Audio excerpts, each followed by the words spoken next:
shall be as a long companion. It will never betray, never turn back. It is unlike anything else in this world. Some people rely on their brothers, some rely on their luck, but relentless few only believe in the steel beast.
as a lone companion. It would never betray, never turn back.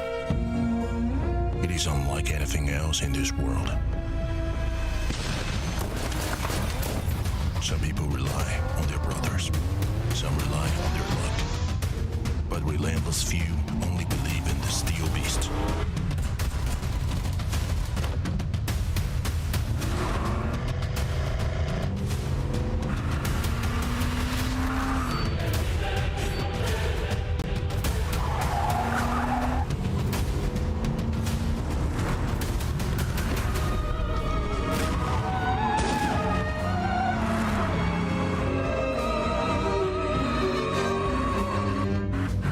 One day, the fuel tank might run empty. The flame would go out. But there are some ties that even time cannot erase.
and trophy. Everyone wants them, but who will be the next champion? The 2025 PUBG Mobile Super League SEA Summer will be held in Jakarta. 24 teams, including the 16 directly invited teams, and 8 teams advanced from the PNMC will compete fiercely from June 4th to June 22nd for this proud championship and a total prize pool of $200,000 US. In week 1, we will have the 3-day group stage. The 24 teams will be randomly divided into groups A, B, and C, and they will take turns to compete. The top 16 teams in the group stage will advance to that week's Super Weekend. Smash rule for Super Weekend. The 16 teams will play 2 days matches. At the end of day 1, the top performing team's total points will be used to set a match point target, which was top 1's team's points, plus 10 points. The teams must first reach match point and then win a winner-winner chicken dinner in a subsequent match to end the day. If after 8 matches of day 2 still no team achieved this requirement, then the match will end as well, and the team will be based on the points ranking to set the weekly ranking. In week 2, the rules are identical to week 1, but during the group stage, teams will be regrouped based on the last week's ranking. After the 2 weeks matches, teams will receive league ranking points from Super Weekend ranking. The top 16 teams will advance to the grand finals. League stage ranking points will be carried over to the playoffs as a head start bonus. In the grand finals, we will be playing 3 days matches, still following Smash Rule. If no teams have completed the Smash Rules after 6 games on day 3, the final ranking will be determined based on the team's points ranking. After that, we will award the champion of PMSL SEA Summer. We will compete in Erangel, Miramar, and Zadok. Teams will need to seize every opportunity to challenge again for honor. Get ready to welcome the new king.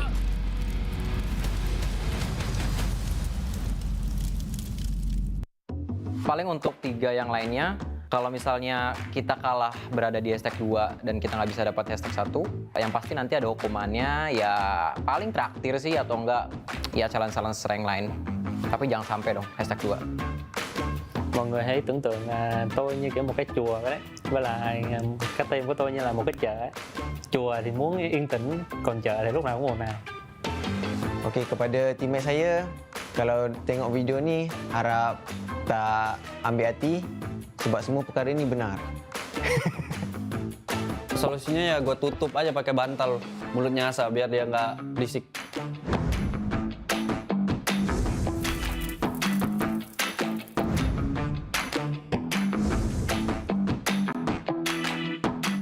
Ngenokin teman sendiri sih, itu ada bisa pakai bom, bisa pakai bensin, itu sering terjadi dulu di zaman-zaman RA. Nah kalau di zaman-zaman itu kita sering ngemoli teman kita sendiri, itu sering terjadi dan tapi kita ya ngebawa itu jadi lucu aja sih.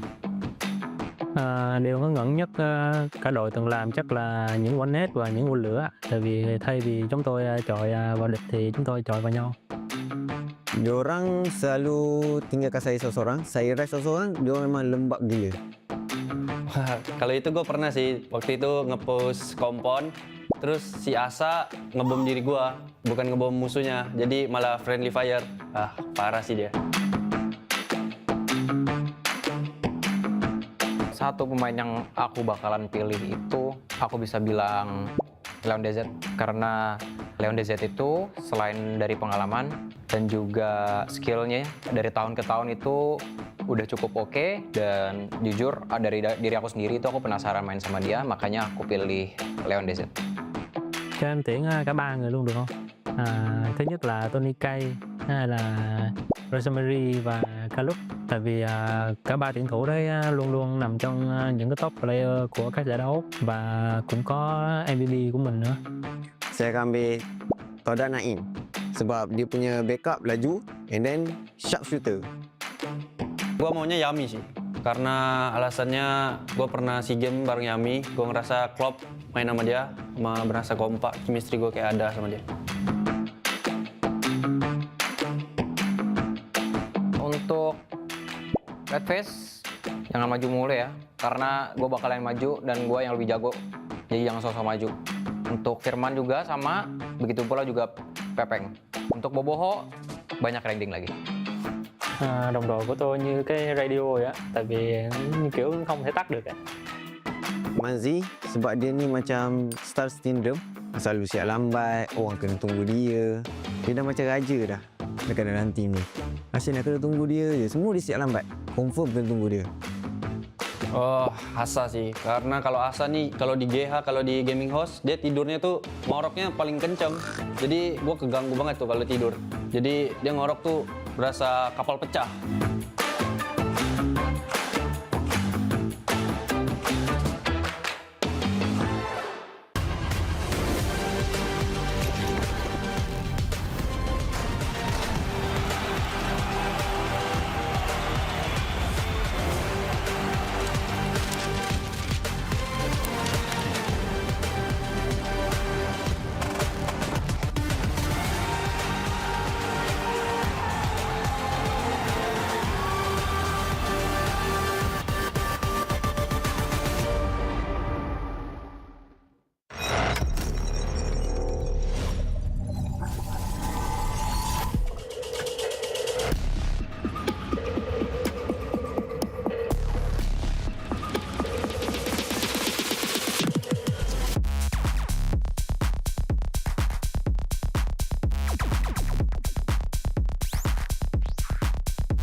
Hello PUBG World people and welcome back to PUBG Mobile Super League SEA Summer for the last day of group stage. I'm your host Eldoji and join with me right now player from MAQNA Esport Club, Voki and also Junks as the translator. How are you guys today?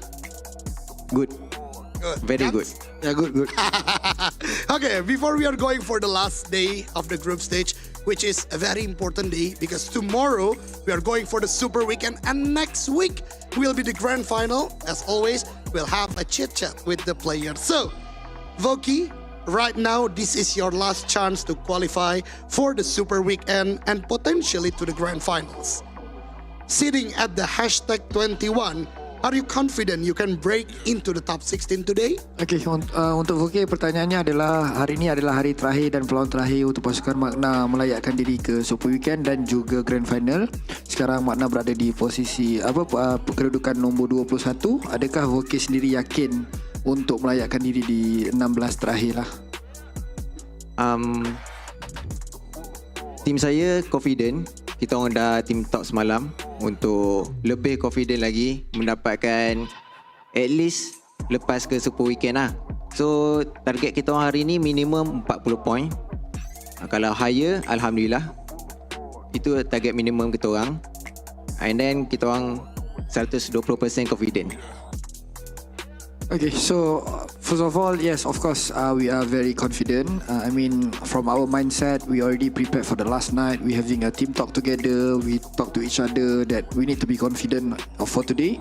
And for today's target, basically, we just gonna try to aim for at least qualify to the Super Weekend first with a minimum points, 40 points, like 40 minimum points. And then, like, if we get a higher, it's much more better for us. But then for today overall, we just like on 120% confident that we're gonna qualify to the Super Weekend. Love it. Confident is the key and I hope it maintained until the last game because you guys still have 6 games or 6 matches today to play with the other 15 teams. The next one, what is the one thing you think the team need to improve on the most currently? Okay, apa perkara yang paling utama lah ataupun salah satu perkara yang Voki sendiri rasa pasukan Voki ni perlu improve?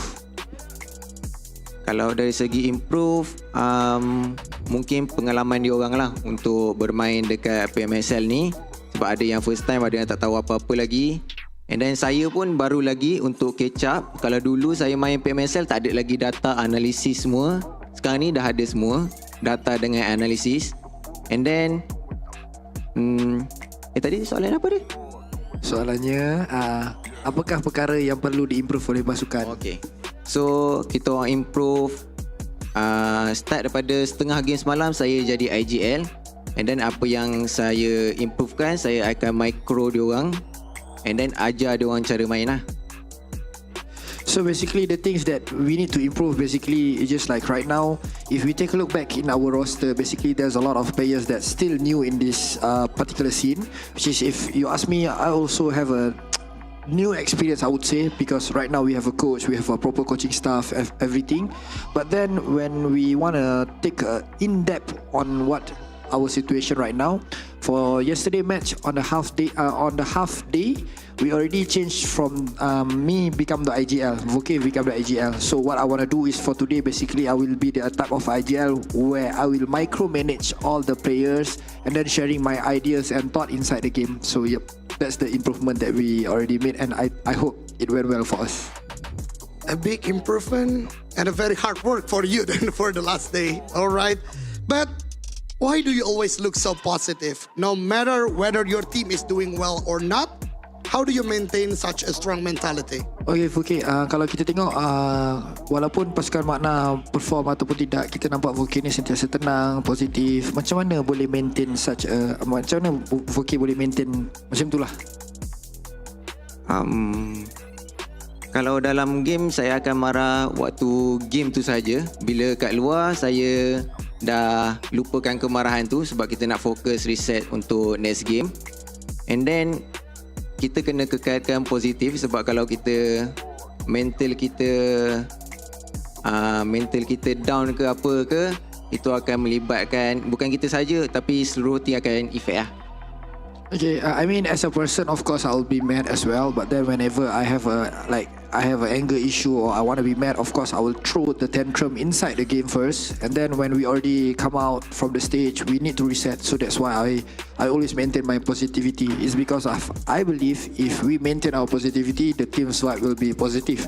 But then if we show all the negativity or we mad at each person, it's gonna destroy all the chemistry, and yeah, we cannot perform at the next match. So basically, in game is in game, outside of the game is a different thing, right? Alright, it's a good answer, a professionalism coming from Voki. Then, Voki, MEC is your 9th team you switch, and you have one of the highest records in PUBG Mobile team transfers. What did you learn each time you switch team? Okay, Voke ini adalah tim ke-9 Voke bergabung, and Voke juga adalah salah satu pemain yang memegang rekod tim terbanyak lah yang Voke pindah-pindah. Di setiap tim itu apa pengalaman yang Voke belajar? Pengalaman ada yang baik, ada yang tak baik. And then kebanyakan tim, masalah diorang, kebanyakan yang saya masuk selama ni chemistry. And then diorang tak belajar daripada mistake. And then mungkin ada yang macam ada star syndrome. Itu basic-basic untuk tim yang saya pernah masuk selama ni. Itu saja. Okay, so basically, I mean, there's a lot of experience that I learned. I mean, the good thing and the bad thing. Like maybe in terms of that thing, basically, sometimes the teams we're having an issue like in terms of chemistry or maybe in terms of star syndrome players. And then yeah, I mean, overall, it's just like we need to learn from the mistake and I mean, etc. It's just like yeah, that's how I learn and try to stay positive. What an experience. And I think I need to follow up with that question for the new generation, maybe from Malaysian players. Do you have any advice for them? Okay, ada tak sedikit kata-kata ataupun nasihat lah memandangkan Voke bila dikatakan player pengalaman kepada player-player yang baru nak naik dekat luar sana? Untuk player-player tier 2 lah, tier 2 ke bawah, korang boleh kaji analisis macam mana player PMSL main. InsyaAllah korang boleh dapat ilmu yang korang selama ni tak pernah tahu pun. Sentiasa belajar lah. Okay, to the all new players out there, I mean new talents, especially tier 2 teams, what I can say is basically try to study all the PMSL players, all the PMSL tournament, is because of you might not expect that what you're gonna learn from PMSL players itself. So yeah, I believe if you keep studying and try hard, you will be here someday. That's the words, and I hope you guys take the notes. And the last one, Voki, with so much experience from so many different teams, what kind of environment does MEC provide for you and any player you are particularly close with? Okay, kalau kita cakap tadi awal-awal, Voki ada banyak pengalaman dengan tim dan sebagainya. Okay, ceritakan sedikit tentang tim MAQNA eSport. Apa vibe yang Voki dapat daripada tim dan ada tak player-player ataupun salah satu player yang Voki rapat lah?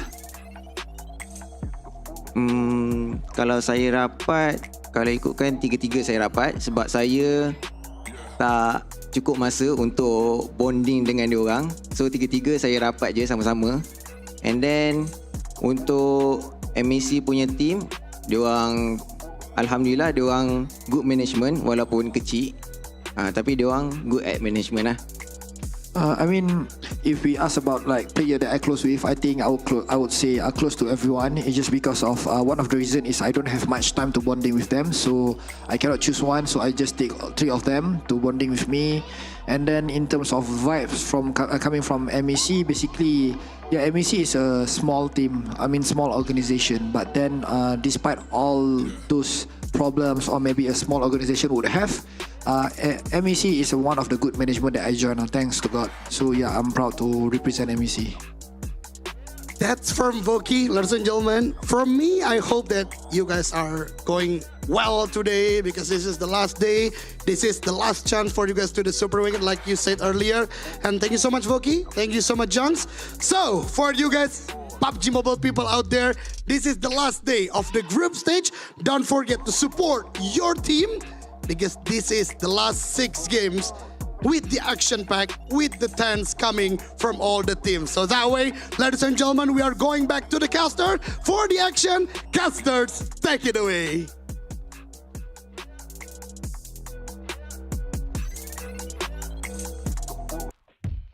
Welcome back, ladies and gents. Today it's 3 of the second week PMSL summer season, and I am Chu. Accompany me be none other than the brilliant, the mastermind, Sir Cloud, who's always single but still available.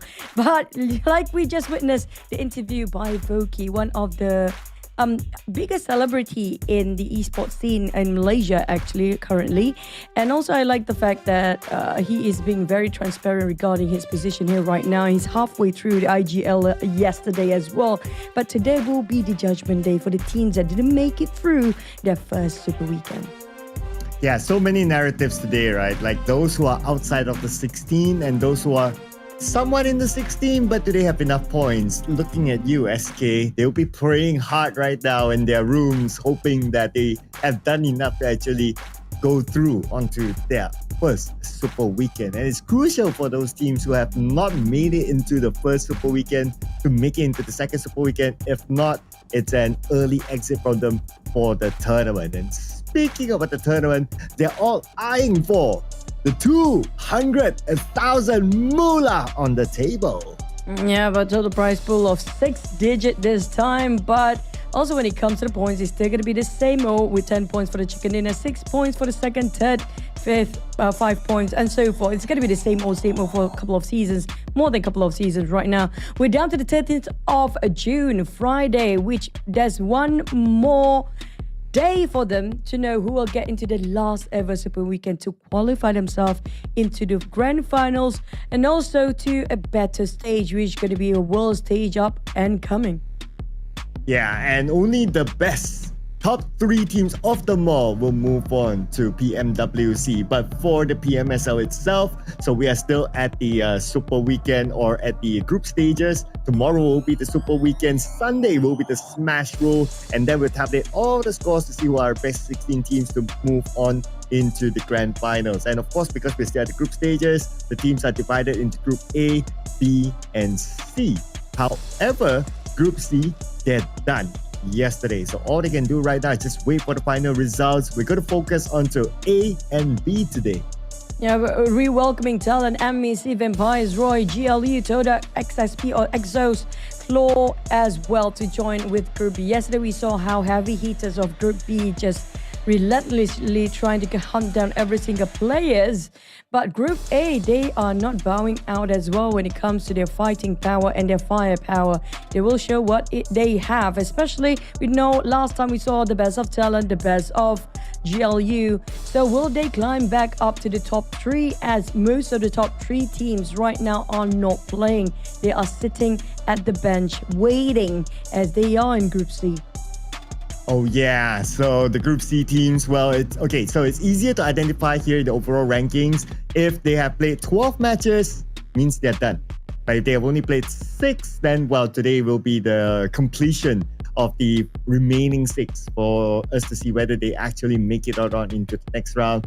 Now, unfortunately for RRQ, the first team to be eliminated from this tournament, they're done with their 12 games and they're at 19th place. So it's quite clear that they are out of the PMSL this season. But for the rest of them on page number 3, they still have a chance. Especially the teams only completed 6 matches here for today. And we do know for sure that for the teams actually at sitting 24th place, HOMEBOIS, MVKE, Alter Ego, and we see Vampires. Especially Vampires, we haven't seen the best of them yet for this week. So I assume they'll be go crazy. But let's re-walk the highlight of yesterday. Boom Esports and CelcomDigi Alliance, especially CelcomDigi Alliance, they have been rising up the occasion in the very last minute. Oh yeah, CelcomDigi Alliance, they did very well yesterday and they're pretty much in a comfortable spot. And they still have 6 more games to go today, so they can still push on just to give them that extra cushion. But overall, they're fine right now. Oh, okay. Apologies there. CelcomDigi Alliance, they're done already, okay? They're done. Same goes for Boom Esports, they're done as well. And with the amount of points collected, actually they're very comfortable. So I wouldn't be too worried about these teams being booted out of the top 16. Yeah, these are going to be the 2 teams not playing here today. But we have our eyes set when it comes to the Group B teams, the one that's rising up the occasion. There's going to be BTR, BIGETRON by Vitality, as well as VOIN Donkey. About their yesterday's performance, don't forget how aggressive they can get. But back to its side of Group A, right now under the spotlight, going to put up TALON Esports and GLU, who seems to be taking a bit of domination in terms of Group A. So I assume these 4 teams that we just mentioned probably going to have some momentum, especially those coming out from Group B. They'll carry out yesterday's momentum to really rack up Sunhawk. Oh yeah, so Sunhawk will be the one and only match that will be, well, only map that will be played in every day. So whatever it is, they have to make the best out of the Sunhawk. No repeats of Sunhawk for the entire day. So whatever it is that will happen between these 2 groups, it will be Sunhawk that they will need to start off with. But on the grand finals that will be happening next week, it will be starting on the 15th of June that you can grab your free 2025 PMSL Summer ticket. And it will be played live here at the Basket Hall GPK. Now, how can you grab this ticket? It will be up on the 15th of June at the social medias of PUBG Mobile Esports. So stay tuned to the social medias. Don't forget to follow at the same time for your chance of redeeming the free tickets. Yeah, it's on the last day of this week's Super Weekend. So while you're watching who will make it through the grand finals, you want to make sure you be reminded to grab your ticket on 15th of June, because it's going to be worth it. There'll be plenty of on-site booth for all the teams, especially all the Indonesian teams will actually be part, including Techno as well. So you guys can try out the Techno device yourself. The Techno Pova Ultra 5G. I think the 7 series will probably going to be there too. So you guys can check out the Techno booth about how the device of the players that they have been playing. But TALON, RRQ, GLU, Alter Ego, Boom, BTR, and VOIN Donkey, if you guys are craving for their jerseys, for their sweaters, for their jacket, this is the time for you guys to probably even meet up the star players of each respective team and, you know, just socialize with them and get to know a bit of tips and tricks for your PUBG Mobile to go pro with the pro players. I'm sure a lot of people will be eyeing for the GLU squad jerseys, the mighty Morphin Dragon Rangers. Yeah, the Dragon Rangers jersey. Yeah, you gotta get your hands onto that. I mean, it looks super cool. It's so unique. You're probably not gonna get that next season. They might change it, who knows? So that's your chance to head on to the offline venue, the grand finals of PMSL Summer, to gain those goodies. Now, what's going to happen after the PMSL Summer? The top 3 teams will move on to PMWC as part of Esports World Cup to be playing among the best of the best teams in the world at Riyadh. Yep, for a bigger prize pool, of course. That's going to be more than 6 digits. Probably going to be 7 there. So that's why everybody try to fight for their slot. And not just that, you get to compete against all the other regions too. And that's going to be the competition about which region is actually really better. That's where we get to see the real champions up to the world stage. But also we want to thank none other than our sponsor MAQNA with POVA 7 series with the ultimate 5G, Ultra 5G that will empower you throughout your game. You guys should check it out, especially if you guys already get the ticket towards a grand final venue. You can test it out yourself regarding the devices. It's going to be comfortable. I assure you, it's going to be one of the devices that you want to get yourself because all our pro players in the arena is actually using the POVA 7 series. I mean, just look at the design here, right? It looks amazing. It looks amazing. Like what you said before, well, yeah, we wish that we could like have our hands onto this device, right? Like proper, so that we can show it to you, you know, in person and all that. We can tell you exactly how it feels. That'd be pretty nice. Yeah, but again, if you want to try it out for yourself, of course, do head down to venue during grand finals. There will be a techno booth there that you can try out hands on the device for yourself while having fun together with your favorite players there. And speaking about having fun, of course, today is going to be fun for us. We're going to get to see a lot of action, but it's going to be serious business for the teams. Extremely business for the teams that didn't make it through the first Super Weekend. Now, this is Judgment Day for them. We're talking about the teams that never gathered spot before, including XSOPHERE. New Era, on the other hand, they are not playing today. They are literally at the edge, 16th place. So they have... I don't know how to feel about them because the point gap is just too tiny for them to feel safe right now, and majority of the teams that's playing today still on the third page, so they will overtake these guys anytime. We do know last time we saw them, they are in the 30s, around 30-ish point, so that's definitely not going to be the safest point you want to sit and rest at for these teams. But for the other teams like GLU, HOMEBOIS, XSOPHERE, who didn't get to squeeze into the first Super Weekend, including Team Secret here, they still have a shot at it. Yeah, I do agree as well with the fact that New Era, they are just sitting at number 16. And the gap between New Era, number 16, number 17 is Roy is only 3 points. And unless if Roy pulls a HOMEBOIS, right, then I mean the 3 points is very easy for them to gain over the course of 6 games. So yeah, something for them to, I don't know, ponder upon. But yeah, nothing can be done for now for New Era. And speaking about HOMEBOIS, they are now the only team with a single digit. They scored their 5 points in game number 6. They went like 5 games with 0 points at the very beginning. And then the 5 points come at the last game. That means that they need to track like what? At least like 55 points the entire day. So they have to perform very, very good today in order for them to have a chance to be in the Super Weekend. I mean, not taking the credit, at least we're going to give them some consolation in terms of not ending the day with a 0. So at least that's not the worst nightmare yet. Hopefully, I agree with you. They have to trace back and redraw about their strategy for today. But for our team to focus, so you have your eyes onto Vikings. Vikings did so well in the second last map, suddenly rise up to the occasion. HOMEBOIS finally waking up. Alter Ego, it is still in a question mark zone. And for me, GLU, XSOPHERE, and Team Secret, this is going to be the team that didn't make it to the first Super Weekend.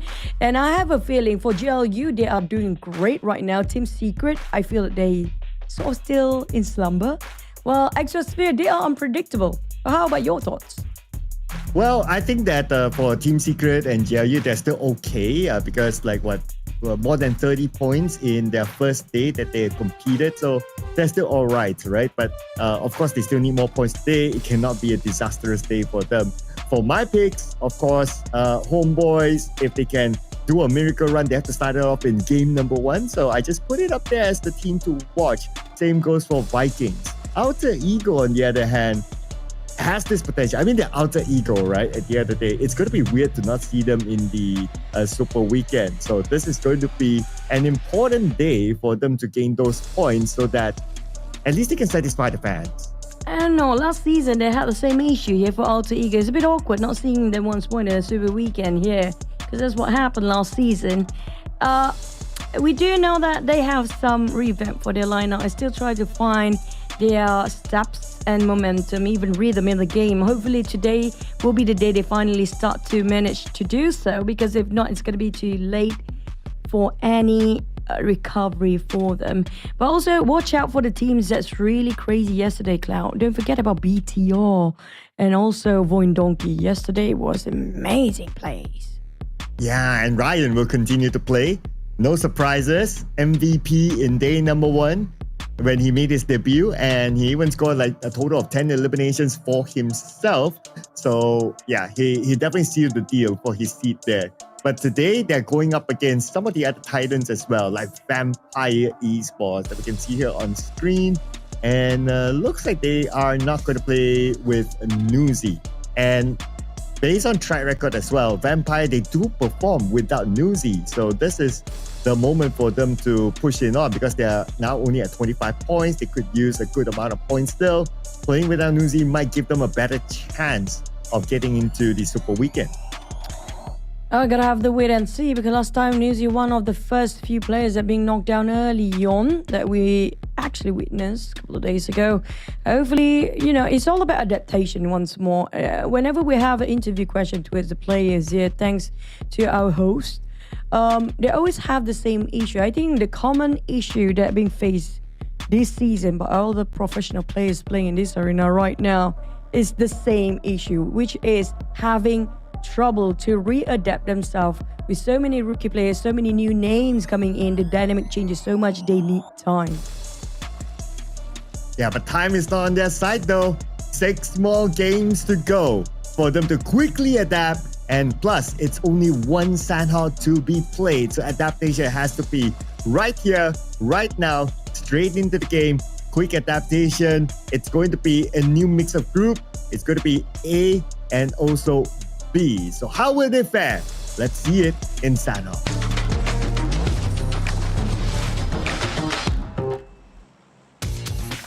Let's officiate our last day of the league stage. Day number 3, week number 2, with the match number 13 coming up with our first Sandhawk of today.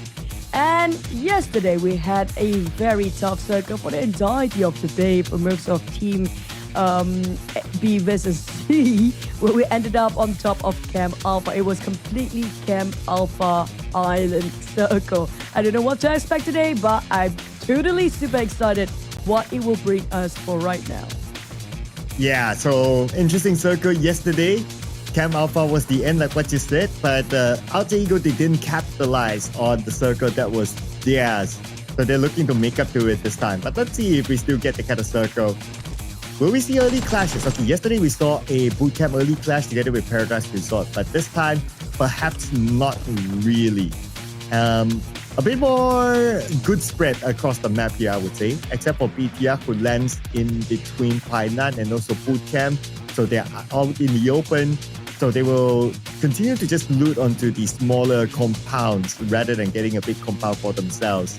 But what is most important, of course, is going to be the first circle. Where will it go? 3 islands will be the most challenging. And yes, we're going to get the 3 islands. Very salty mouth, lah, Cloud. Very salty, your mouth today. I eat ramen, too salty today.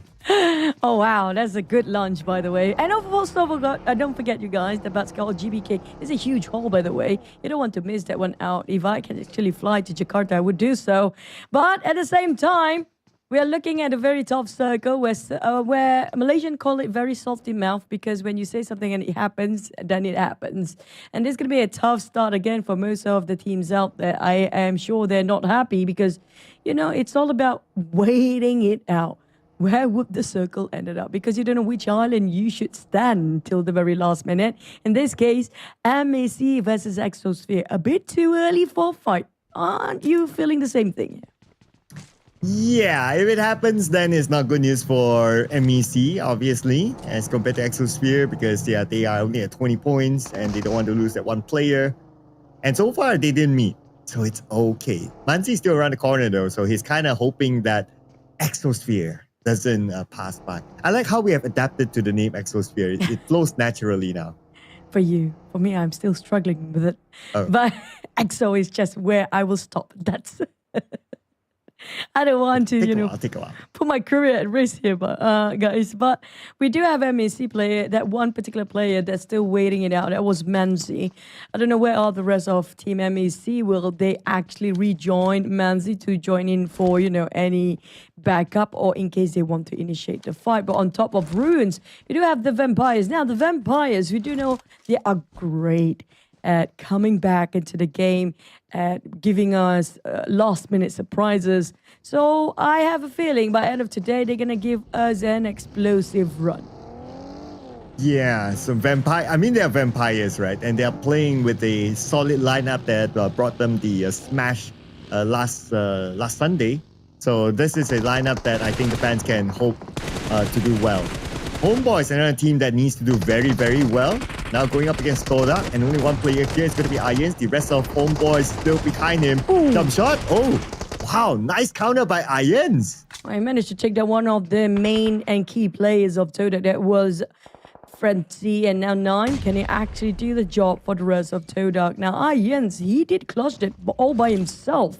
Now, can they actually turn things around on the side of HOMEBOIS? We saw yesterday it was a bit conservative, a bit passive when it comes to their rotation. But this time they're coming in out strong right off the bat. But Real is there, and that's going to be Irons bowing out with a DBS finish by Real. Bryant now spotting out Mirals. They pop the smoke in between, and Mirals is trying to re-heal himself while the rest of TODAK, they will try to circulate the other way around. Well, Shamil is a bit too far for a cover fire.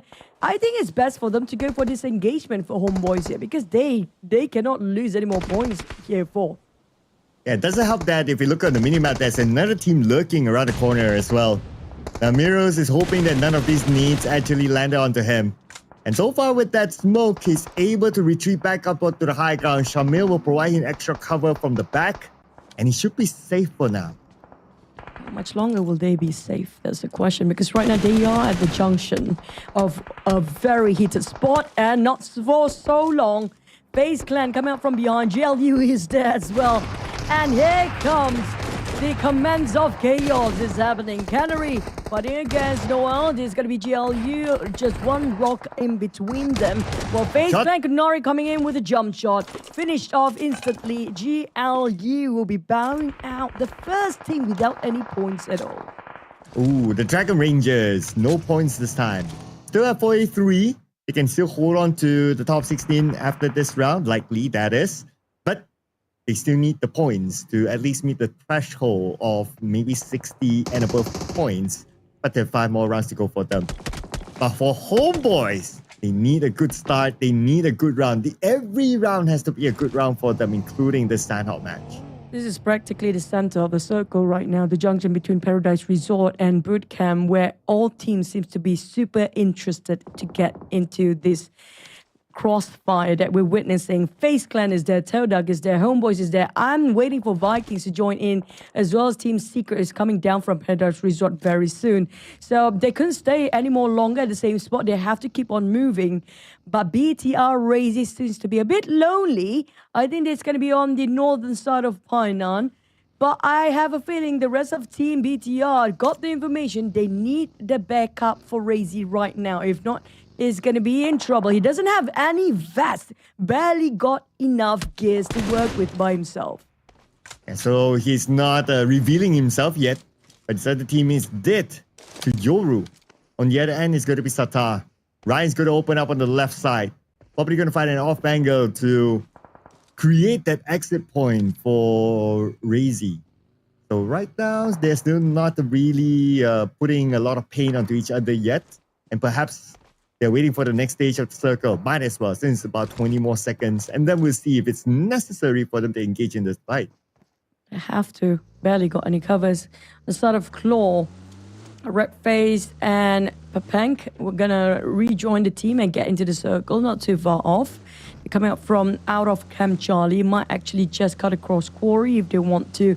Painan seems to be very vacant, but it will not be in the next circle. And it still comprises majority of it in the center.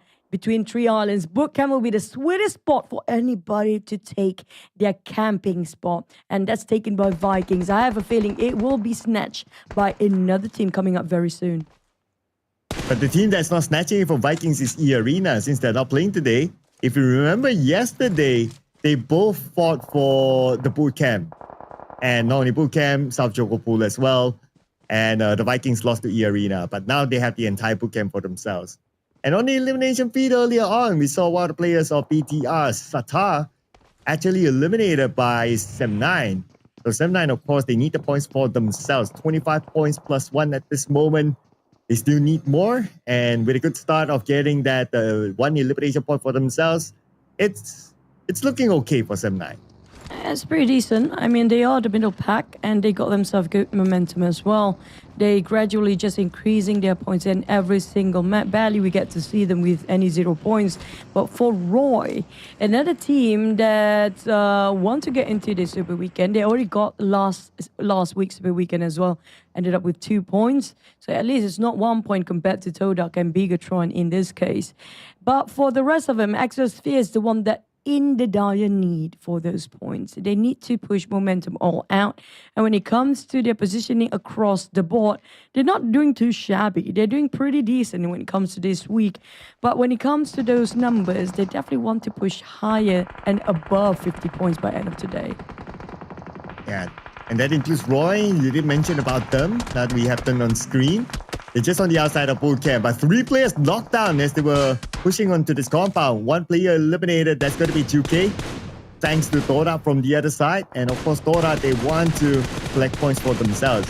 It was also TALON that was shooting onto Roy, so 2 teams actually looking at Roy. But with 3 players inside the compound, they should be able to reset. But maybe I spoke too soon.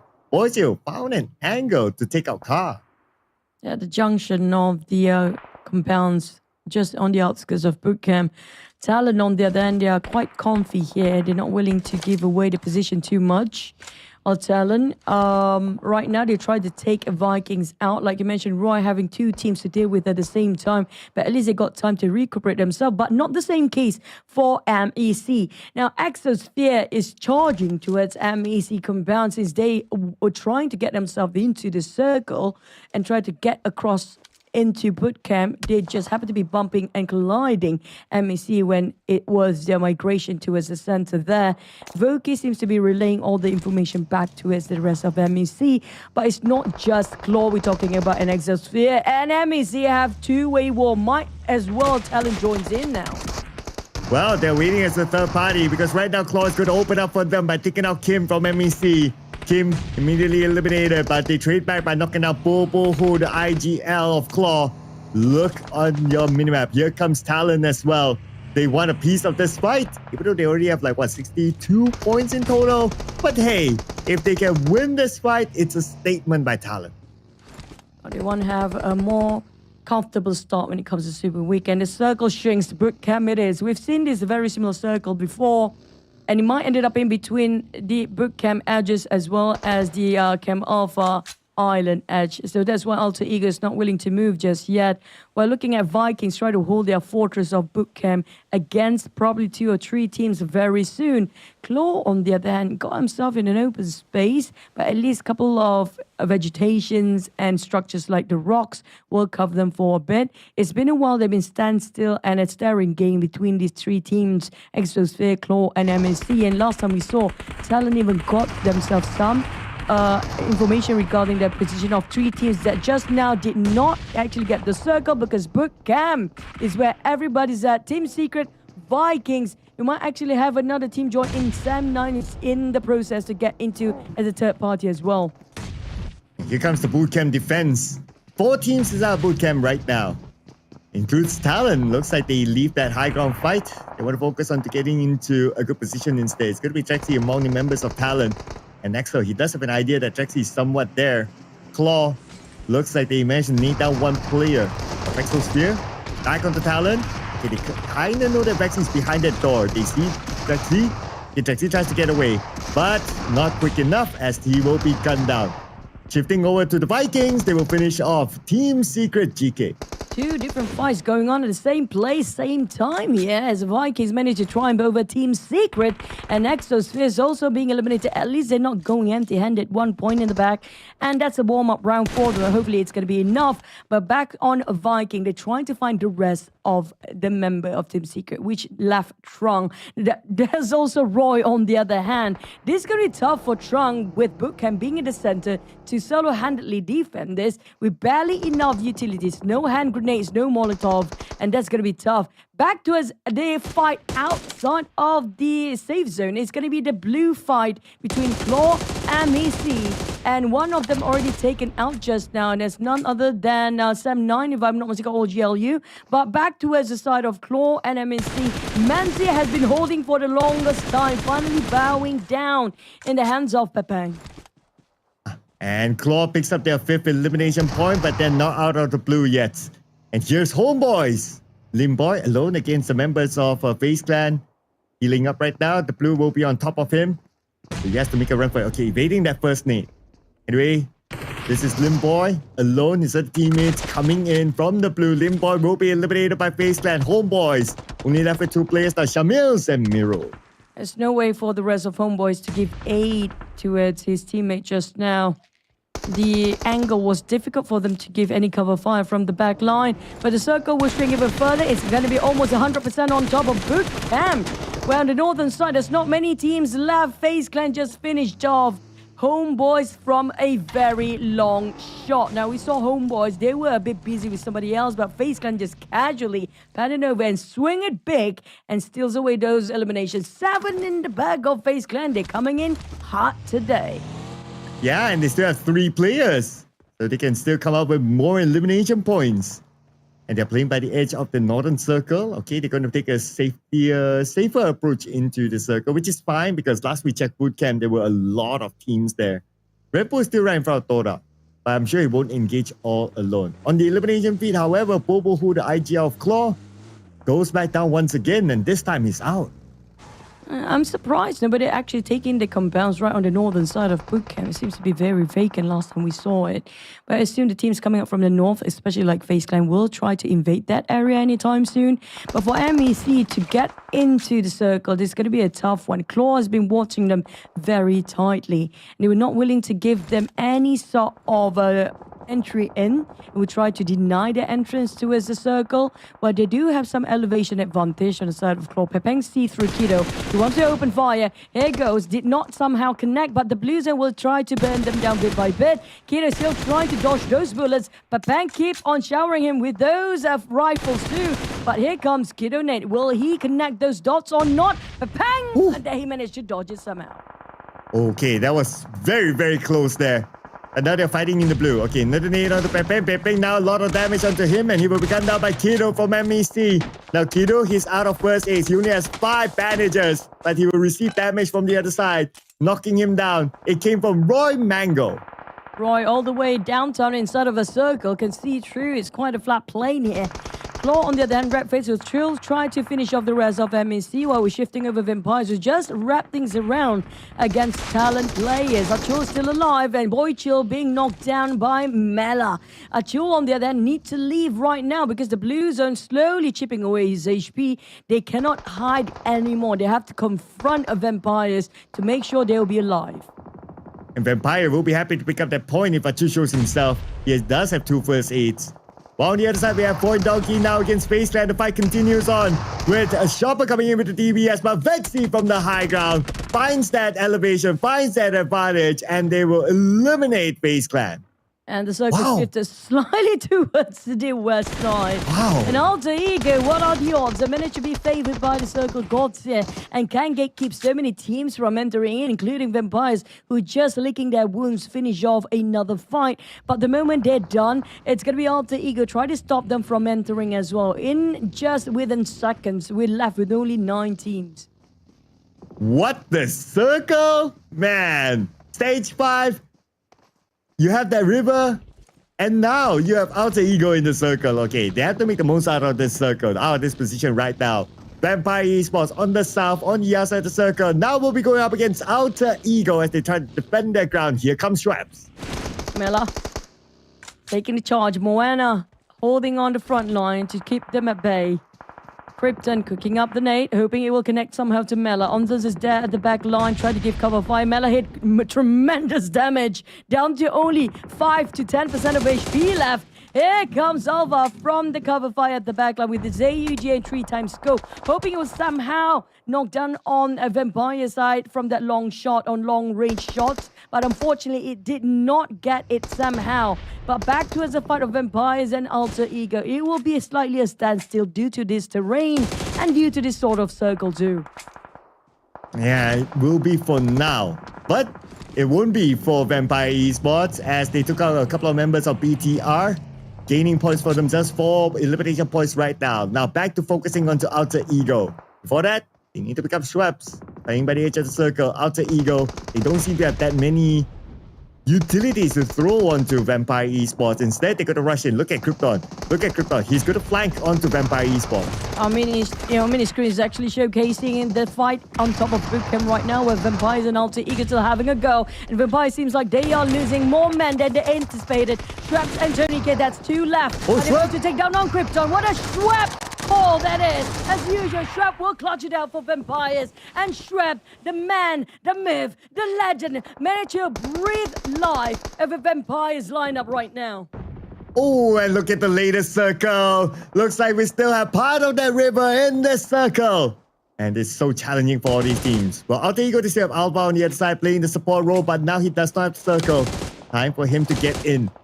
But before that, provide extra cover fire. He does have this vehicle. I wonder what sort of route he will take. Is he going to go straight into the river with it? That's the only option he has right now, the fastest one as well, and trying to just slowly swim over towards where the rest of his teammates are. MAQNA still holding the front line against Vampires. Well, Daybot still swimming. Now coming from behind is going to be TODAK. TODAK 9 and Real slowly try to read the current situation between these two teams, reassessing. They're just going to puncture the tires to make sure those pixel shot will not go through and get to their body. But back on the side of Vikings, from the inside of boot camp, we're barely at the edge of the circle. We still have a couple of teams behind them. So that's going to be BTR and Claw watching out for Vikings. They need to leave as soon as possible, especially if the next circle will not comprises bootcamp in there. Here we have it, Razy and Federales against Redface. And Redface managed to land a big one onto Razy. Nade sent across, Redface will manage to evade that. And Redface, he managed to find his way into the circle for now. While Federales, time for him to join his IGL, Razy in front. The circle will close entirely in about 15 more seconds. That's where we'll see stage number 7. For VOIN Donkey though, they're going to play the passive approach by the north. Nobody's going to notice them from here.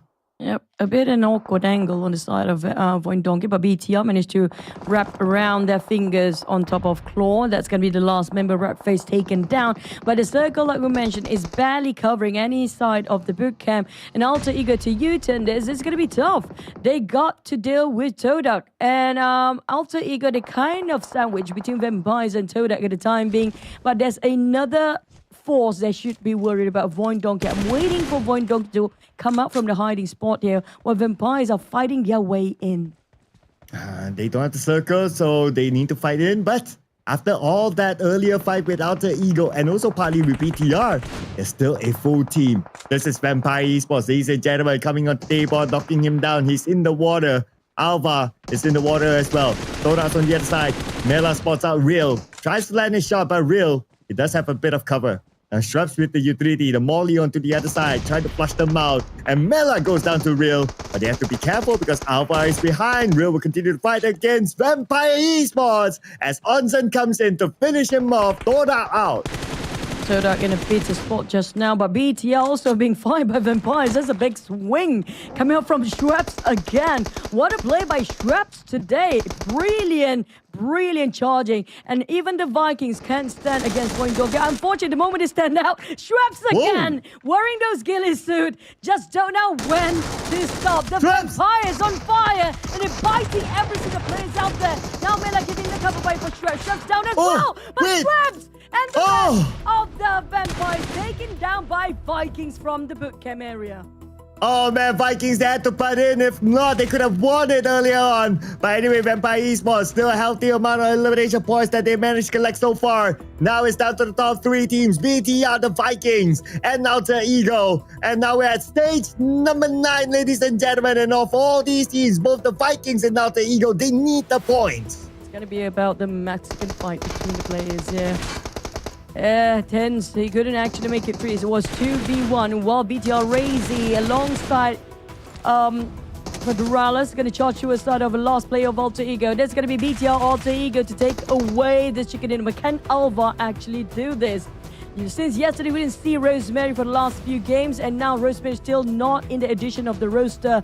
And Alva, he himself will try to carry the responsibility of whole Alter Ego to clutch against a 2v1. But here comes Federales, one down. Okay. Alva managed to score 1. Now he's down to mano. Razy versus Alva. Who will take the chicken away? Alva. They picked out. Alva going in the Zigzag.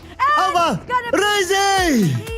Razy is a better man to win when it comes to the 1v1. What a chicken dinner by BIGETRON. Send someone to love me. That is the better man by Razy going up against Alva. But I really like Alva's position. Okay, what he did was he swung to the left side. He kind of like tried to trick BTR to thinking that he's still on the left side. And then the moment he swung there, he immediately crouched and he moved all the way to the right. And that's how he caught Federales off guard. But of course, it was a 1v2. It gave the time and space for Razy to re-aim himself onto exactly where Alva is at. And it became a 1v1 from there. From then on, it is just skills. It is just aiming. And Razy had the better of Alva. It was a big clutch. We saw by Alva almost entirely got that chicken dinner by himself. But we also have to give credit to Shrubs. Shrubs has been amazing. They're almost entirely wiped out by so many times for Vampires. Against Alter Ego at first, against TODAK, and then against VOIN Donkey. But Shrubs managed to breathe in the life to his side. But nonetheless, Federales, Ryan, Satalas, and Razy. This is the lineup. We saw Ryan just has his debut yesterday, and it seems like this is the most solid lineup coming up from BTR. They are sticking to their guns here with Federales, and just now, I have to say, it was amazing play still by Razy, of course. It was so close for them to botch that one, but nonetheless, still scoring himself 4 eliminations in total, with Federales leading the elimination point at 3 out of those 4. Ryan and Satalas didn't actually contribute much when it comes to elimination, but they managed to tank so much damage for the team for them to advance and get themselves this chicken dinner. But will they maintain this momentum? We're gonna wait and see and rewatch this highlight.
BTR still on the roll, taking no hostages, and they scored a chicken dinner with a duo. Full squad time of only 6 minutes 59 seconds, but the chicken dinner is still theirs, followed by the teams that need points in. The Vikings, we have Vampire Esports, and Alter Ego. These 3 teams still need the points in, and glad to see them up here as our top 4 teams in this round.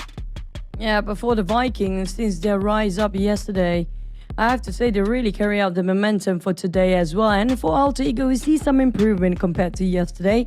They managed to last longer than they used to, despite the damage is not the highest that we've seen before. But we are anticipating they're going to slowly try to get the momentum and slowly push the numbers up. But for Vampires Straps, that was something else entirely. That was such a good game. That was brilliant coming up from Straps, especially I just in awe about how calm he can get despite how critical the situation was. Oh yeah, absolutely, right? Like Straps is still very, very well performing. But the most performing player, and we're not going to take it away from him, it's going to be the Filipino Terminator, Federales, as our MVP this round. It's 3 eliminations, but 3 eliminations with a whooping 835 damage. That is a lot there. And of course, because of that, and they scored a chicken dinner, he survived to the end. So 22 minutes and 20 seconds survival time with a 57% team contribution. And let's not forget about his 17% headshot rate. This guy is still at the peak of his performance. Nothing is stopping Federales. Now back to the numbers we go. BTR scored the same amount despite they got himself chicken dinner. And VK, the Vikings, now rising up. With Empire scored 8 elimination with 12 points. That's going to be our 3 teams of double digit. Alter Ego finally scored quite a big one this time with 8 points there. Same goes for VOIN Donkey. Whilst TODAK, we saw how to being sandwiched between Alter Ego, VOIN Donkey, and also confrontation of them against Vampires before put themselves at 6th place with 7 points. Alongside with FaZe that did not have any ranked points, but they just secured 7 elimination points. Unfortunately, we ended up with one team with a 0, and that's going to be GLU. Yeah, so GLU, they still need the points in, so 0 is definitely not going to cut it for them, but at least they can still afford a couple more rounds to come. So let's see what can come out here with GLU. Homeboys, however, only 2 points. So now they're still the only team with a single digit at 7 points. We review again the current standings right now, and the overall standings, well, don't worry about the teams at the top. They're absolutely fine. But SK, have they done enough with 52 points? Now they're still at number 8. They're still okay. Yep, and we're not looking at the top 4 teams because they're not playing here today. So numbers are going from the 5th to 8th place. But SK just swapped places with the VOIN Donkey just now when it comes to their overall rankings. And slowly we're looking at New Era no more in the charts. That means thank you so much for New Era for joining in this season because they will not qualify for either of Super Weekend. Hence, their grand final slot will be taken by other teams. But we talked about ETN being pushed down slowly as well. 36 is going to be the score that everybody tried to catch up on. And that's going to be the case for Vikings. They're just 10 points away. Same goes for Sam9, who've been pushed down. Homeboys and the only team that's still not cracking that double digit. Yes, 7 points. Still very, very far. 5 more rounds. It has to be explosive for Homeboys. If not, it's done for them. And for ETN, Roy is knocking on the door. There is a very high chance that they'll be pushed down next. But of course, until it's official, we'll see what happens. Because we're jumping onto Erangel next, and we'll be playing the next 3 maps in Erangel itself. The first match starting off with a very aggressive run won by BTR by Vitality, but will it be the same flag or even the same team that will actually conquering and dominate over our last day of the group stage here, or will it be a different team entirely? Because we're looking for the team that's rising up, especially teams like GLU. I mean, they definitely want to redeem himself for the next map. Oh yeah, redemption will be needed, right? Because we are talking about survivability here. But speak about redemption, you guys can redeem a free ticket on the 15th of June, which is this Sunday. The ticket to the PMSL 2025 Summer, ladies and gentlemen. And how are you going to redeem that? Just make sure that you stay tuned to the social medias of PUBG Mobile Esports, and there will be a code there that you guys can redeem from there. And it will happen at the Basket Hall GBK in Jakarta. So grab your free tickets on the social medias of PUBG Mobile Esports. Yeah, because there'll be plenty of on-site booth this time. You guys want to grab all the jerseys. It can be as your collectibles, like from TALON, RQ, GLU, Altigo, Boom, and BTR by Vitality, as well as VOIN Donkey. I agree with Clown when it comes to GLU. You have to collect all the colors, guys. You just have to.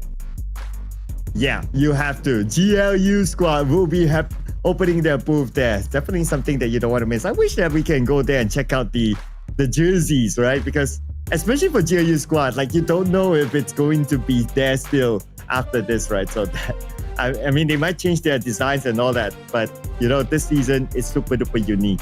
And what else is unique, ladies and gentlemen, is the new collaboration between PUBG Mobile and Attack on Titan that is currently live inside the game as a new event. And it features Titan transformations, ODM gear, and a lot more inside the game. So check out this new event here. If you happen to do any content, hashtag PUBG Mobile, hashtag PUBG X Attack on Titan, hashtag Attack on Titan, hashtag AOT.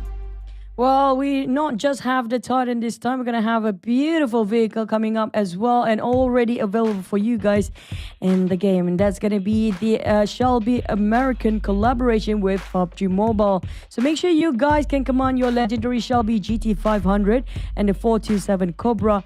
Also with exclusive attachment and stunning colorways and way much more. Make sure you guys stay tuned and don't miss this one out because it will only available until the July of 6th July, which could be less than a month. So make sure you guys manage to get at least one of the collection for yourself. Oh yeah, you want to complete your set together with all the other vehicles before this. And when you complete that set, don't forget while you're at it to try out the new World of Wonders Elimination Skill Fest that's available in game right now. For you to access this map, all you need to do is key in this number 12886867.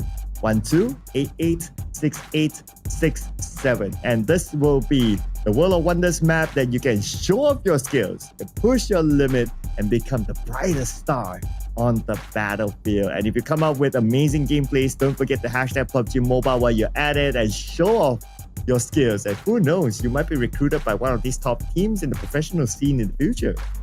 Yeah, but always tag PUBG Mobile or even one of us. We always reshare. We try to reshare as much as we can see whenever you guys do your content. So who knows, maybe you'll be scouted by one of the pro teams out there and you're going to try it out yourself or even try to qualify for your regional PUBG Mobile qualifiers, okay? But next, we're going to head into Erangel. We do know Erangel is going to be the most game and most map being played for all the teams. And so far, there are some teams that do prefer this map over the others. We saw certain teams prefer the smallest map of Sanhok. They try to push as much number as they can in that certain map. But we talked about the heavy hitters of Team A, Group A versus Group B, and it's not going to be easy. And this is where also the map BTR by Vitality as well as VOIN Donkey do come up so often in the kill feed yesterday. Oh yeah. So this 3 games is going to be also very crucial, right? For the teams at page number 3, because it, like what you said, it's the most played map of the day in most formats as well. So they have to be masters of this map. I'm looking at you guys, homeboys. Okay, if you want to stand in any chance, okay, I would say that homeboys, they need to make this round really happen. The next round maybe can still give them a cut, but if they don't do the business by the first half of the day, the final 3 games might not be enough for them. Yep, especially with the teams that also kind of not really have too much points just now. We're talking about always the safest benchmark is going to be 60 points, but too many teams still settling around 40s and 30s down there. So the gap it's too small for them to stay comfortable to wait it out or to play it easy. But we won't even mention the top 4 teams. They're not playing here today and they're definitely already more than enough. I assure you they are right now having the best vacation of their life while waiting for the Super Weekend to commence tomorrow. So, but who will get the 16th spot? That's the question, because right now the competition is just too tight. Yeah, I know, right? The points are very close at the bottom. So a lot of teams can actually still climb up, and that makes a very interesting race until the end of the day. but it's definitely not interesting for ETN. After this round, officially, they could be booted out of the top 16. There's a very, very high chance that will happen. So I don't know. I mean, if I was ETN and I was watching this, as much as you want to hope and you have that copium, but then again, realistically, it's hard. Yeah, I think they're probably going to share the same seat as New Era anytime now. It depends really on the teams that's actually in the third page, how much they manage to gain points. Because right now we can see a bit of a gap when it comes to firepower between the teams at the very top and the teams on the third page. They're not, I wouldn't say that they are not aggressive. They just couldn't initiate the fight and always caught by surprise when their guards are down, especially during their migration. And back in the days, we don't see a lot of fights until stage number 4. But these days, even in stage 1, the moment you land, there are going to be a couple of hot drops.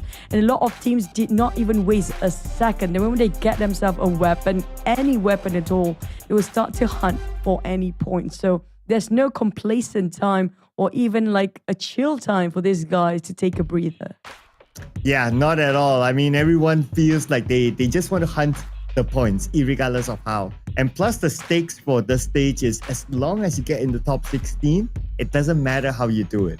In the grand finals, will be a different conversation. In the super weekend, especially with the smash rule, it will be a different conversation. But right now, you just go and get those points, regardless of however it is. So I wouldn't be surprised if in the upcoming matches, we see more of that happen.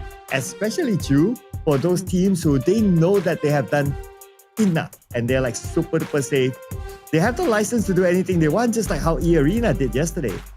I mean, that's a well-deserving day off for sort of eArena, even Boom at this point, CelcomDigi Alliance too. I mean, all the teams coming up from Group C, we can see how tiresome it was when it comes to trying to gain those points. We can see all their blood, sweat and tears. But you know, when it comes to how you get those points, there's no wrong way to do it. And that's the beautiful thing about PUBG Mobile. You can get bashed by the audience, like why these guys are so passive, why you guys are just keep on hiding, why they just camp it all the way.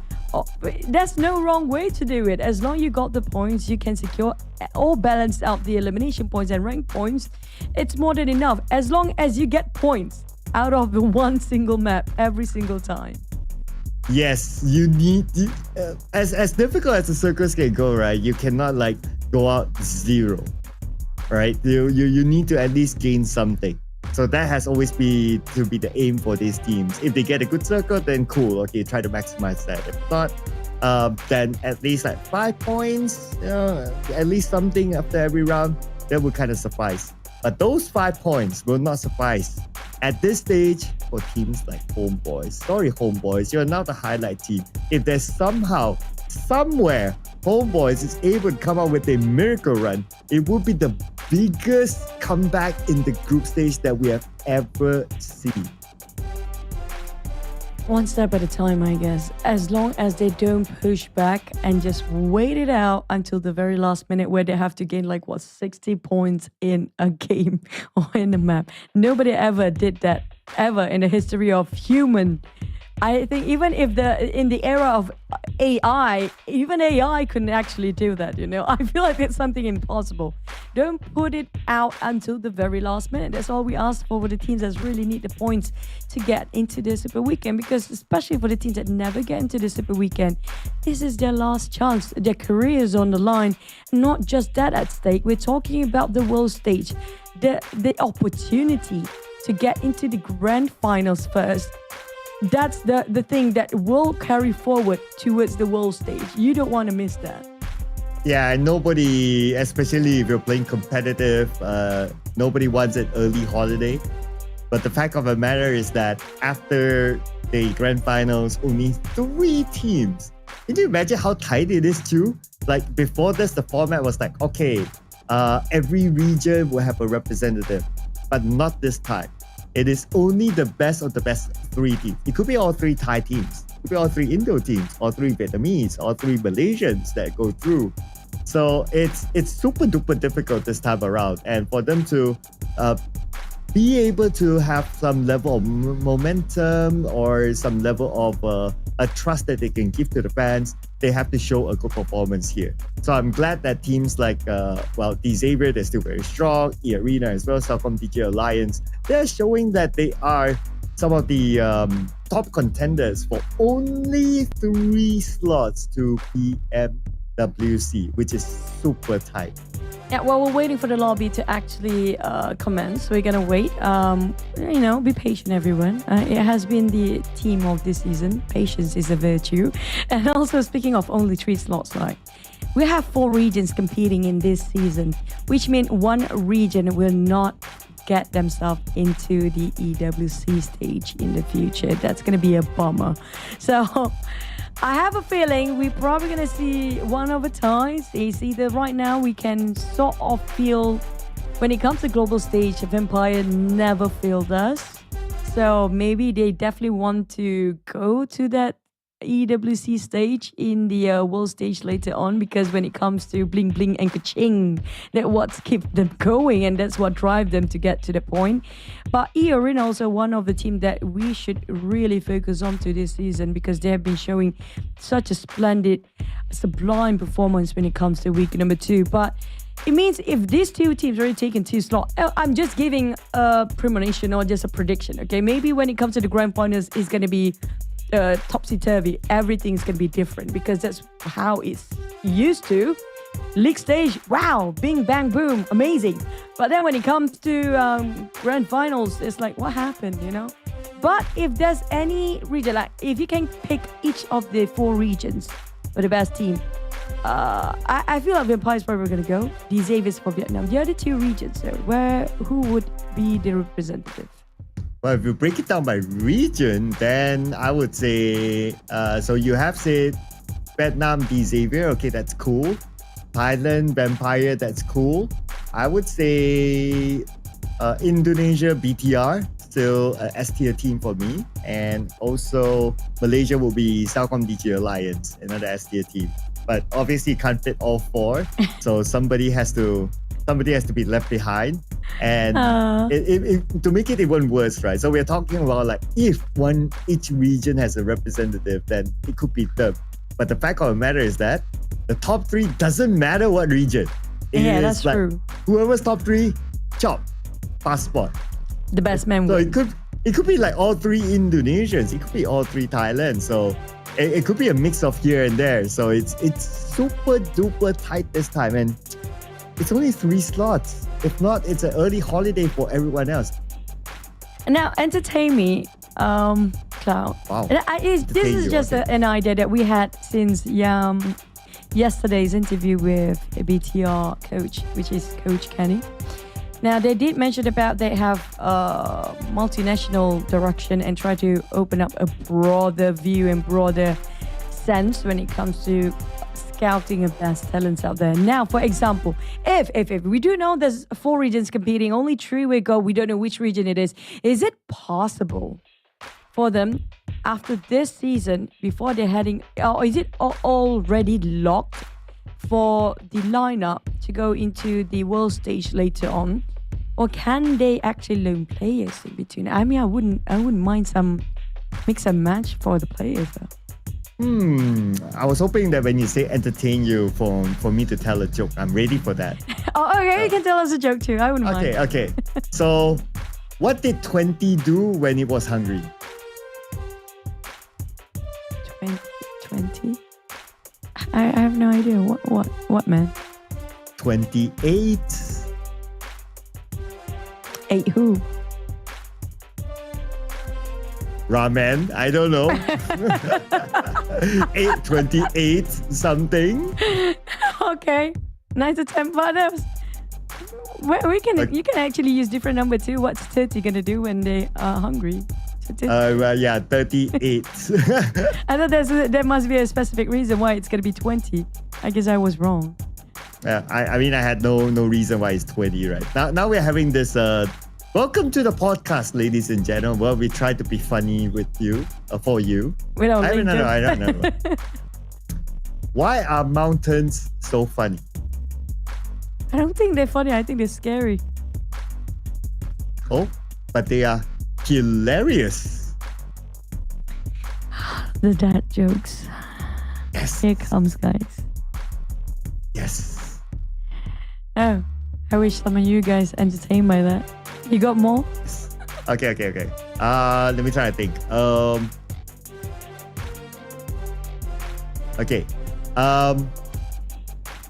How much do rainbows weigh?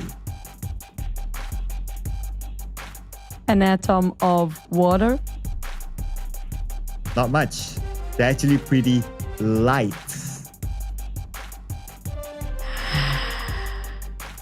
Help me, guys. Yes. This is what I have to live through when we're broadcasting this. Amazing. That's what happens when Even we are our forced to do a podcast, production is like, you know. bear with it. Yeah, I'm trying, guys. You know what? But I had a joke about paper today, you know. Okay, go ahead. But it was What was it, right? terrible. Yeah. I try. I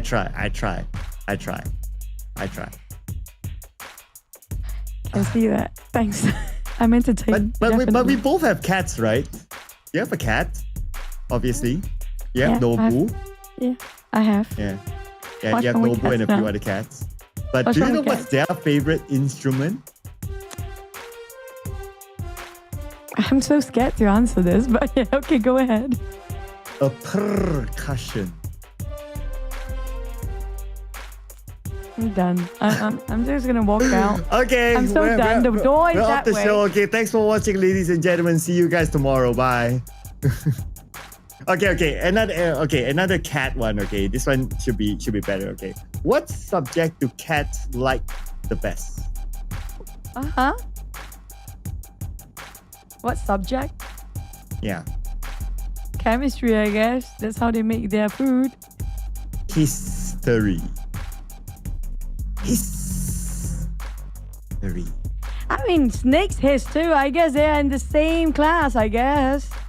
Yeah, they could be. You know, they could be classmates. Yeah, probably that's why they're always enemies. Yeah, are they? Yeah, they do. They do fight against each other. Whenever cat is actually a good guard against snakes, because they really can't stand the presence of snake. They will try to take it down. So that's why people always say cat versus even a rooster versus snakes. Like a rooster wins. It depends, but usually cats can win a fight against snakes. Well, are you feeling hungry now? Because I'm going to tell you a food joke. Yeah, So why did the ready? egg have a day off? Because it's been cracking. Oh, you're there. I like it. Oh, I'm so done with this dad Because joke. today is Friday.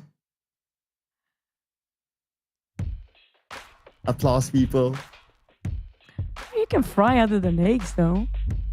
Yeah, true. You can make egg omelets and all that. But did you know, speaking about omelets, right? But do you know why did the dinosaur make an omelet? Did the dinosaur make an omelet of their own eggs? Maybe. But we never find out because they are Cannibalism, man. extinct. Get it? Because they're extinct. Get it? Oh my god. Please help me, God. You asked to be entertained, I try. You know? Astaghfirullahaladzim. Ya Habibi. Oh man. Okay. On serious note, we're back to the topic. Okay, we're done. Please no more. You're gonna kill me. Well, we don't know how long more do we have left, right? So This is scary every single time. This is scary every single time. yeah, as long as we don't go to like this extended super long break, I guess we're still okay. I guess. But I just still have the question though. I want to know. Okay. Is it possible for the teams, example, right? Is it 100% locked for their roster if they're able to get the slot for Esports World Cup? Is it possible for them to have like a couple of players loaned? Okay, just to clarify, that's not a joke, right? Bro. Okay. In case we're still in there, right? Just making sure. Oh my god. Okay. As far as I know, it's locked. So whatever roster that they have, they will carry forward to the PMWC. Oh, I wish it's not. I mean, at least let one player that can be loanable, because I want to see, mix and match of the top players that didn't get the opportunity to perform the world stage to be there. But you know what? While we're waiting for more jokes come up from Cloud, he's gonna make up some more for you guys to get entertained too. Okay, bear with me for a bit. I'm gonna head into the break. See you guys after this.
There shall be as a long companion.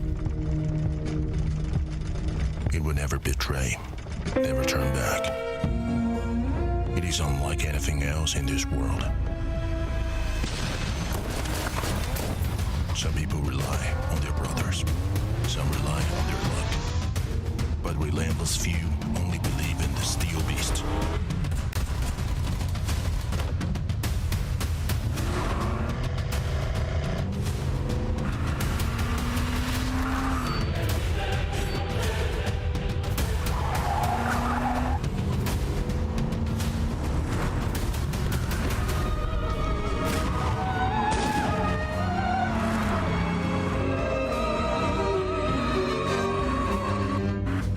One day, the fuel tank might run empty.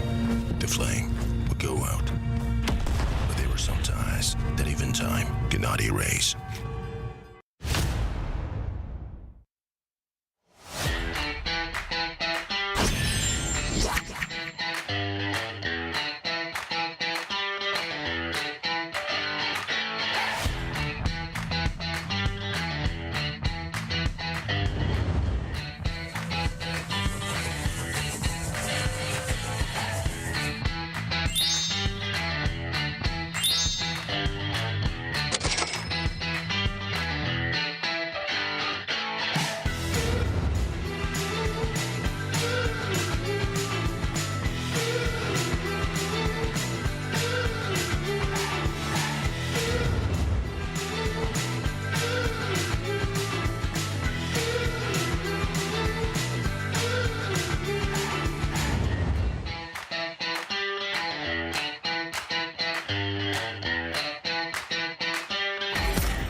And we are back, people. Okay, we're gonna start. Don't worry, be happy. And if you can just join us, we're jumping into game number 2. That is going to be the first wrangle between Group A and Group B. And we can see the players, they're ready. They're very serious too. They have to. I mean, this is their lifeline right now for the teams at the very bottom. Homeboys probably should go for a different, home sounds nice, but are they going home? Oh, we'll only find that out after the remaining 5 games. Okay, at least they're playing today, so they have control of their destiny on however that's going to happen today. But there's a high potential that ETN could go home after this match here. So, I mean, ETN, I don't know what sort of copium would they have right now to be able to kind of have that hope for them to get into this super weekend. It's only a miracle that can save them at this point, as that at number 16. And that might change right after this. We'll see what happens here, because it's going to be a wrangle. Back into the game. Game number 2 for day number 3 in the group stage.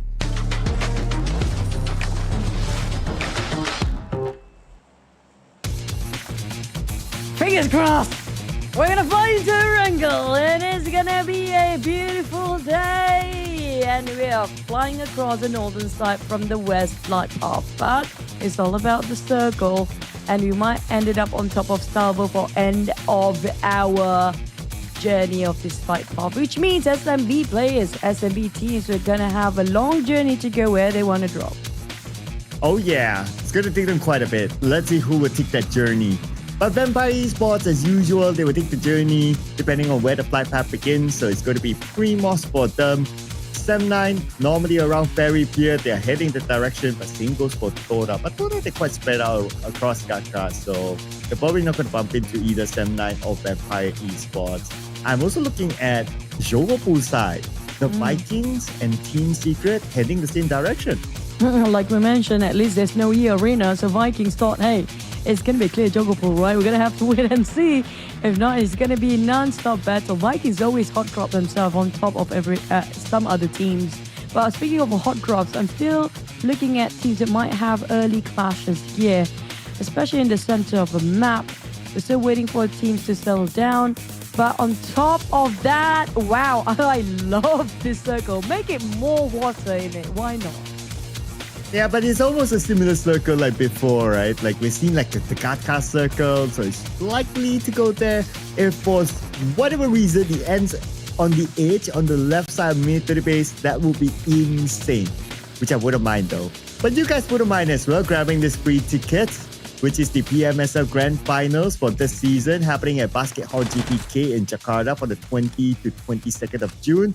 Grab it on the social medias of PUBG Mobile Esports starting this Sunday. Speaking of what's going to happen this Sunday, might as well just see them maybe fighting against if these both teams happen to be in the grand finals. BTR versus TALON. Not sure with a micro Uzi. But I think BTR, that's going to be the only player there is. So I don't know where are the rest of BTR right now, because they're not coming in very soon. And I see one player coming up from the back as well, driving and just scouting over, giving information for the rest of the roster.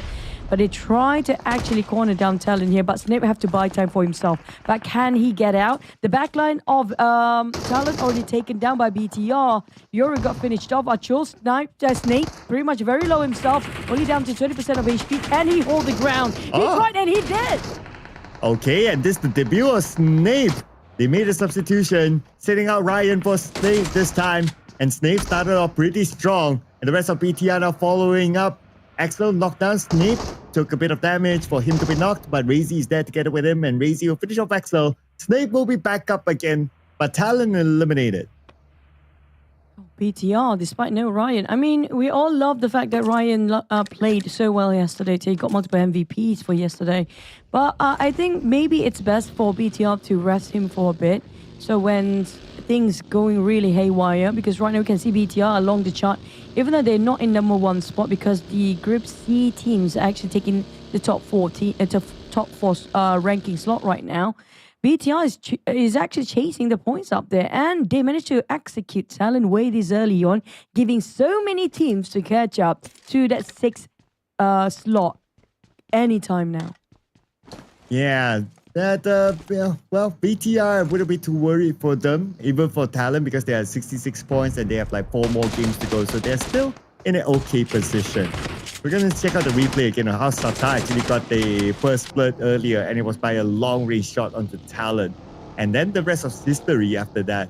So 4 points sealed by BTR, pretty sweet, pretty nice, and they are. Can you imagine this, right? Because the top teams like a BTR is taking away these 4 points. They're not leaving these points for those teams at the bottom. And also, they're not sacrificed any of themselves to give away any point for any other teams. Now, even though that sounds a bit greedy, but that kind of greed is super good when it comes to this tournament right now. Now, we do have some swap for Team Secret players too. Frankie is in. We do know how Frankie can actually fan the game. I'm looking for Team Secret try to push their numbers up, because I can see when Frankie's playing alongside with GK, they can go so aggressive in the game. And we have another sort of multiple swaps in this time, Cloud. Yeah, Brian's going to step out and Tam is going to come back in. So let's see what sort of change would this bring to TODAK. They're at 49 points right now. They're knocking on the door of that 60-point threshold with 40 games more to go, 4 games to go. So it will be interesting run for TODAK. And this is a confirmation. So Snape is going to come in here. And this is also Snape's first debut this season. Before this, last week, it was mostly Voxy playing. And then we had Ryan played for the last 2 days and also the first game today. And now it's Snape. So they are just giving all their more newer academy players a run out in preparation for the upcoming more important matches. Yeah, I mean, it's good for them to keep the seat warm, and so that the players won't get culture shocked with the momentum and the intensity of the battlefield, especially during this Super Weekend and the Grand Finals. But for the others, I don't think they're swapping that much anymore. So we assume for Alter Ego, probably we're not looking at Rosemary playing this round either. Because I don't know, what are your thoughts about Rosemary not playing so far for Alter Ego? I think it's a bold move by Alter Ego and the management and the coaching staff. Because for many seasons, they have been very dependent on Rosemary.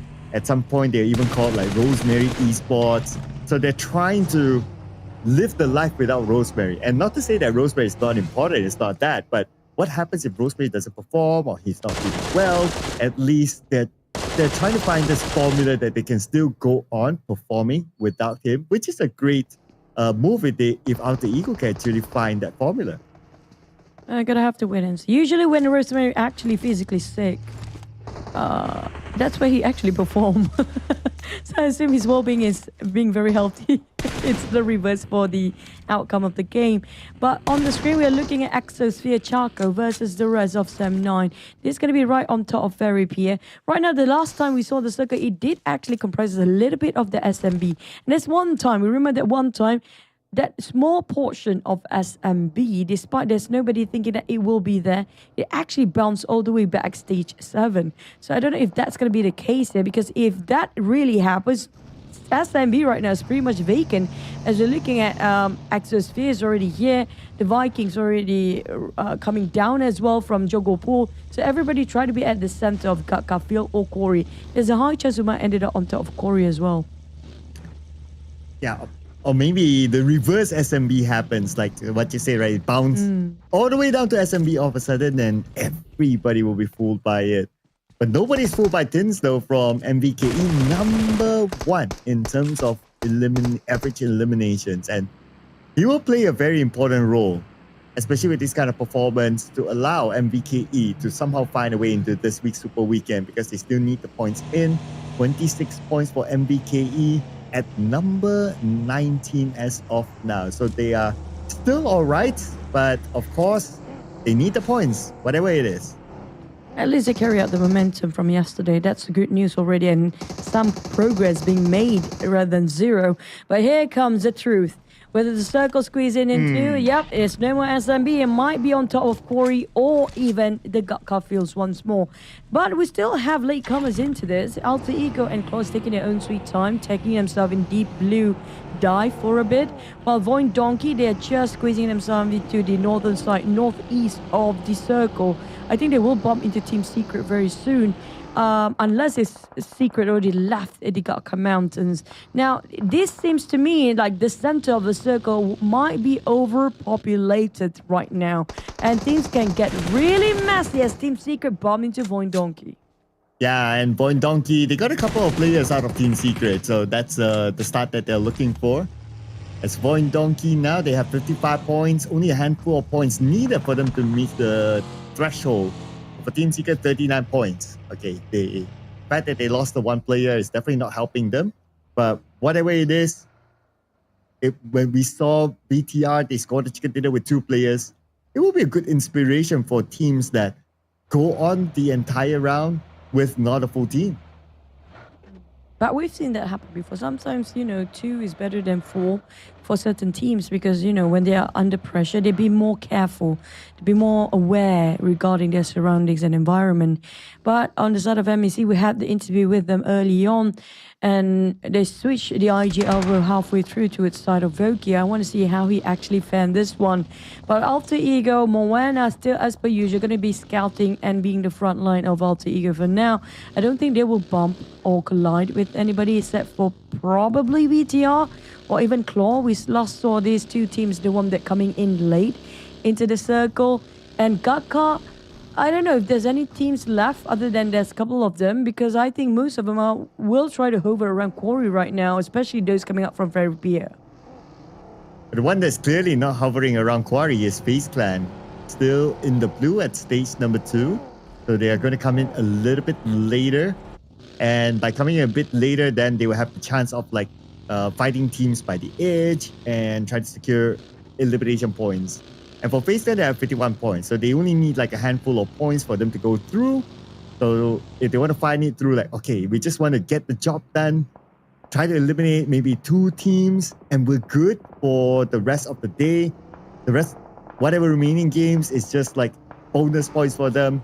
They'll definitely want to find a comfort zone. And VOIN Donkey finding another comfort zone with the fact that they just eliminated Zuxi from Claw. That's going to be point number 2 for them, 57 now. A bit heated up on top of Gutka. Looking at VOIN Donkey reposition for each of the building. While the circle will shrink even further, now we get to see whether it will favor Quarry or Gutka. It's still going to be down south all the way. So those are actually on top of Gutka have to leave, VOIN Donkey included.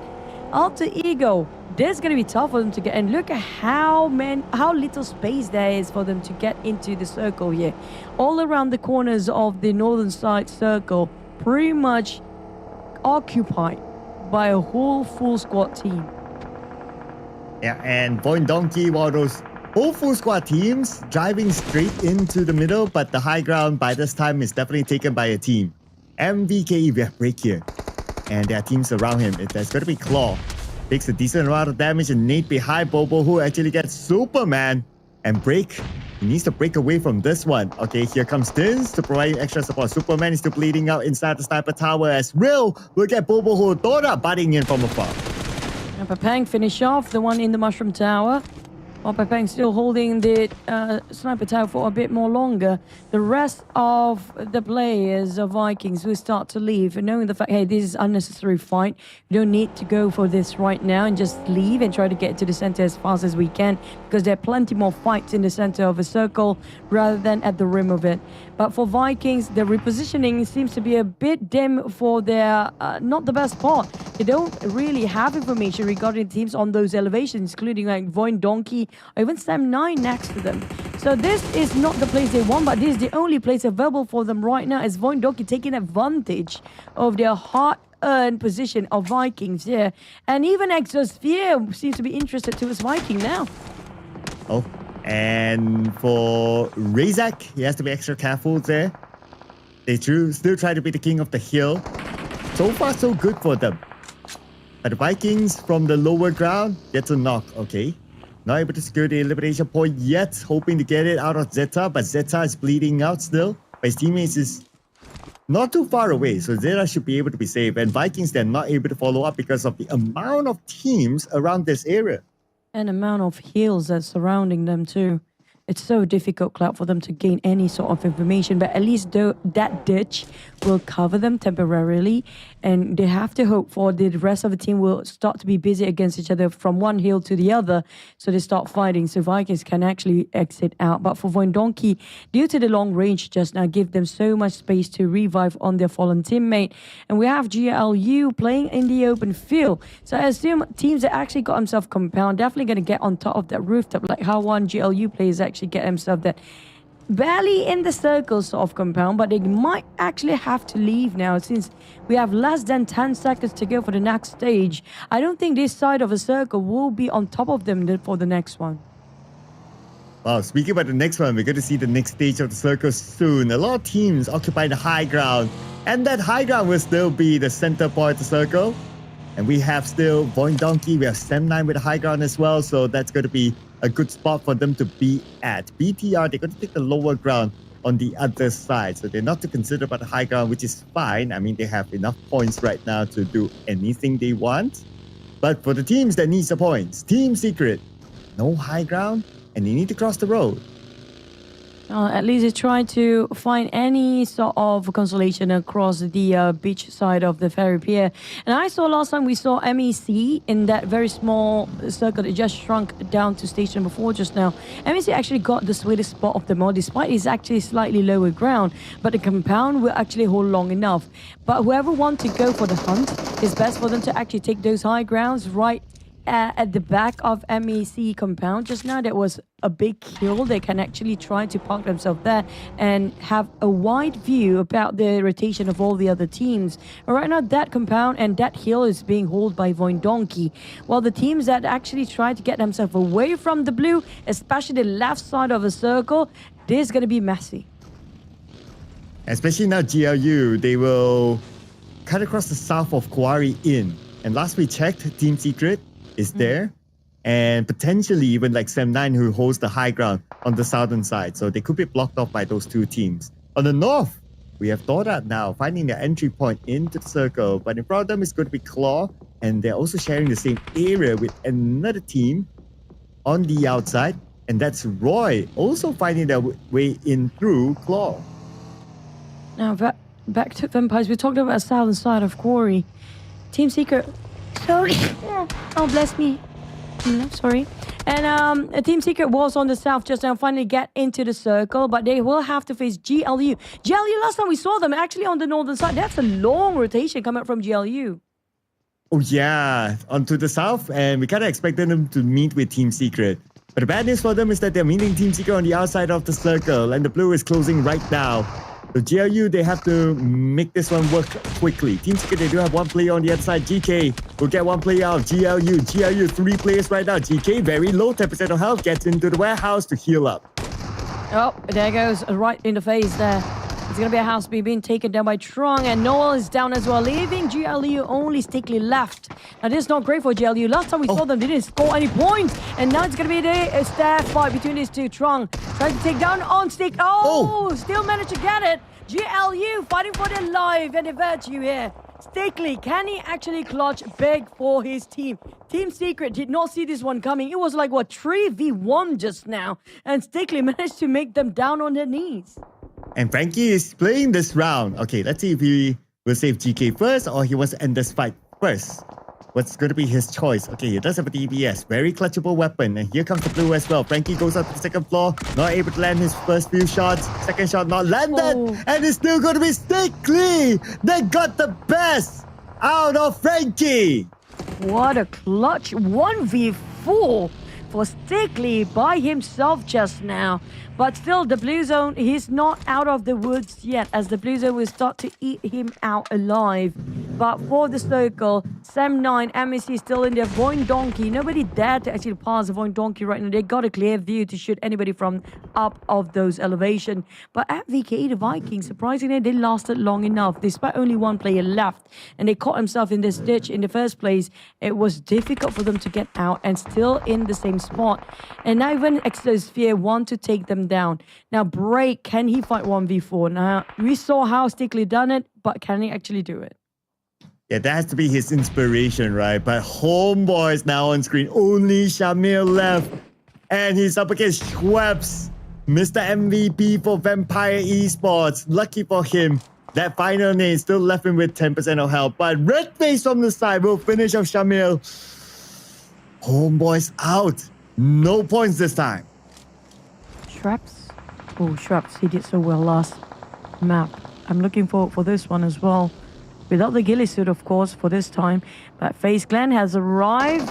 And now they're charging towards XSOPHERE. Now, I swear to God, Vikings going to be happy right now that they are distracted. Because XSOPHERE was trying to hunt him down. But FaZe Clan now will try to keep them busy. But XSOPHERE and FaZe Clan, we might actually have a third party as well. This is a mess. Look at how crowded it is on the mini-map. Even have a big accident in the process. That's the worst timing to have a car flip over. FaZe Clan now rushing towards and ramping down the rest of XSOPHERE. KNS almost completely get knocked down, but they only lost one of their members down there. And the rest of FaZe Clan trying to corner down and wrap around XSOPHERE. And there's no way out for XSOPHERE at the time being. Bumper car moment at the wrong timing. And FaZe Clan still trying to push on onto the members of XSOPHERE. Chaco, KNS. Right in front of them, and Chaco will be eliminated by Dewey. Point goes to FaZe Clan. KNS still within the smoke, but Red Bull is going to ignore him for now. He was scout in front just to find another space for them to all move in. On the other side, we now have VOIN Donkey trying to stop BTR from coming up this high ground. Oh, they do have the advantage. Snape, no, almost completely finished off just now. Can Federales rescue him in the nick of time, managed to do so. But this is actually a big risk on the side of BTR.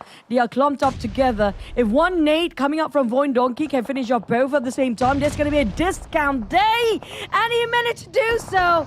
Oh man, Federales is down to only 30% of HP left. Snape and Federales both need help. Snape will be abandoned for now as MEC keep VOIN Donkey busy at the same time. And the fight still continues on. 3 teams right now, including MEC coming in from behind. VOIN Donkey, Zeta wants to rush forward, but MEC is around here. Has to be extra careful. Takes his time to heal up with his bandages. Here comes MEC. Voki cooking up this nade, but the counter nade onto Voki will not connect at all. Voki managed to damage Vexy. And Voki with the SLK looking for Vexy. Vexy now pretty low. He's in a critical position right now. He needs to heal up. One Zeta swap spaces with him, and Zeta gunned down immediately the moment he shows up. MEC out of nowhere suddenly charging in, and it's not even the full squad of that. Kiddo is still left behind where they were at before, and now Kiddo will actually try to focus on what's happening on the other end, while the rest of MEC now taken out by VOIN Donkey. 22YZ4K5. There you go, that's his name, and he's trying to do anything with this micro Uzi, but not enough as BTR coming back from behind. What is going on? MEC Voki is left. Can he actually fight back for the sake of MEC and BTR? They were being almost completely shut down by VOIN Donkey early on. Back on their feet after they reset themselves. Still a full squad alive. And they scored themselves quite an hefty amount of elimination. 7 in the bag with TODAK getting 8. And they also landed themselves at 6th place, so that's going to be a few placement points for MEC. They are still at the hunt to gain at least a minimum of 60 plus points here. Now for Vampire Esports, they're going to be the team to stop FaZe Clan from coming in. Vampire Esports, they need the points for themselves. So far, a full squad team within the circle, they have the advantage, but they have to be careful as well, because right now Sam9 is going to come onto them, but Sam9 is also distracted by the fact that FaZe Clan is here. Sam9 has been super quiet for a long time, and suddenly they are into actions. Now they're going to try to be as much third party as possible, but the problem is where they stand won't actually see, they can't get too much information from here. FaZe Clan on the other hand will try to pick off all those long shots and try to finish off whatever they can steal from afar. As 9 fought back, they finish off Vampires. Vampires didn't see this one coming. And I feel like bad for Vampires right now. They've been surrounded by all these teams, including FaZe, Sam9. It might be even TODAK from the northern side. Red Bull down on the ground as Vampires fought back. And now Red Bull's down on the ground though. But this nade could finish him off. Okay, this nade just right beside Red Bull. Red Bull is fine, but can't say the same for Chopper. S9 from TODAK from the side will take him down. FaZe Clan, they're falling apart right now, but TODAK now, they have BTR right behind them, crawling behind. Tam will now be the target of BTR. Same goes for 9 as well on the higher ground as Tatar will create the smoke bridge. He wants to move forward, but before that gets 9. He's getting out of hand here right now. Satar finish off 9 and also the rest of TODAK, but Real managed to get down on Satar. Now Tony K also being finished off, and that's the rest of history coming up from Vampires. Out of nowhere, we started from 5 teams down to only 3. Down to only 3 teams now. Who was the 4th place team? Wow. And stage 6, and we already had 3 teams. This round is really, really fast. Although it's like 100% land, but maybe it's the king of the hill. That's what motivated all these teams. Now make it 2 teams left with the fact that Federale has found Yui at the end of his crosshair, eliminating FaZe Clan. Now it's between BTR and 7-9 for the chicken dinner. BTR, they might actually do this again, a back-to-back chicken, just like how they did yesterday. They're doing the same thing here right now a bit earlier than yesterday as well. 11 eliminations already secured with 4 taken by Snape. I mean, we thought the Ryan lineup is actually the complete set, but hold that thought for a second, because Snape is showing something else completely. He's leading out of the 11 eliminations. He's getting himself a 4. While Sam9 still have a full squad as well, but comparing about their eliminations, yeah, definitely BTR have more than a chicken dinner right now. And Sam9, I don't blame them. They had not much action going on early before this. And though they have a lot of firepower here, we're talking about the Yuhai Mika combo. Let's see if they can actually do this one against the on fire BTR right now. They do have the circle advantage though. BTR, they don't have it. But BTR, they're starting to climb in. Okay, they're having this 2-2 split right now for the members of 7-9. But BTR, they're going to focus on the one side, and that's going to be UI side. Oh, they charge straight right in. BTR, they're not wasting any manpower at all, going straight for the flank side, not splitting themselves. They are clustering up as a 4, moving in unison. They will try to take down the rest of 7-9, limb by limb, check it out. Drexy and Firin try to cover fire, but it's a bit too far. The slopes of the hill will blind them. Obliterated view right now, but 7-9, another one bites the dust as Mika down on his knees. Crazy shooting on from above, and it's going to be the member close. of 7-9, leaving only 2 left. Firen, Drexy is already gone as well. Firen, can he actually clutch this? He's trying to fight back by himself, but BTR, a double, back-to-back. Since yesterday they had a double, today they score another. Again and again and again, BTR, the super team, the all-star team, right now here, again with another chicken dinner, even though they don't need it. But this is a statement by BTR, a statement by Snape, telling his coach that I deserve the spot in the main lineup. This actually will ignite the fire within all the other players out there. There's no other team than just BTR by Vitality that's conquering this lobby here right now. What a game. It's unusual. This is unusual approach coming up from BTR. Usually when it comes to a 4v4 with only 2 teams left, they will split themselves like how Sam9 is actually doing.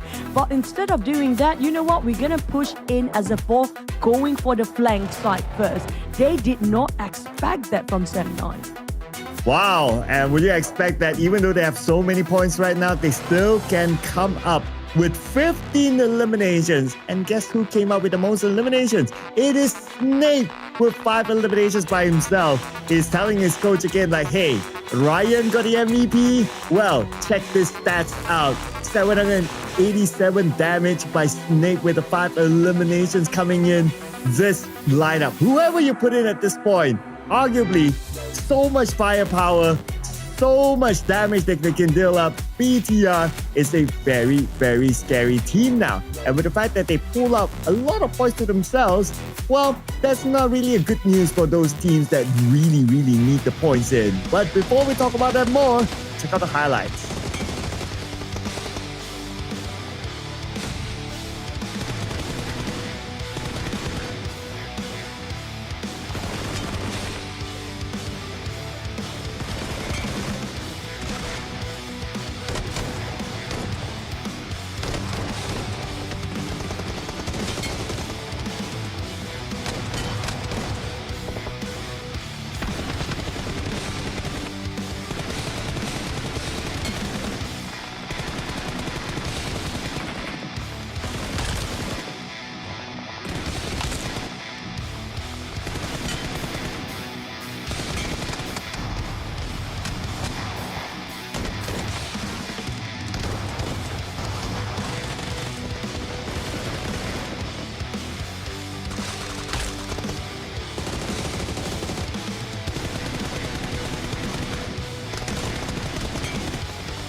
true monstrosity being showcased in the hands of BIGETRON by Vitality. This is one crazy team, man. I mean, I don't expect them to get even stronger. I thought yesterday has already been a phenomenal run by BTR, but right now what they're showing, this is truly one scary team.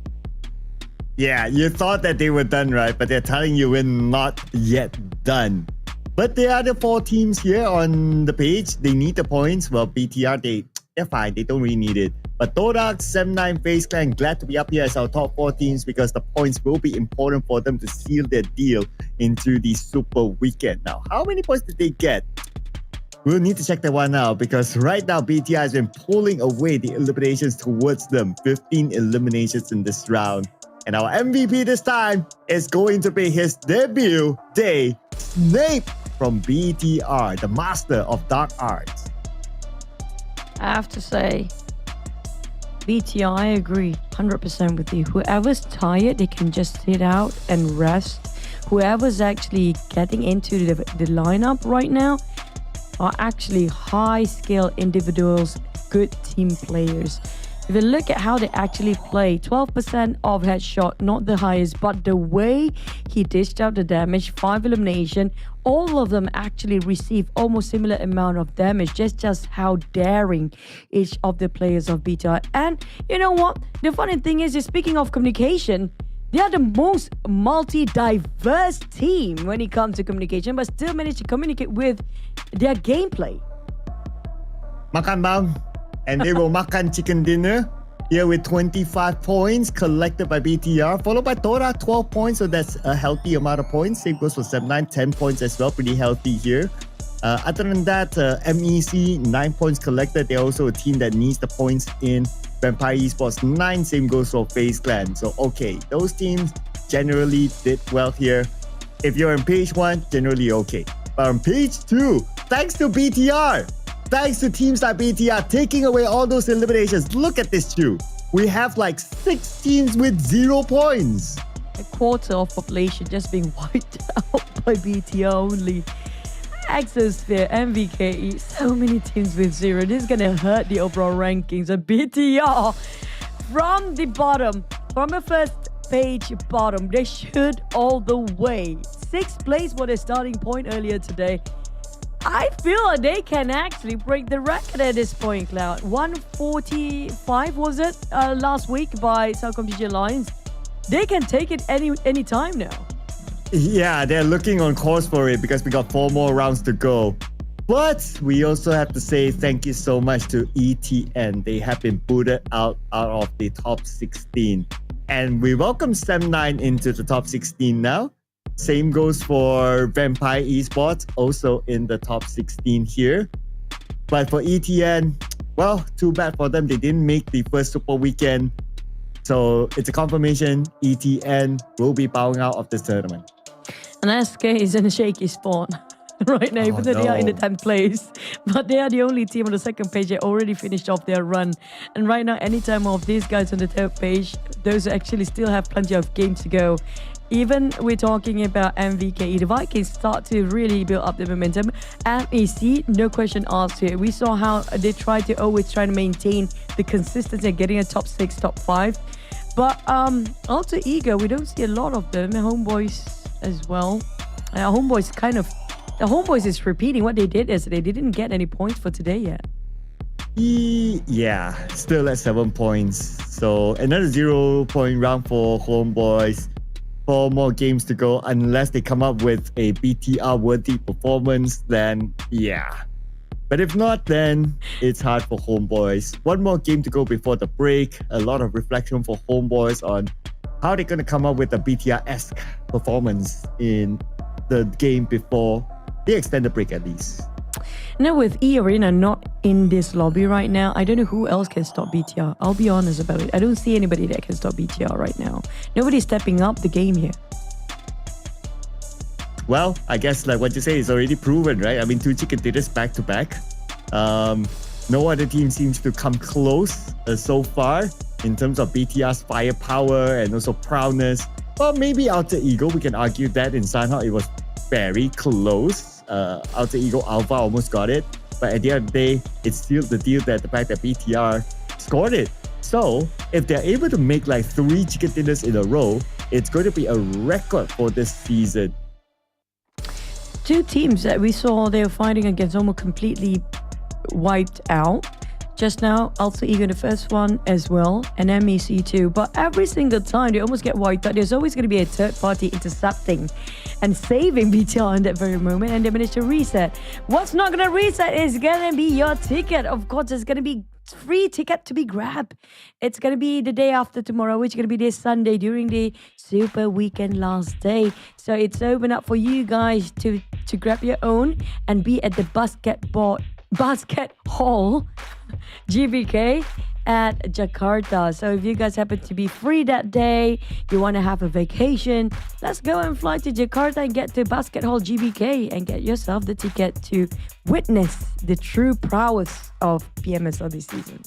And it's not only the ticket, you can get your chance to get some amazing merch here by all these interesting teams. Okay, we have an on-site pool for TALON, RRQ, GAU Squad, Alter Ego, Boom Esports, BTR, VOIN Donkey, and of course, not to forget Techno, who is our official sponsor for PMSL Summer this season. And if you visit Techno's booth, you stand a chance to win team merchandise. Now, which jersey is it going to be? We don't know. You got to head there to find it out for yourself. At the same time, you can also snap photos with your favorite teams and players as well. So definitely head there, check out the booths, and also claim your free ticket in the social medias of PUBG Mobile Esports.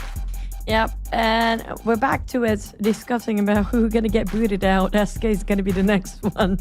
They're not playing. They are in the 50s. They got themselves 52 points, if I'm not mistaken, right? But it's not the 60s. 60s is always going to be the safest one. And we're talking about 10th place. That's 10th place at 52 points.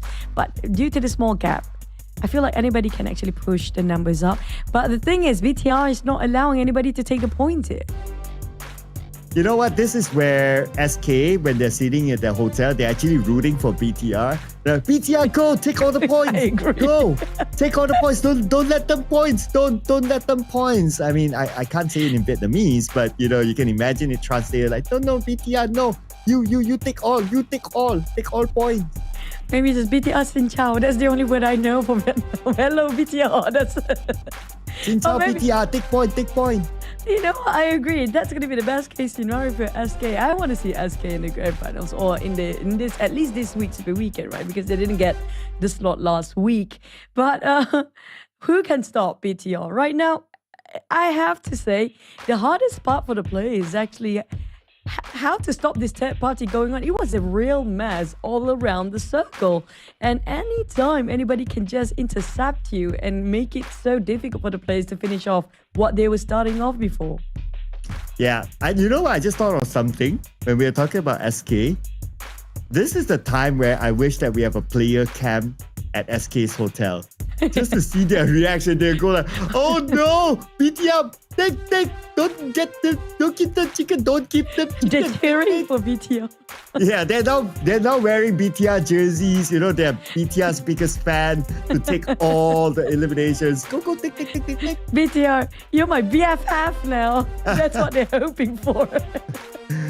If you win, we buy you nice ayam geprek tonight. Yeah, maybe they're gonna go for a good dinner together if that's gonna be the case. You know, that's the funny thing about BTR. There's nobody can actually stop them with their momentum right now. Since yesterday, by the way, we thought, the moment Snape actually debuted in the PMSL, we thought, is this a good choice right now? Because we saw the best of BTR yesterday when Ryan actually playing, and now we feel like, you know what? You can keep changing the play. It doesn't matter because BTR is just doing BTR things. And they have all these top Terminator players like Federales. I mean, Federales is definitely a great addition to the lineup, giving BTR a push that they always been hold back all this while. You can see they just gone wild. Not one player, all of them actually. Yep, you have the Filipino Terminator, and then you have the gold medalist Sata. I mean, all-rounder for them, right? But here's our teams to focus. And today, the teams to focus that I put out is actually based on like from the bottom up, like teams that needs the points to go through. So looking at Roy, Claw, and Exosphere, they still need the points in, and we happen to have the same Exosphere. No, I don't see too much Exosphere today. We see a glimpse of them, but we don't see them as brilliant as they were in day 1, week 2. I don't know what happened. Maybe this lobby is just too scary right now, and how crazy the circle can get, because the circle is very decisive when it comes for the players to call it out and the hotspots. The Vikings, though, on the other hand, I have to say that Vikings doing better now. I hope the homeboys actually get to learn something out of how Vikings actually play right now. Yeah, and they only have like 4 more games to not only learn but also apply at the same time. But a Vikings performance won't cut it for homeboys. They need a BTR performance. Okay, Tam. Okay, Tam always likes to do his mini love. Okay, flying kiss all the way. Okay, I'll take it. Tam is still single, by the way, I think. You're single too. Yeah, I think me and Tam will make a good pair. In the game. You know, he can Not carry judging, but yeah. You know, that's what I'm trying to say. He can carry me in game. You know, just saying. Not judging, but I root for you, buddy. Always. He's a nice guy, so you know, pretty good looking. All of them are good looking, of course. It depends on how big the hair is. Like we talked about, Nepeko, his hair is not big enough, so that's why they didn't perform for RQ this season. Yeah, I know. Size does matter, right? When it comes to hair. Yeah, definitely. But you know, wow, we're going that way now, really, buddy? But I mean, yeah. I specifically said hair, so I don't know what you were thinking. I didn't think of anything. I think about hair. But okay, back to his VOIN Donkey. We don't see VOIN Donkey as fierce as they were a couple of days ago. Don't know what happened though. Because the team to spotlight on when it comes to Group B for me personally is going to be BTR and VOIN Donkey. But right now we see more of a BTR but no VOIN Donkey at all. Yeah, not as much VOIN Donkey. We did see a bit, but maybe BTR is like stealing the spotlight away, right? Like suddenly because BTR is like the one that still is not stopping, then everyone else is like, you know, just like John Cena, you can't see me. That would be pretty cool if we actually have WWE teams one day. Imagine how fierce the players can get. They probably need a fighter to be performance coach for the team to know when it comes to mental health and mental strength to give them support. That'd be pretty cool. Yeah, somebody to just shout at them and say, just do it! Just do it!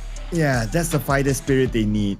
Especially for like, For a second there, I thought the lights went out and I get worried. Okay, but okay. I thought the same too. But you know what? We're getting to our next Wrangle map. Will it still BTR dominating over this lobby? The monstrosity of a BTR. There's no stopping. And let's hop into the next Wrangle.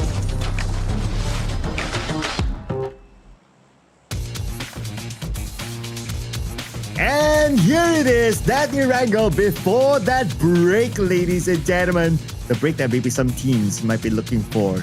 But for BTR, they're not looking for a break. They want to break everyone's back here in this game. And Snape, he wants to prove his point into the lineup. Man, gotta think about it. The coach will have a good headache of trying to, like, who he's going to pick for the very crucial Super Weekend. And that's kind of true. All of them are in their top and peak performance right now. But I guess they're probably going to, swap the players depending on the map after this. I'm not sure. We're going to have to wait and see whether they're going to have still the same lineup with Snape in Miramar map, or it's going to be alternating between Snape and also Ryan afterwards. Or maybe you're going to have even Federales to sit one out for once. Because it's always going to be Federales in the key roster, right? We never get to see Federales being benched before. Yeah, not yet. Federales and, Satar did take a break, but Federales not. So, 100% Federales. Yeah, he has been playing. Maybe he wants to play. His coach wants him to play because, let's not forget, there is the tournament FMVP on the line as well. Oh, true. And a lot of these guys want to try to snatch it for themselves here, including Tony K. Don't forget about Tony K. He's always going to be FMVP almost all season. It's so hard not to see him as well. But for Vampires, we don't see the best of them yet. I mean, I'm waiting for the Vampires to feel challenged with what BTR just offered that run just now. I think that's a wake-up call for the legacy teams out there. That's always big, and especially having a big fan base. And Woonty, yep, he's enjoying his day. Yeah, he's going to enjoy the glide here. You know, it's not like it's a military-based circle, so he's just like, cruising. But you know the point on Vampire, frankly speaking, okay, if I wouldn't be blaming any team right now, right? It's not their fault. It's not their fault that BTR is stealing all the points away, right? It's BTR's fault, okay? But it will be your fault, ladies and gentlemen, if you miss your chance to grab a free ticket this Sunday on the social medias of PUBG Mobile Esports to watch the grand finals live. We have all the ranges coming up with different colors this time. A couple of swaps coming up from GLU. I'm looking at the scoreboard right now. 36. That's going to be the minimum to take over. I assume probably going to be, we ended up around 50s by the end of the day. Finally, we get to see Rosemary back in the lineup. So I guess Alter Ego just really try to readjust themselves once more to see if Rosemary can push the team even further this time. Rose Carry is back, ladies and gentlemen. Let's see if they can actually carry Alter Ego. Okay, so I also want to like kind of recap on like, okay, Alter Ego's performance in the last Super Weekend. Okay, last Super Weekend, Alter Ego. They didn't get. They did get through, right? Oh yeah, they went through. Yeah. Yeah. Okay, so they're at 6 points, which is also kind of scary as well. If like the new teams that come in, like depending on how many new teams that join in, can overtake them. I mean, they could be like just safe, or they could be booted out. So Alter Ego, for safetyness. Okay, I'm trying to do the math on my head, right? For safetyness, maybe it's due to go to the Super Weekend. If not, it's copium for them, perhaps. 6 points still plenty. If you ask me, they are in the middle pack, so it's pretty much still okay, but not the safest to actually dodge this Super Weekend. BTR needed it more than Alter Ego, and it just shows about their performance as well. The one that actually should really get into the Super Weekend, other than the teams that's not getting the first Super Weekend, is going to be TODAK, though. Oh yeah, TODAK for sure. Because they only have like 1 point in last week's Super Weekend. Okay, I'm just looking at last season's data as well. So 6 points is safe. Yeah, 6 points is safe. But that also depends on how many new teams actually come into the Super Weekend. But yeah, it should be safe. But of course, your Alter Ego, right? You want to have not only an entry into the Grand Finals, but you also want to have a good amount of starting points in the Grand Finals too. So, yeah. But we've seen that before happen, Cloud. Whoever get the starting points, something get pushed down and not gaining any points the first few rounds. So I guess that's a bonus, yes. And it gives you a wiggle room to actually make mistakes in the first few maps when it comes to the Grand Finals. But it's not entirely like 100% helping that much, depending on how much drive you have to actually really push it all out. But for Alter Ego, I like that you mentioned about last season though. I noticed since last season, they kind of lost their spark as well last season, don't you think? Yeah, it feels like a couple of seasons now, ever since they last won the PMSL. After they lost to Boom, right? Yeah, after they lost to Boom, when Boom started to rise, and then you start to see the power shift to towards Boom and other teams. Alter Ego, they were still fighting like the first season when Boom won, and then after that, it just went all the way downhill. So this is arguably, okay, although it's not disastrous for Alter Ego, right? But it's still one of those seasons that is or lack of a better word, the worst season for Alter Ego so far? I personally think after Potato was transferred to another team, that's where they start to feel a bit dim, where we get to see they're a bit slower when it comes to getting aggressive in the game. I don't know, maybe it's just me.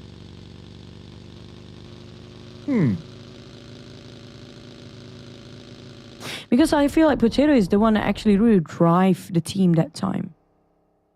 And they have huge respect for Potato, especially for Rosemary. I feel like whenever they are together, it feels like Rosemary do have sort of a bond with Potato in a certain sense. But I don't know. Maybe it's time for them to change, you know. Maybe it's time for them to mix and match with other teams, like how the transfers happening for between the teams, like how Federal is being transferred into BTR, and all these changes between the teams, like MEC as well. Well, FaZe Clan too, where Canary right now try to cook the nade. Red Bull, GUI alongside with the rest of FaZe Clan. They try to flush out the rest of MEC out of their hiding spot.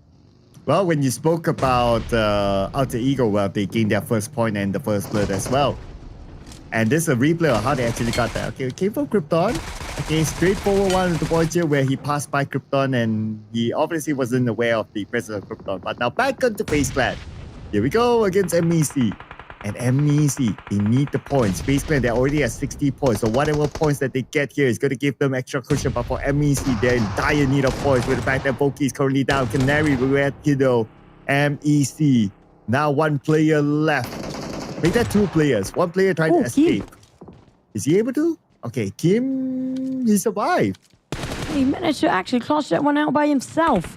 But for the side of MEC, they will try to depart and disengage and go for an exit out. They don't want to go through this anymore. And Kim, I think he's the only one surviving for the side of MEC right now. It's not worth. At least they try to. There's another player. One of them still survive. It's going to be Manzi too. So they try to just play as a duo right now. And unfortunately for MEC, they have to start as a duo, but at least consolation side, they have 1 point of execution or elimination out there. Next, we do have the circle shifted just now, right on top of, in between Rozhok Mansion, prison around the ETN center of around the Medusa intersection. And school might be one of the places where everybody wants to take a spot. Aha, with this kind of circle, yeah, school apartment especially is very popular. BTR are one of those teams who like to go to the school apartment. They're taking their time, probably just waiting out for any rotating teams that they can shoot down. But anyway, BTR, can do anything they want at this point. But of course, the one that's rooting for them is SK. SK, you can imagine from the hotel, it's like, come on, BTR, get more eliminations. And they might get one from Sem 9. Okay, but we'll look at that later because right now it's going to be TODAK and Team Secret. Yeah, there's an open field between these two teams. Team Secret managed to finish off one of TODAK players. That leaves a TODAK down to 3 right now, and they will try to go back. It's not worth. And it's a very risky spot for them as well. That flat plane will not last them long enough. So it's best for them to go for this engagement and try to find a compound to just hold and defend instead. But speaking of defense, the next contender might be BTR. We talked about BTR. Are they ready for the hunt?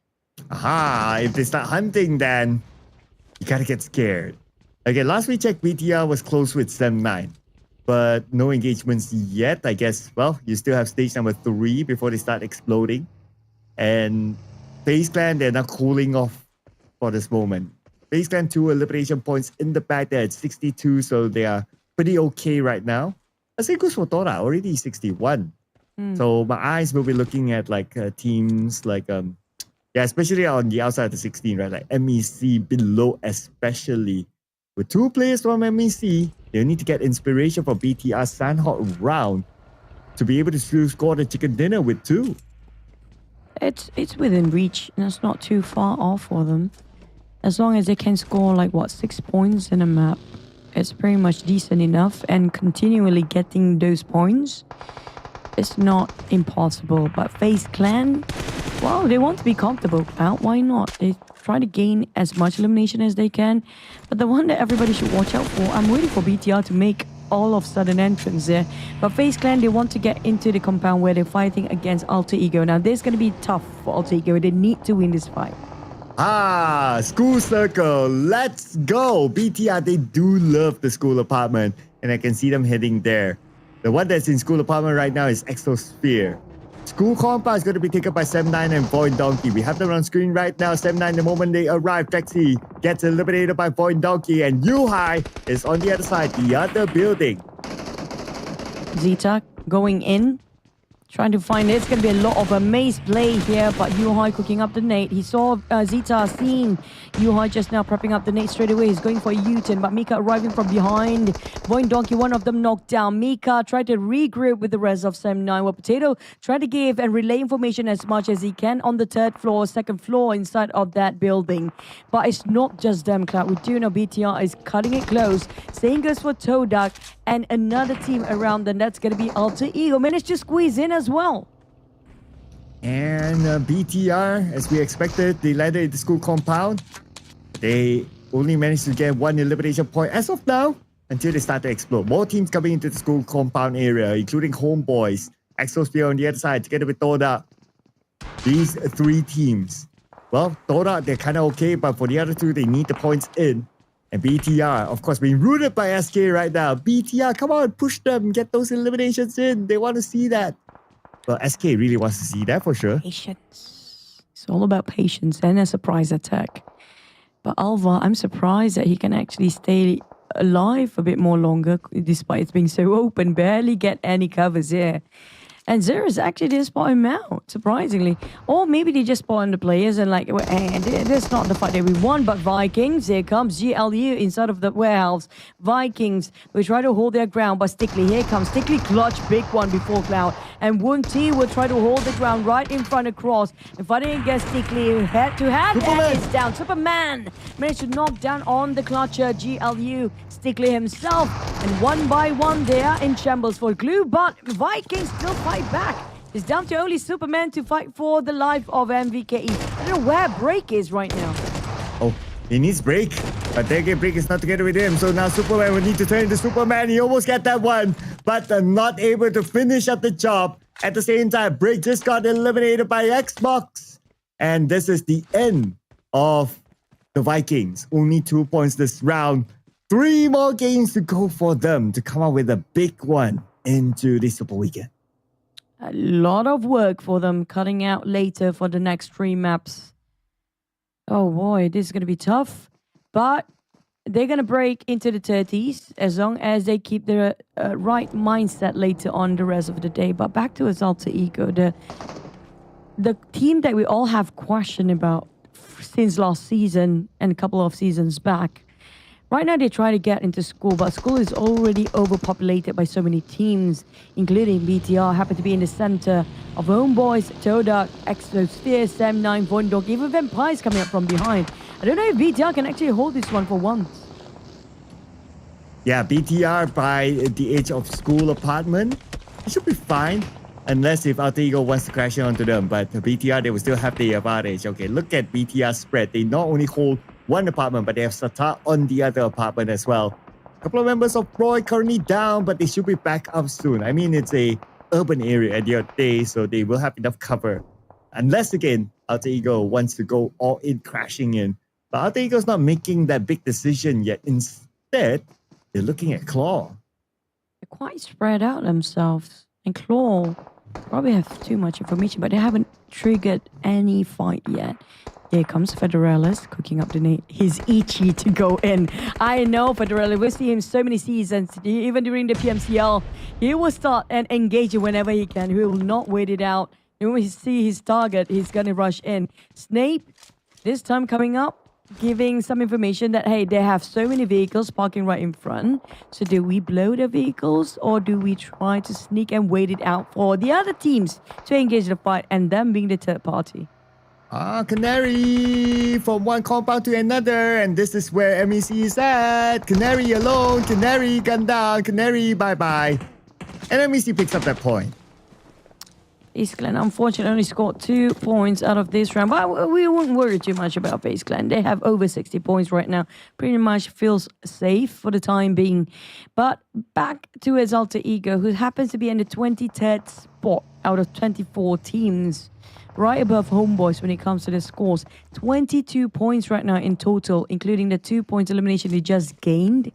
Now, with Rosemary coming back after being rested since yesterday, can things change?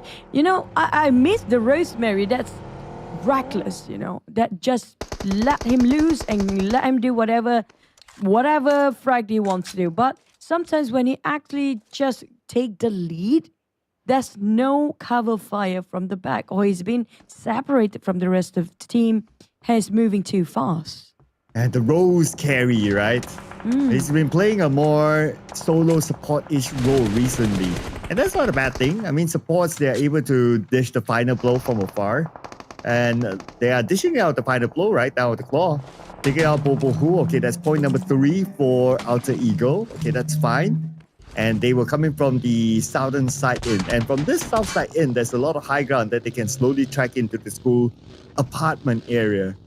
And it doesn't seem that there are too many teams there. Okay, maybe one team in front, but at least it's manageable since it's only one. But still, Claw, they're trying to track them out. Rosemary, got a member of Empire. Yep, it's within the woods of the high grounds, within those hills, on their journey towards the side of school. Just like you mentioned, everyone have the same idea right now. But for Alter Ego, they picked too many fights at the same time. It's going to be two-way war. Vampires with Onsens just now being knocked down, I think got finished off instantly. That shift the focus of Vampires towards their backside. Now, Alter Ego with the circle shifted slightly towards the right. They have to pick their fight. I think Vampires, they're not going to, you know, entertain Alter Ego. Their focus and objectives right now is going to be the center. While Claw, on the other hand, will they actually chase the tails of Alter Ego? We're going to have to wait and see.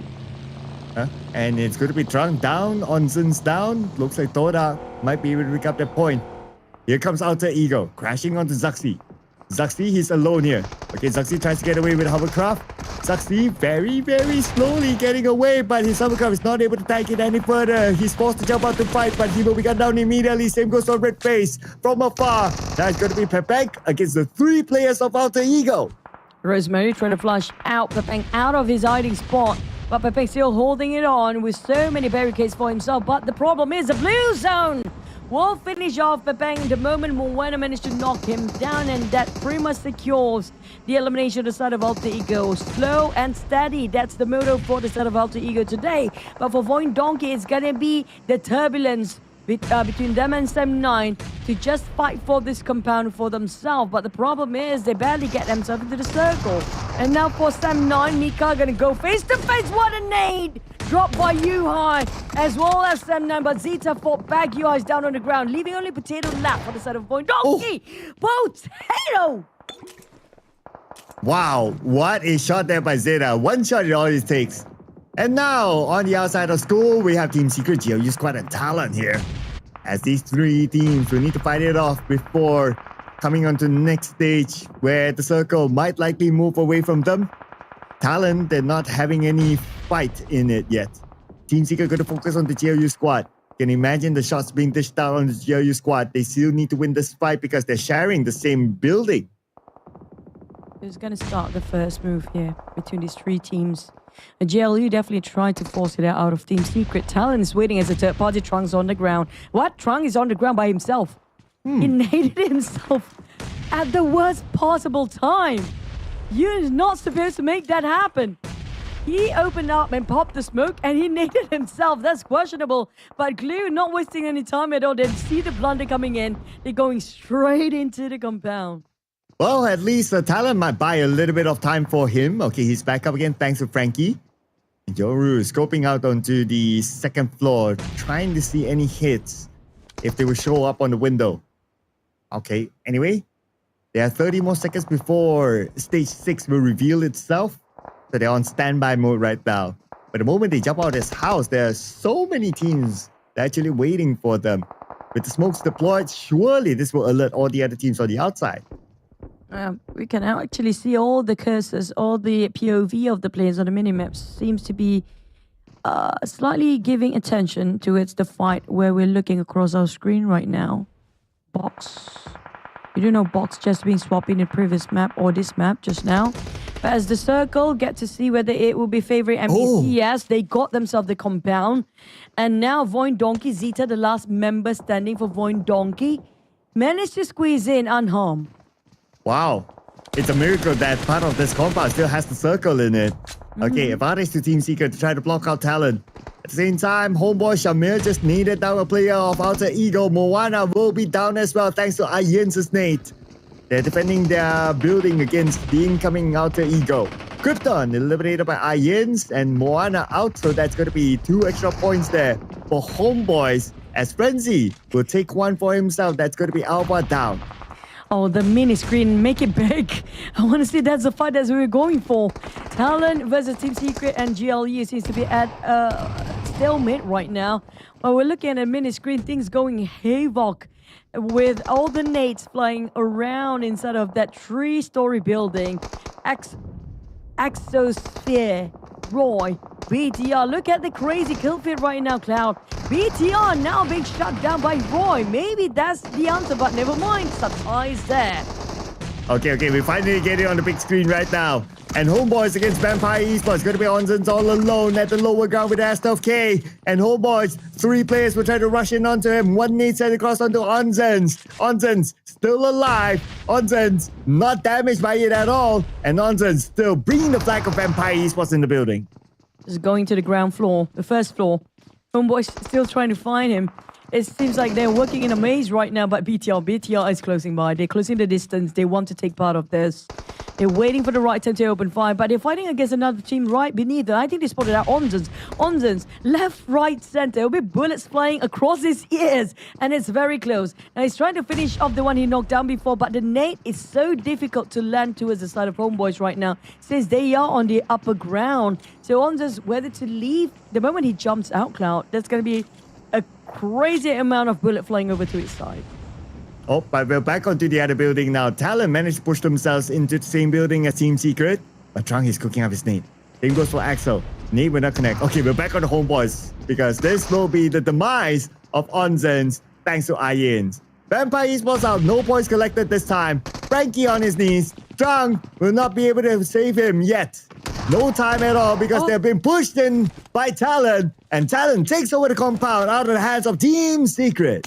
That was a blind shot coming out from the side of Talon, but Yori got hit by GLU. Axel's nade just now. Here comes another one from the flank side. Axel, he switched over to his left side and right side right now. He's trying to think about where the GLU players are coming out from. Is it from the outside or inside of the house? Next eyes, he's going to charge into a side of Axel from behind. A bit too late now as one of the members of GLU box bleeding on the ground. Here comes another team. Oh my god, VOIN Donkey last player, but Achul! Finished off Axels out of nowhere. Potato finally here with Zeta. Here comes VOIN Donkey against Talon. But circle is going to shift again. MEC, someone in the middle of the circle, and they will get the circle. Look at the amount of teams in school apartment, Juju. We have at least 5 of them.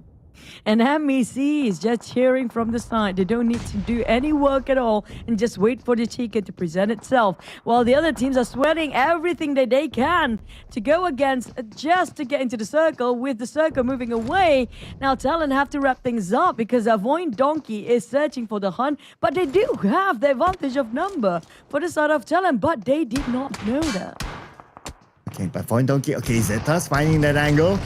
Okay, here comes Yoru from the top of the container. Now he's behind the members of VOIN Donkey, and here comes Achul, but VOIN Donkey stood tall. They won it against Talon. Now we're in the fight at the school apartment. Here comes BTR.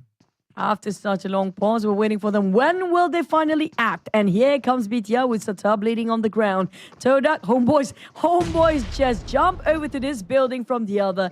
And now coming in from the top. Rooftop, and might spot it out real, but Snape Ayen is there. This is a very complicated situation for 3 teams to be in multiple level of building. It's quite confusing as well, as their footsteps will be masked by the positions here. Frenzy managed to actually reach out to Real, while Snape cooking out with the nade, hoping it will land onto the enemy team. Hopefully there's no blunder. Snape! He got one! Okay, looking for more. He sends a nade across. Federales winning inside. Federales from the back. Federales gets one, but Federales too low from the outside. XSOPHERE had to butt in, and BTR, when they were fighting, they were eliminated from the outside.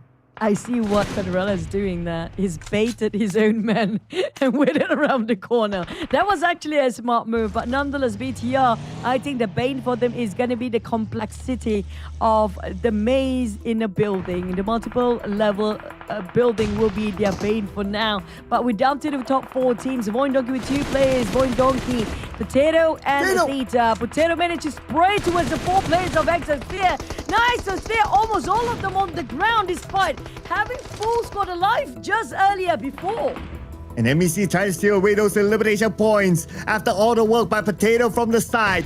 But Potato, they will still secure 1 elimination point. Here comes TODAK sending a nade on the XSOPHERE. But XSOPHERE, they're trying to hold their ground. They're still in the game though. We have Lobby X here trying to pick up Chaco, but no time for him. But nevertheless, Lobby X will still be able to take out Real. But the final blow came from Frenzy to finish off Lobby X. But from the other side, it's still going to be VOIN Donkey. Now, 2v2, VOIN Donkey and MEC. Oh, Manzi and Kim, the last remaining member of MEC, but they have not been proactively aggressive, just like VOIN Donkey did with Zeta and Potato right now. And Zeta aggressively just pushing them in. And this is going to be tough for MEC. They are clustered inside of this building, while Zeta do have more space with Potato alongside. Potato will try to come out from the flank side, the off angle, and try to bait them out. Potato, the moment he just park, it's going to be Manzi shooting him down. He's on his knees. Kim tried to go back indoors and try to finish off Potato instantly and try to secure those elimination points. But if they're not being careful, Zeta can turn the point here. But the day! Zeta down to 3% of HP. Okay, here comes 1v2, but Zeta is very low at this moment. But Zeta fights back. He gets Manzi. That's going to be a 1v1. Zeta and Kim for the chicken dinner. MEC, they need the chicken dinner. Zeta, he healed up himself back to 80% of health. Kim will finish off Potato. 1v1. They're going to play ring around the rosy at this moment. Kim with the SLK. Zeta with the SLK as well. They have similar weapons, but who will be able to land the final blow? Zeta trying to find an angle, but nobody's showing themselves yet. But this Nate by Zeta. Nate. But then again, it needs time for it to take away. This will allow Kim to push it onto Zeta as they still dance it over this compound. But Zeta from the back will be the one to win the 1v1 against Kim. What a ton at that. VOIN Donkey is back, and we're back to the 2 teams under the spotlight. BTR, VOIN Donkey for Group B today. But Kim just now, you can see he was panicking. He didn't cook the nade long enough because he heard the footsteps of Zeta keep moving. He didn't cook it long enough for him to have a sudden explosive shot toss when that happened. But valiant effort on the side of MEC, and we see MEC is starting to put their foot forward. And that was amazing man-to-man finale between these 2 teams. But nonetheless, VOIN Donkey, they had 2 men for a very long time. Yeah, and they're still able to score this chicken dinner. Another inspiration by BTR, I guess. But VOIN Donkey, they will be very, very safe right now with the points collected. And speaking of the points, it's 12 eliminations for VOIN Donkey this round. So it's 22 points. VOIN Donkey, they're very safe. It was MEC who needed the points the most. That's a lot of high Q volume from Zeta and Potato, by the way, 5 and 6. But they are the ones that actually left in the game. Vaxi and Raze that got finished off quite early. But nonetheless, VOIN Donkey, I mean, we see why they are up there. And this is the main reason why. When it comes to their judgment call, they never fail to just perform. Incredible plays by the side of VOIN Donkey with their scores right now for overall, but can MEC still push the numbers up? We're going to have to wait and see and tally up the scores, because right now, another double-digit massive kill volume just portrayed by VOIN Donkey. Let's rewatch their highlights.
What a crazy 1v1 that was, and Zeta knows it. That's why the celebrations was insane.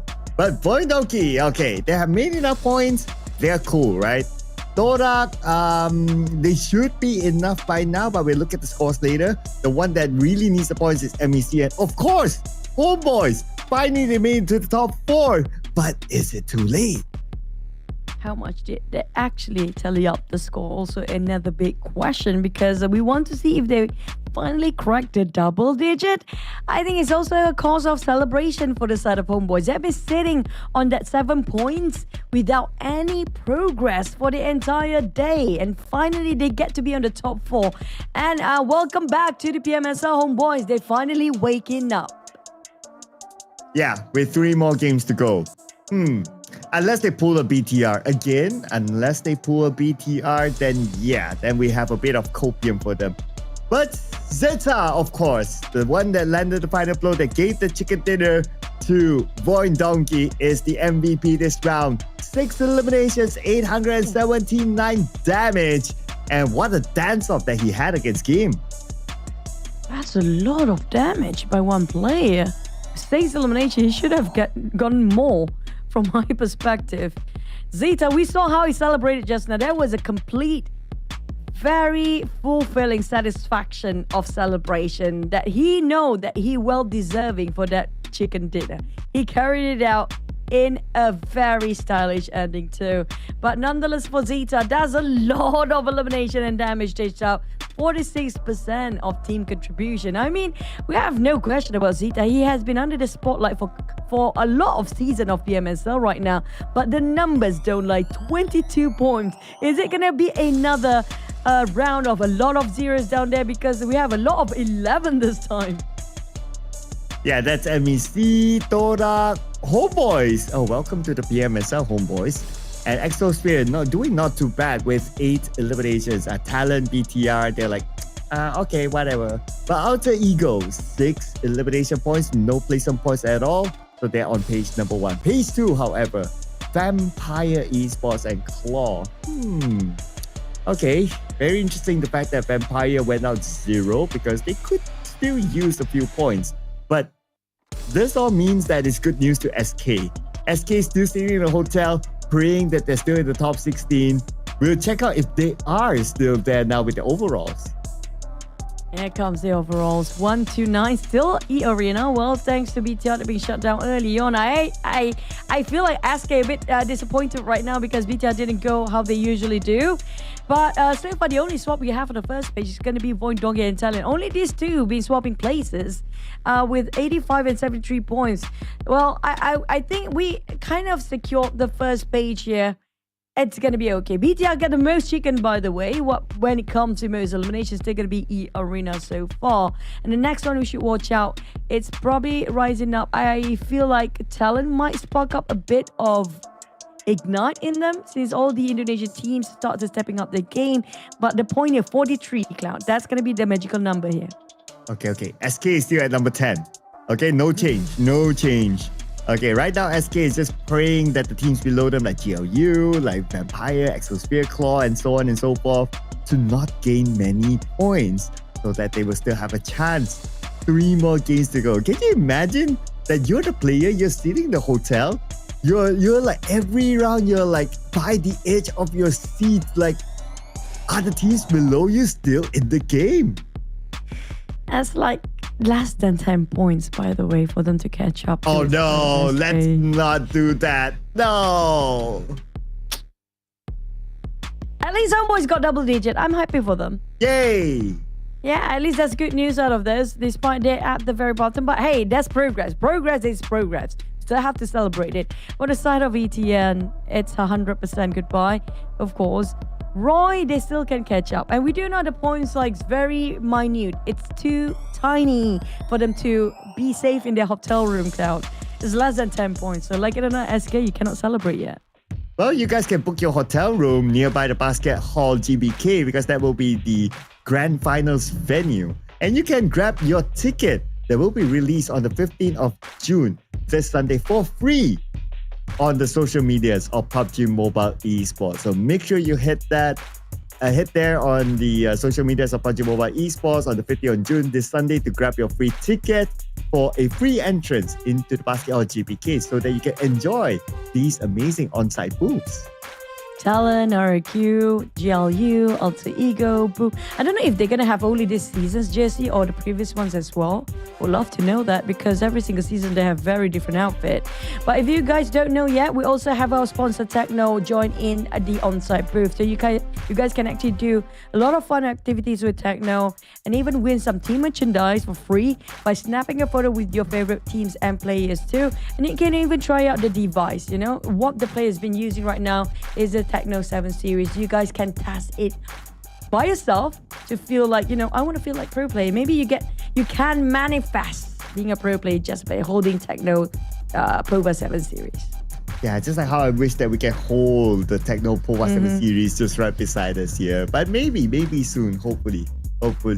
But what is coming up soon is going to be the break time, ladies and gentlemen. We'll be taking an extended break and we'll see you guys back here for the last 3 games.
There shall be as a long companion. It will never betray, never turn back. It is unlike anything else in this world. Some people rely on their brothers. Some rely on their luck. But relentless few only believe in the steel beast.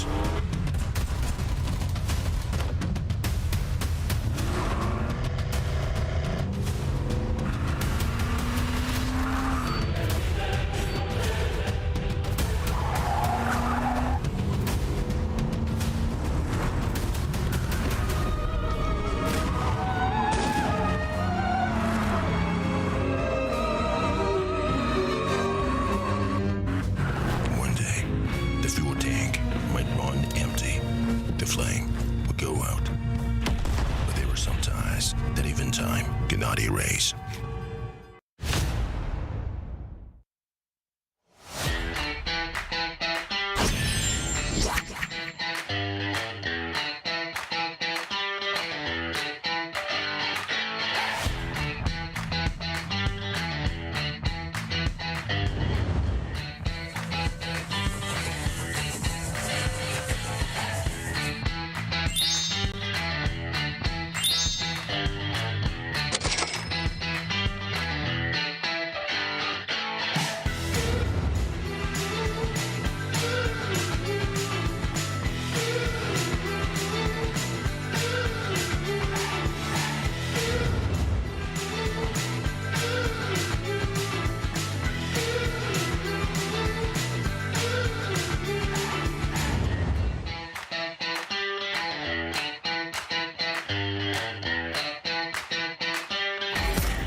but right amount of players.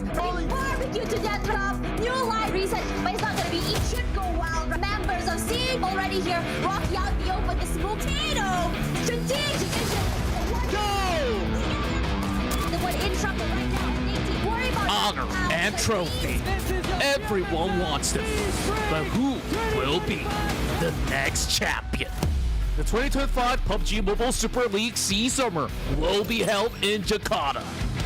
24 teams, including the 16 directly invited teams, and 8 teams advanced from the PNMC will compete fiercely from June 4th to June 22nd for this proud championship and a total prize pool of $200,000 US. In week 1, we will have the 3-day group stage. The 24 teams will be randomly divided into groups A, B, and C, and they will take turns to compete. The top 16 teams in the group stage will advance to that week's Super Weekend. Smash rule for Super Weekend. The 16 teams will play 2 days matches. At the end of day 1, the top performing team's total points will be used to set a match point target, which was top 1's team's points, plus 10 points. The teams must first reach match point and then win a winner-winner chicken dinner in a subsequent match to end the day. If after 8 matches of day 2 still no team achieved this requirement, then the match will end as well, and the team will be based on the points ranking to set the weekly ranking. In week 2, the rules are identical to week 1, but during the group stage, teams will be regrouped based on the last week's ranking. After the 2 weeks matches, teams will receive league ranking points from Super Weekend ranking. The top 16 teams will advance to the grand finals. League stage ranking points will be carried over to the playoffs as a head start bonus. In the grand finals, we will be playing 3 days matches, still following Smash rule. If no teams have completed the Smash rules after 6 games on day 3, the final ranking will be determined based on a team's points ranking. After that, we will award the champion of PMSL SEA Summer. We will compete in Erangel, Miramar, and Zadok. Teams will need to seize every opportunity to challenge again for honor. Get ready to welcome the new king.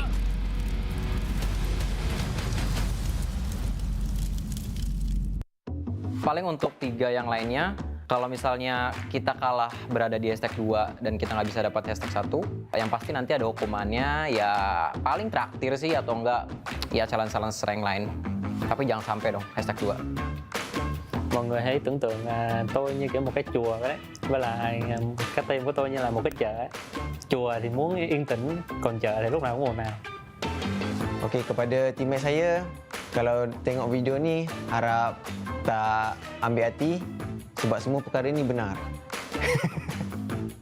Solusinya ya gue tutup aja pakai bantal mulutnya Asa biar dia nggak berisik.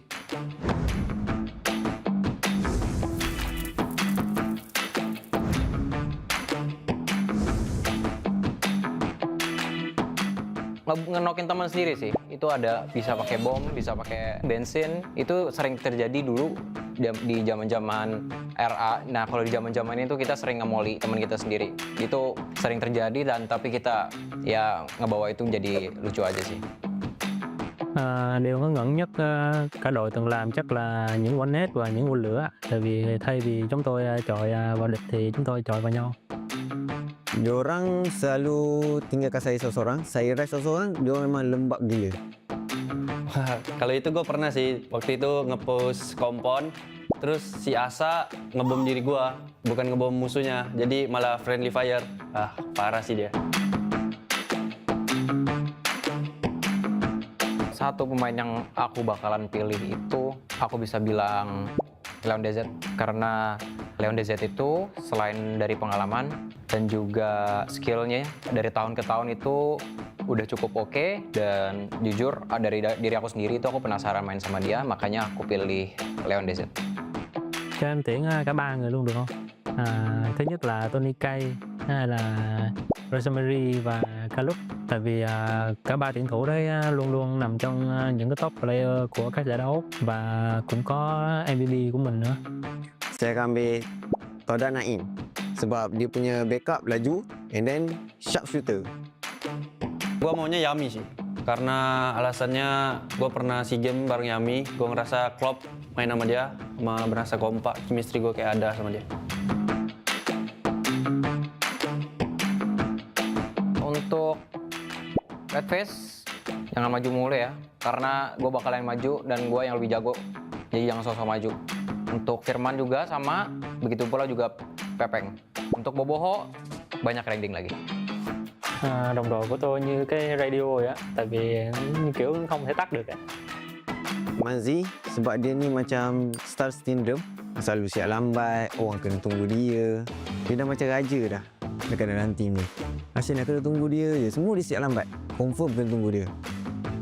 Oh, Asa sih, karena kalau Asa nih, kalau di GH, kalau di gaming host, dia tidurnya tuh ngoroknya paling kenceng. Jadi gue keganggu banget tuh kalau tidur. Jadi dia ngorok tuh berasa kapal pecah.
Hello, PUBG World people, and welcome back to the interview session. After the first half, after 3 games has done, we are going to the second half. 2 more maps, Erangel and Miramar, and we are going to settle the last day of the group stage. But right now, join with me 2 players from the same team, TALON ID, Boychill and Yoru. How are you guys?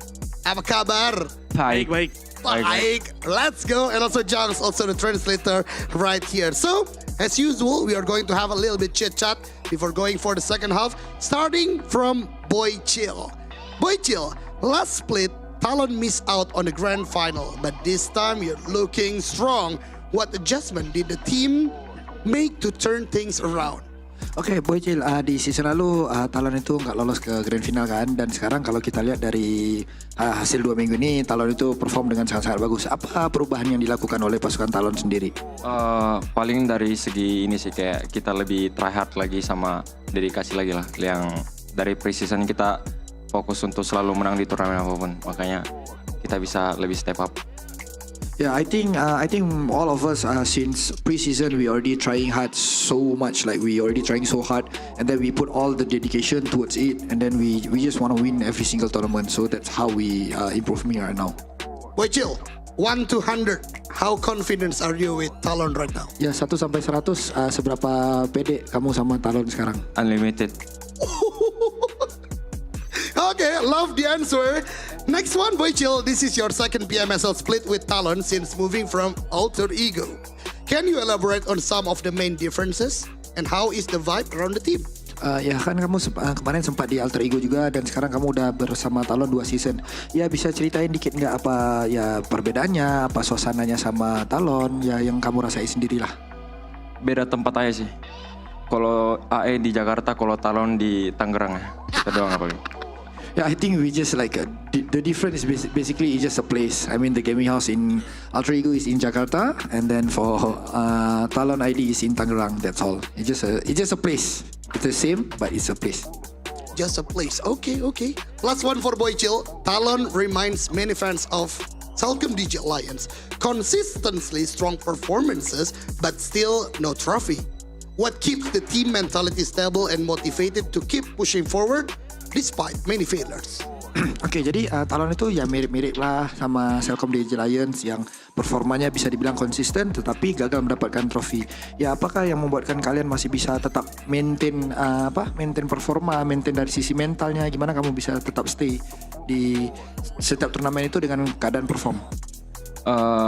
Mungkin kalau di saat mereka lagi di momen Talon yang dulu waktu konsisten, saya belum ada juga sih, jadi saya belum bisa jawab itu.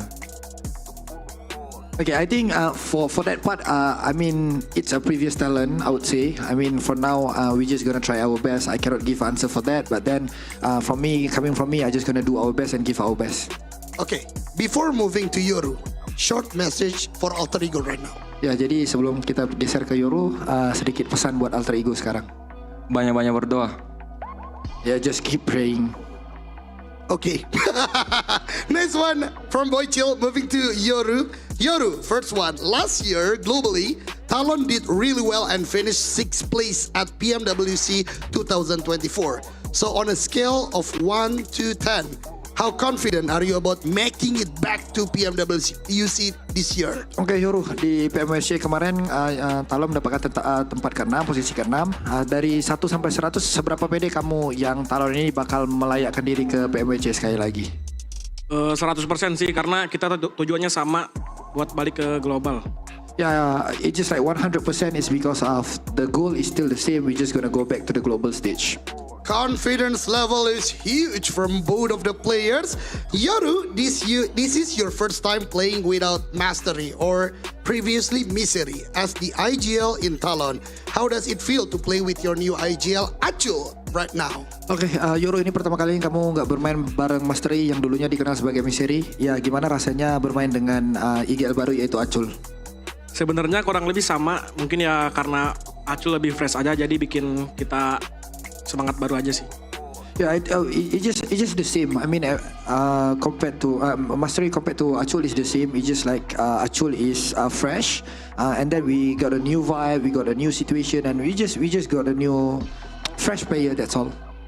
Okay, last one for Yoru. Now that Mastery and Redface, your longtime teammates, are no longer on Talon, do you have any friendly trash talk, quote unquote, or message you'd like to send their way? Ya, sekarang Mastery juga udah gak ada, Redface juga udah gak ada, yang dulunya lama banget bareng kamu. Ada nggak pesan-pesan buat Mastery dan juga Redface lah?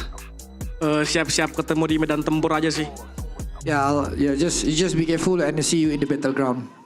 Okay, that's the answer from Yoru and also Boy Chill. Thank you so much for Jans too. So we are going for the second half. 3 more games, 2 more matches. Again, the tense is high because this is the last chance for the Super Weekend. So without further ado, we are going back to the casters. So casters, take it away.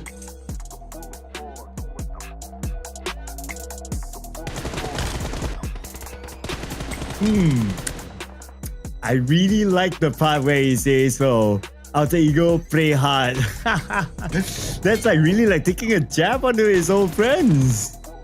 Well, that's what they really need right now. Things not doing great for Alter Ego because we have to agree numbers-wise, they're not pushing it up there, Cloud. Yeah, they really need to not only pray hard, but play hard as well because now we have 3 more games to go. And Alter Ego is still in a position that they're unsure whether they'll be able to make this Super Weekend or not. But same goes for some of the other teams, including our favorite team right now, KHOI Esports, that's praying hard in their rooms, hoping that they still maintain top 16. That's the only thing they can do, pray. At least Alter Ego, they have the options of play harder and smarter. But for KHOI, all they can do right now is just pray. Because based on the current standings, they have to pray hard. Nobody going to take over their 10th position because we talked about the gap points. It's not big. Yeah, 10 points, 3 more games to go. Praying hard for the teams below them to be eliminated early. So now they're rooting for the teams above them. Like PTR, Point Donkey, do well, take a lot of eliminations, eliminate those teams below. 3 more games.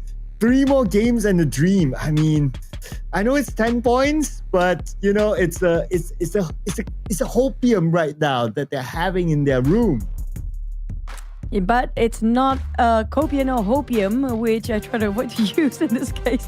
But it's going to be a true hope for you guys to get into the grand finals yourself. Don't forget to grab your ticket on 15th of June, which is going to be this Super Weekend and this Sunday as well. It's going to be in the Basket Hall GBK at Jakarta. If you happen to be one of the people that's nearby the place, don't forget to drop by because there will be plenty of stuff you can grab and so much memories you can actually make because there'll be plenty of the on-site booth there. Yeah, memories you can make here as well with your favorite teams. Together with Tacto as well, as Tacto will bring your favorite teams and players to their booth so that you can make your memories, snap photos with them, and win team merchandise at the same time. So definitely do check this one out. Of course, if you're there and if you don't visit these booths, I don't know what you're there for. It's definitely an experience that you don't want to miss out.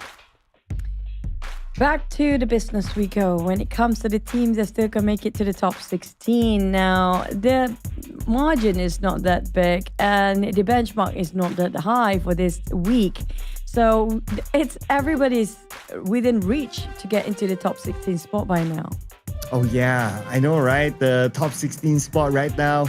A lot of teams on pace number 3 can still make it, but of course it's a duel to the death for all of them. That includes like HOMEBOIS, 3 more games to go, you know, BTRS performance for them to have a chance to be there. And it's not only to be in the top 16, it's not only to be in the grand finals, but also a chance to be at eSports World Cup. Only the top 3 teams will move on to PMWC that will be played in Riyadh, and it will feature a lot of prizes. But do drop us your prediction. Who do you think will be that top 3 teams that will represent Southeast Asia region to compete at the world stage in the PWC with the bigger prize pool, of course? But nonetheless, we want to thank none other than our sponsor Tecno with the POVA 7 series, the latest one with the Ultra 5G connection. Also, when you have this device, there's no way you cannot perform because it will be your ultimate friend and your ultimate ally to make you push yourself beyond the limit. And you can test it out yourself if you happen to be at the grand finals too. Yeah, they will have a booth specifically for Tecno, and you can win merchandise there. You can take photos with your favorite teams and players as well. And at the same time, Zoo Demo, the phone that's being used by these players on the PMSL SEA Summer stage, ladies and gentlemen. Don't miss out on that opportunity. But these teams, are they about to miss out on opportunities? well for yours. BTR, okay. TODAK is, it's okay, but Vampire is actually one of those in danger. Yeah, that's why I want to focus on this team right now because they always surprise us in the very last minute. And don't forget, last Super Weekend, they're actually one of the best team too. There's no way they want to miss this Super Weekend, right? There's no way they're going to miss it.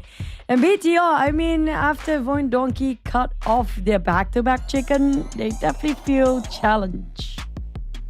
Well, if they are willing to take up the challenge and put in a BTR-esque performance again, then the happiest one would be KHOI eSports, of course, as they are still hoping for the best here with 3 more games to go.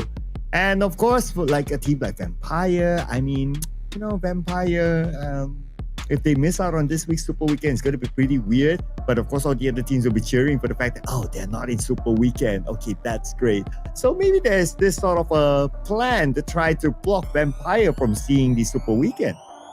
I mean, they got first place last Super Weekend, so definitely they're going to get into the grand finals, no question and no doubt at that.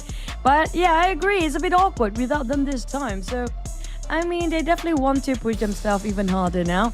With only 3 more maps remaining, we're going to head over to last Erangel after this for the entirety of league stage. But for KHOI, keep on praying. Alter Ego, you have to play and pray at the same time because right now, they are in trouble as well because we're heading over for our last Erangel in the PMSL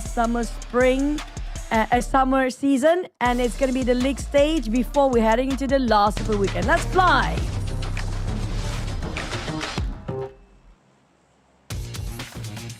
But if summer and spring comes together, then I'll be a little bit worried with the global warming. But I know you won't let that one go. I just have to, right? Reminder for everyone, you know, take care of the environment because global warming is a thing. So that's the public service announcement for you, ladies and gentlemen. And announcing the flight path, it's going to be from Kuwari all the way to Svalbard. And we're definitely going to see Vampire eSports dropping back at Primos. It's a flight path that we have seen before today. But will we see a similar circle? Come on, it's going to be the last Erangel before the Super Weekend. Made to the base, let's go! You know, we always miss the story of a Cinderella story. Which team do you think for this season will be a big Cinderella story comeback? Wow. At this point, it's KHOI. Yeah, KHOI, unless Homeboys can go insane this round, then we're probably talking. But at this point, because what makes it a little bit more unique because KHOI is not playing. So I would say KHOI for me. Which team would be yours? Probably going to be the same. I feel the same way too. But you know, let me do one stupid jokes for once, okay? Okay. Because you're like a Cinderella story. Why was Cinderella so bad at soccer? Because she had glass shoes on? Because she kept running away from the ball. Oh! I like that. I like that one. We're the same level of awkward and lameness now. Thank you. But we have a very strange circle as a start, divided into SMB and also the mainland. But we do have first blood already made.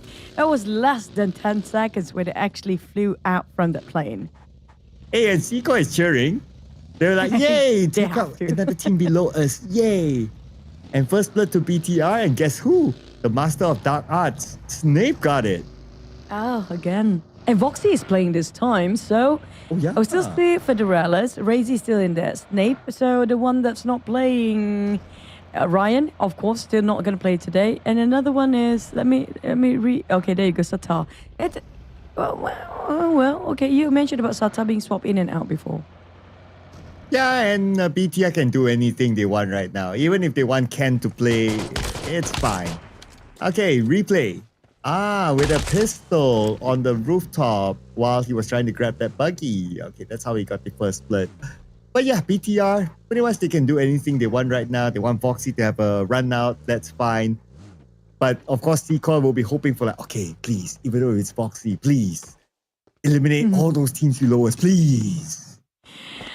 I don't think they want to go to the extent you have to eliminate all the teams below us, but not making them have too much progress is going to be the key point. You look at the scores right now, right? Okay, SK will be around 52 points, but Vampires, I think they're going to push their numbers up. They have to by now. XSOPHERE 44 at the same point with Claw. 43, that's 1 point different within like what? 2 teams, Secret and MEC. That's too close. Yeah, and then you have some 9. But looks like we're going to see our beautiful, handsome looking players again. And you know what that means. Back to jokes. Back to jokes. Are you ready for more? Let me throw you a couple this time. Okay, please take the stage this time. Okay, we do have bicycles in the game, right? Okay. So why did the bicycle fall over? Because it has 2 wheels. Close, because it was too tired. Oh, okay. I like that one. Okay, that's a nice one. Oh man. Okay. We have cats too, right? And you gave me a cat joke just now. Okay. So what do you call a pile of cats? Caterpillar. It's so weird. A mountain. Oh, mountain. Okay. A pile of cats. I like that. Yeah. Do you want more? Are we doing this the whole night? Yeah, we want more cat jokes. Okay, bring it on. Oh, okay. I don't have a cat joke. I do have a bear one. Okay. What will happen to bears without bees?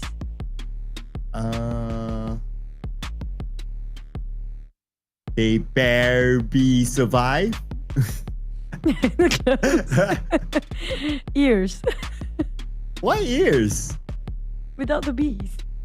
Oh, I get it now. I get it. Without a B, they become ears. Okay. And it's weird. English is weird. Why is it not beers, but it's spelled as BEER for beer? Why berries? Yeah, what berries? English is basically weird in that way, don't you think? So that it allows you to do that joke, you know. If it's beers, then you can't do the joke. So that's gonna give you one. Okay. What do you call a shoe made out of a banana?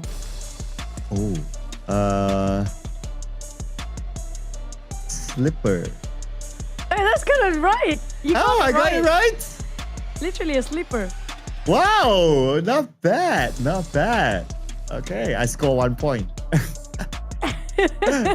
More points than the first 5 games of Homeboys yesterday. I'm gonna finish up my puns and stupid jokes. Okay. With a bit of roast later. How bad were the fish's grades?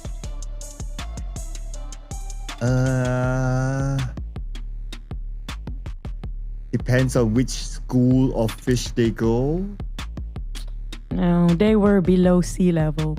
Oh, okay. That's gonna happen, and that's gonna happen to Alter Ego if they don't swim back up. Yeah, below sea level. I like that. That's a good one. And it's bad. It's bad. We do know it's bad right now. That's a good one. Are you entertained at least? I am. I'm glad. We clearly have time for more. Oh, should we be worried now again? We don't hear anything from Mr. Producer Tiger yet. Yeah. So I don't know if that's good news or not.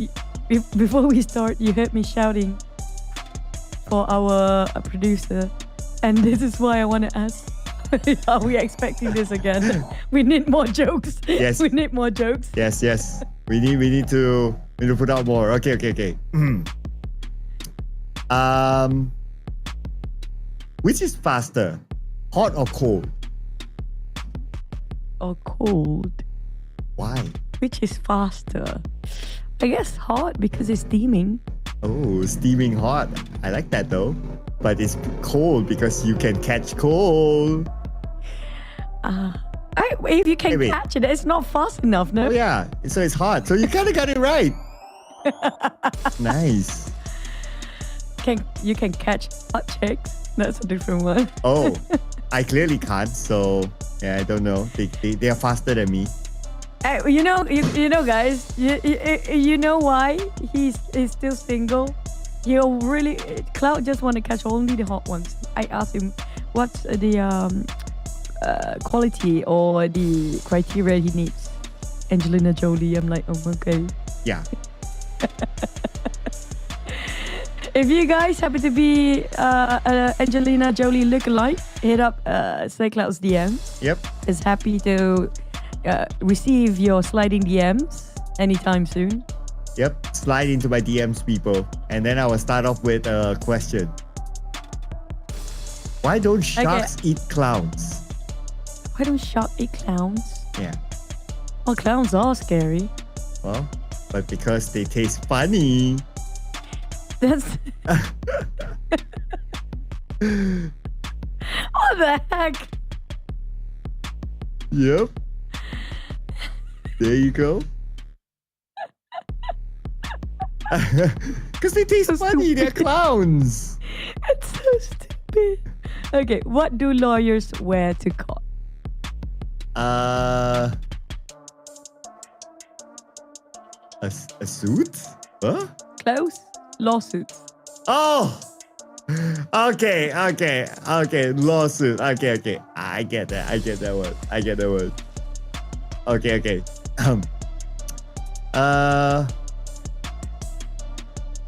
Let's see here.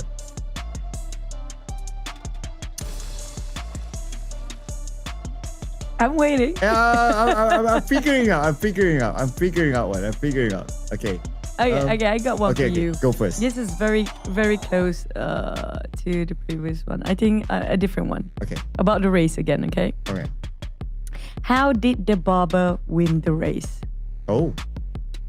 By cutting corners? Close. You're so lame that you pretty much know all the jokes. But yeah, he knew a shortcut. Okay. All right. Barbers, no shortcuts. Okay, I like that one. Okay. What's the best smelling insect? What? Best smelling insect? Yeah. Insect. Yeah. The best smelling insect. I cannot figure out this one, really.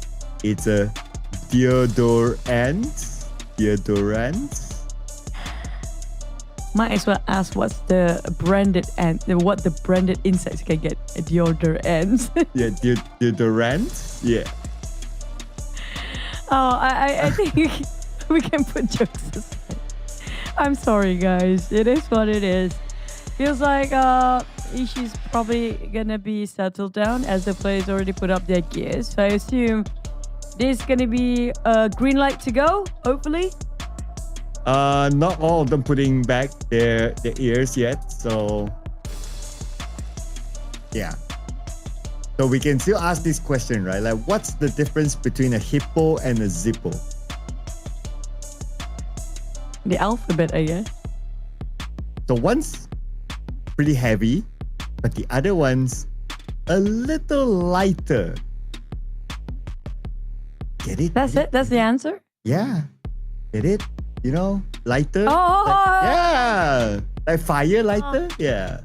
I don't use a lot of lighter. Now you remind me of a Zippo brand. Finally, I get to register it in my brain.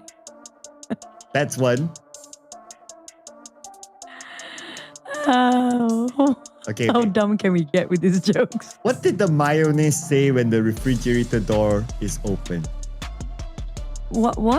What did the mayonnaise say when the fridge door is open?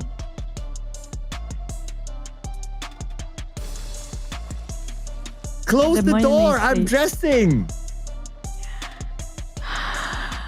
Yeah. I don't know how to feel about that one. Well, if you eat a lot of salad, then you would know. I don't take mayonnaise because it's too fatty. Oh. Usually I take mustard. Sorry, salad people. Oh, okay. Sorry. Well, at least we don't need to fight over mayonnaise. I love mayonnaise. Extra mayonnaise on my burgers, I'm hungry right now. So let's get the game going, people, so that we can finish up the last 3 games and lock in the top 16. Finally, Wrangle. Finally, we're jumping in. Headsets on. Timers up. You know it is time. Let's go.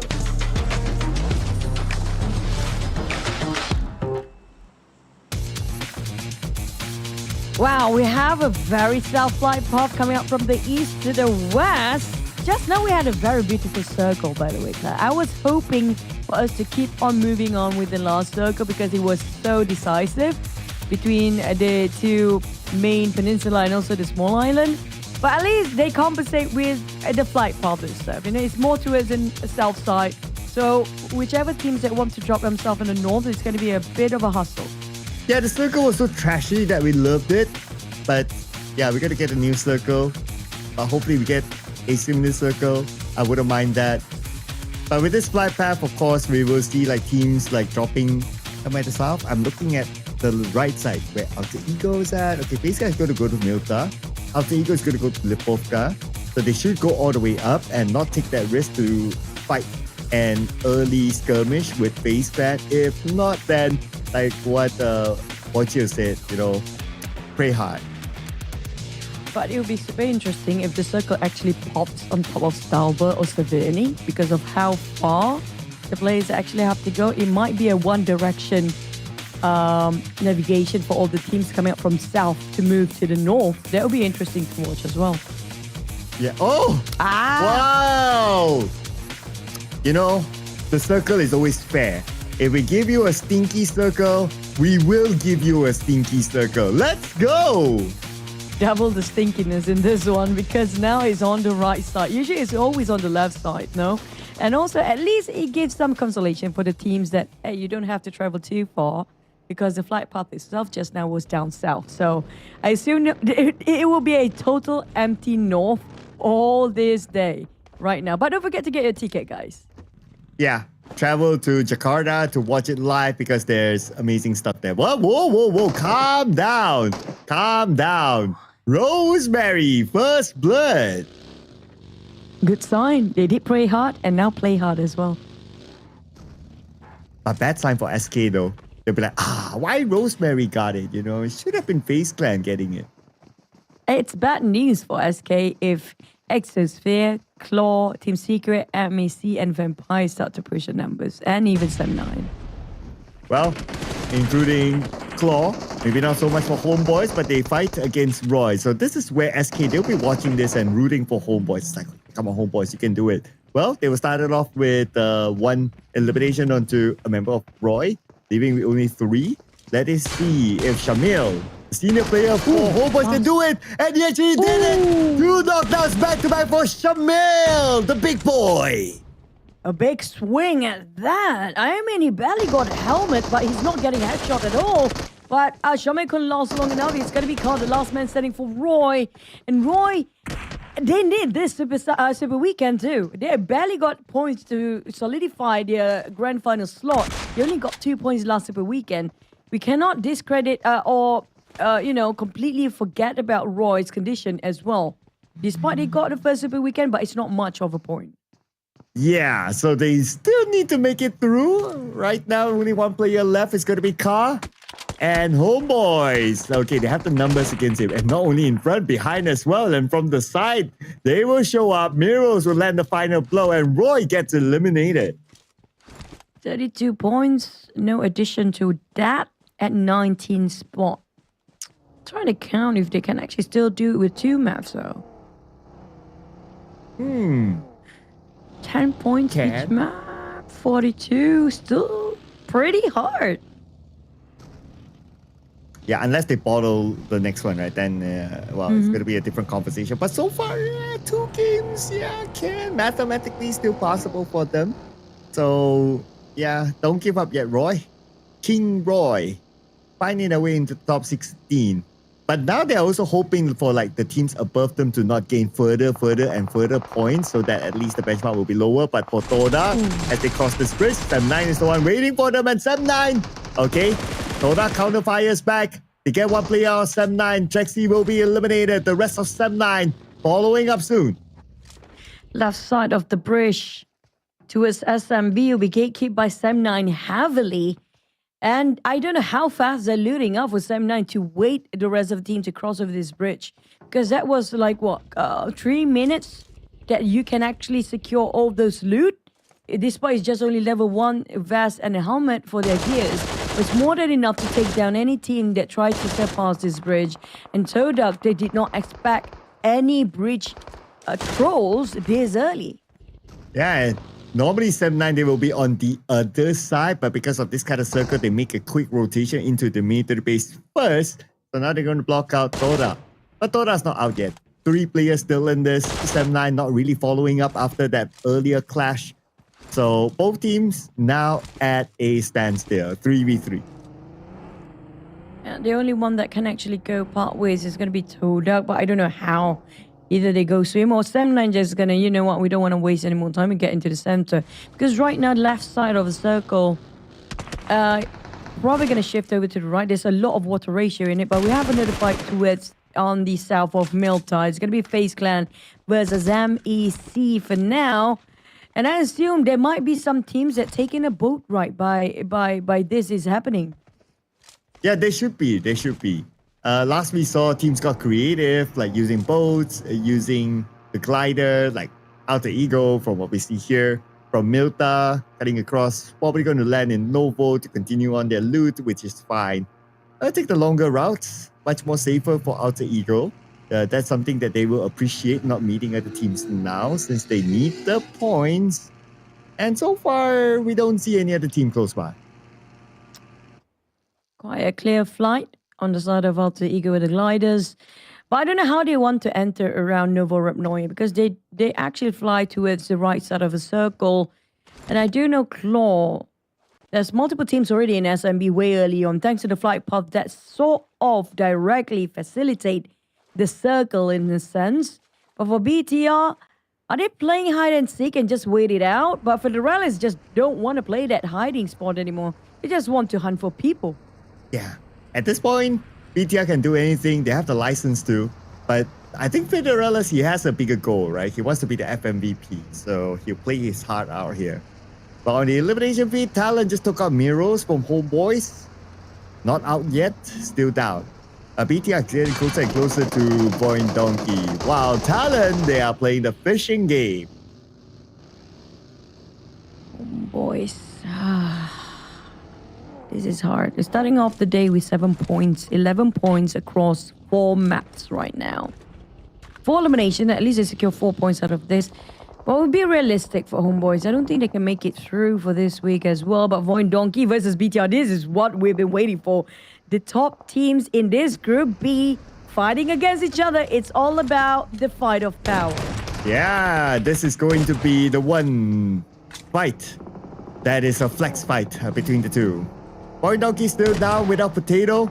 And BTR, they have arrived. They're circling around BTR. Razy right in front of him. The 2 members of VOIN Donkey. They try to fight back. QBZ onto Razy. Razy needs to reload. Needs to reload for both. Even his shotgun is not being reloaded just yet. But at least they secure a couple of points for those knockdown players of VOIN Donkey. Now it's 1, 2, 3, YZ4K5 trying to actually do some plays here. As they are down to only 1 single play for VOIN Donkey. That's going to be Vaxi. Nope. Bye. Yep. Will not continue on the fight. But if he wants to, I mean, he has the license to do that anyway. Because VOIN Donkey is fine. But this circle! We still have a bit of Milta up there. Very scary. Oh, I do wish we had the previous season circle where it bounced back to Milta till the very last minute. That would be fun to watch, Cloud. Oh, there's a chance. There's a chance for that, okay? So, not only Alter Ego is praying hard, us too, for that kind of circle. But BTR, well, they have the numbers. They have skill. Now it's only Vexy on the hilltop. Headshot on the Vexy with a level 1 helmet. And he backs off immediately. There's an effort of Vexy try to retrieve his fallen teammate. Because it's difficult for him to go solo here on. But at the same point, this is difficult. I mean, 2 different wide angles for him to just charge into. He's going to go in anyway. Vaxi, is it worth it, Cloud, for him to actually do this one now? He can exit and just try to play for the position ranks. Well, he tried to save his mate that way, but it didn't turn out okay. Oh. One more bullet will actually explode the entirety of Von Donkey, and Razy will not let him go. Okay, the chase is maybe on. Anyway, whatever decision that Vexy chooses is like, yeah, well, we're at 85 points. We're cool. But maybe not so cool for GLU squad right now because XSOPHERE, they infiltrated into the building and they will finish off Noel. That's going to be point number 1 for XSOPHERE this round. They will be fighting the blue zone, and there's only one bridge that's inside of safe zone right now because the left side is way far from the circle here. And last time we saw Semna was around that corner, but I don't know if Semna is still in there. I think they already start to move. But talking about blue zone teams, GLU is also in here somewhere. They are fighting against XSOPHERE now. Oh, and here comes Hexas, okay, from the side, getting that knock. All right, but they need to get out of the blue. Okay, they're tanky right now, still stage number 2. And Hexas, he does have 1 first aid, but XSOPHERE, they also want the points as much as GLU. So it will be an interesting fight between the two teams now. But GLU have the more comfortable space compared when it comes to ranking compared to XSOPHERE, because these two teams pretty much in the same boat when it comes to their first Super Weekend, didn't manage to push it through. So both need to get into this week's Super Weekend. But there's so many teams in the blue zone right now. Probably going to be 6, right? Or 7, including TODAK up there. But for XSOPHERE, they need to budge, they need to move, including Glue. They cannot overstay themselves and extend those fights ever, because the circle will be right on top of Novo at the end of it. But Alter Ego is playing another game just like in the Sunhawk early on. Okay, here we go. Looks like it's going to be a Novo circle. And now the teams are pretty clear that they need to cross in onto mid to the base. And this is going to be Yoru stopping one of the players of FaZe Clan. Red Bull currently down and they're not in the circle yet. Oh, but Yoru start to fire to a side of Canary. FaZe Clan, they're being swarmed by TALON right now. As TALON try to finish off with hand grenades, GLU still catching up the tails of XSOPHERE from the back. Chaco is down and Chaco got finished brutally by running down of Hexa's vehicle. FaZe Clan on the other hand, Canary now joining in sharper. Axel and Boychill will take the lead. Canary is down as well. This is not great. FaZe Clan losing the members like flies now. And for TALON, they're winning this fight so far. FaZe Clan only Chopper left. Let's see if Chopper can actually pull off a big one here. Canary is calling up for help. Same goes for Red Bull. Boychill's on the other side coming in, and Axel locating his final target within the smoke. Okay, he sees him. Okay, they're going all in. Boychill with the DVS. Boychill comes in, and Boychill makes quick work out of him. FaZe Clan, are they really safe up there? But I do know SK being pushed down because Clue just swapped to 10th place, so they're now in 11th place. So SK, keep praying, brothers, because things are not doing great at the end as these teams keep gaining points. While GLU, they scored 3 right now, despite they being fighting against XSOPHERE early on. But for Vampires, we don't see them making a lot of actions yet. Yeah, they're still playing the chill game here around the area of Novo. Hoping for exit frags from Claw, but because they're all in the circle, so they will not be exiting anytime soon for sure. So they're just waiting for if there's any opportunity, then it's great. If not, then, well, we'll see what happens next. Because right now, Vampire Esports 46 points. I'm sure they wouldn't mind a few more points there if any other player would cross their path. Outer Eagle, interesting. I thought they already crossed, but looks like they haven't. They're taking the gliders from the northern side to just get towards the outskirts of Milta. And now they're swimming over. I don't know how many Marines actually waiting at the coastline of Nova Rapnoye. Gonna have to wait and see. MEC is around there as well, but I don't know if the rest, like Vampires, will start to see the teams are actually swimming over. And I'm not sure if anybody expected somebody swimming over to Nova Rapnoye because there's so many teams in the center already by now. Yeah, right now, timing-wise is a little bit late, so whoever who wants to go straight into Novo, then they have to expect that, oh, there are a lot of teams there. Just look at this. We have like, what, 3-4 teams in Novo, and we're still going to get the Novo circle. It's going to be difficult for the other teams. So they have to play from the outside in, play by the side of the river, maybe try to find those angles, just to stay away from teams who can see them from the inside. And also, when speaking of Nova Romnoya, the terrain, it's EXSOPHERE Lobby X, the last one. Well, at least that's good news for SK. Nobody's catching up to their points for the time being, but Claw, will they be the next one? And we talked about the place, Nova Romnoya. There's so many structures, so many buildings in between. There's a lot of mazes of containers. And also there's the high ground still included right outside. That you can see the mountain here right now. Whoever wants to be on top of the mountain, they can because they're still in the circle. But if we ended up right on top of Nova Romnoya's town, there's going to be a lot of buildings in between. Oh, yeah. And that will be an urban warfare if the circle continues to go there. But for HOMEBOIS, they're not thinking about the urban warfare yet. They are thinking about like, okay, how are we going to cross this road with the team in front of us? Oh, this is tough. Can't even swim over. Rosemary knocked down next. This is just Thanksgiving Day for the side of MEC. 3 points. They cannot even fight back at the end for the side of Alter Ego right now. Yeah, and Kido, yeah, there's going to be a fishy moment for him from on top of this building. He's going to get a good clear shot. It's just a matter of time now for Alter Ego. I doubt they'll be able to make it across. Reeling in the points, reeling in the fishes. Kiddo, down to only Alva on the side of Alter Ego. I was really hoping. I think we both have the idea that, hey, maybe they're just going to fly with the glider all the way to Novo at least. But we're both wrong. I mean, they took a liberty to swim instead. Yeah, I thought that they would just go with the glider, right? But yeah, not too sure what was the decision that maybe made them U-turn or something like that. And because of that, right now, they are caught out. Even if they're able to land, like, they'll be taken out. So MAQNA decided to drown himself. I think they're just going to deny away the point. Left, right, center. There's so many eyes by MEC just shutting down Alter Ego. The thing is, they didn't even get to shoot something before they actually go down. That's the worst feeling when you actually in the game, you cannot even perform yet, being shut down completely now. All that's left is only Alva with barely enough health remaining. And I think MEC knows exactly where he's at. He's at the jetty around the dockside. And I think Manzi is already running out to find him. But Alva, the moment he docked himself around the shoreline, there's TALON on the other end too. So there you go. Yep, just as you mentioned, TALON, they had to join in the business. Well, the only elimination that they got was from Rosemary at the very, very beginning, and that's about it. Well, Alter Ego now 27 points, 2 more games.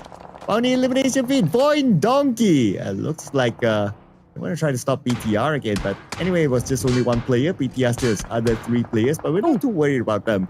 TODAK, on the other hand, okay, by the edge of the circle will shift right now, and they won't have it. It's going to be a Novo circle.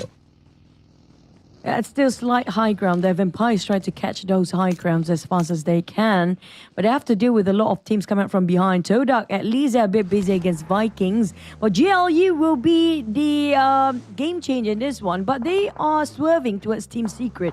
They go up north and try to stop Team Secret from entering towards the mountainside. But whoever's actually inside of Nova Romnoya right now is not easy either. Seems like there's some fire opens up in right on top of Nova Romnoya right now. I think there's a lot of collision down there as well. Well, GLU is the one on top and Team Secret is the one down there. Trying to stop Team Secret from going away. Okay, Hexas now spraying. Superman got 9. Okay, that's somewhere else. Team Secret still praying hard that GLU does not take out any of their players while they're traveling across, trying to get into the circle, but there's also another team in front of them the moment they arrive. Zeros, unfortunately, will fall to the hands of Voxy. The point will be stolen away by Hexas. But GLU or GLUE, they are pretty much running dry with their resources. They don't have any ammunition, but Team Secret just come in and look at the greetings coming up from the side of Vampires and Claw. That was very warm indeed and very hard for the HP. They're down to 20-30% of HP, but at least they got themselves the warehouse to take covers. But it's so difficult to defend a warehouse with only 2 players, Cloud. Yeah, it's so hard, right? So you have to hope for teams to not crash in. If not, it might be a clear outnumber there. But for MEC, okay, they will get real. Look at BTR. Okay, they came out of their compound. Now they I don't know if they're finding their way into the circle or are they just finding targets to shoot. Well, They're running if they're away. looking for targets, then they have vaccine, right? Oh, no, not really. Boxy is there to take the day as well. Here comes BTR. They had enough there. You want to fight? We fight.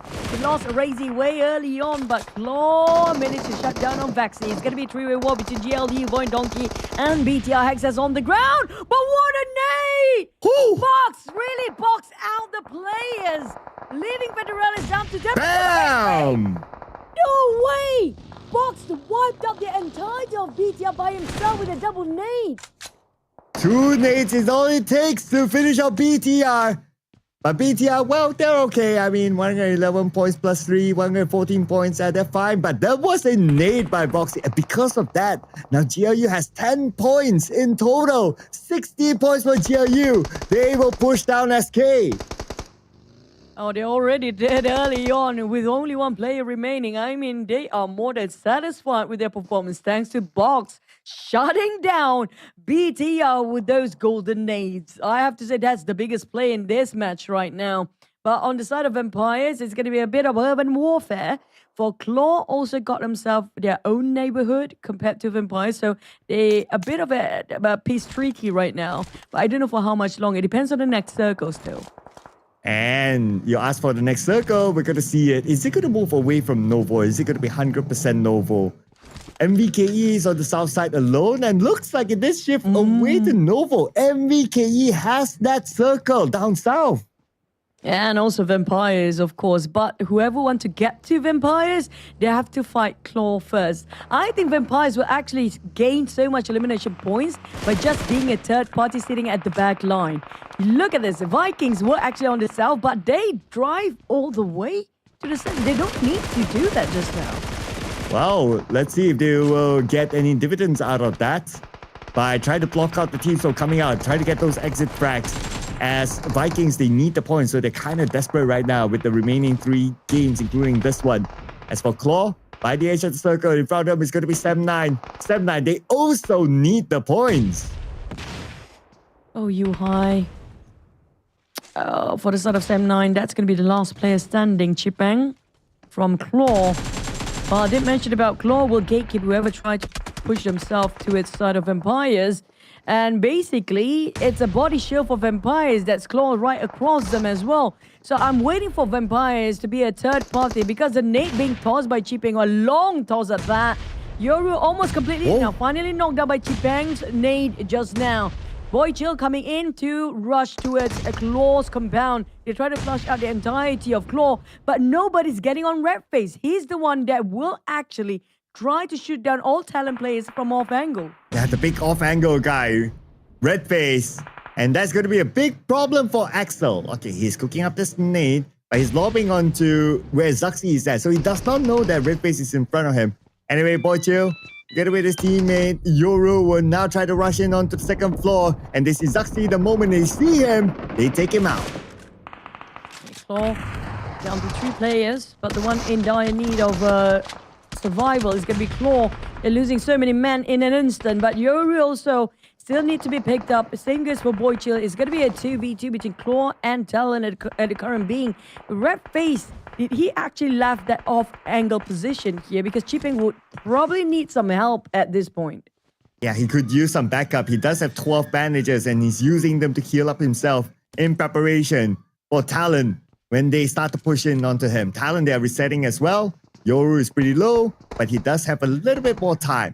Now, both Claw players, they're going to meet up with each other into this building area. Okay, Redface in the hovercraft. Maybe he's going to play that surprise role inside of it. While his teammate, it's going to be the lookout guy in that building. Still, for Talon, they need to move a little bit forward to be in the circle. But Talon already scored 80 points by now with 7 eliminations. I think any win at this point for them is just a bonus, an extra, just some insurance to make sure that they solidify the position as a start for the Super Weekend. But Claw is a different story. They're the one that needed point more, but they barely get enough from that skirmish between TALON. On the side of MEC, they're still alive. They managed to squeeze in, but they are separated. Zone out the moment that Vampires start to open fire against them.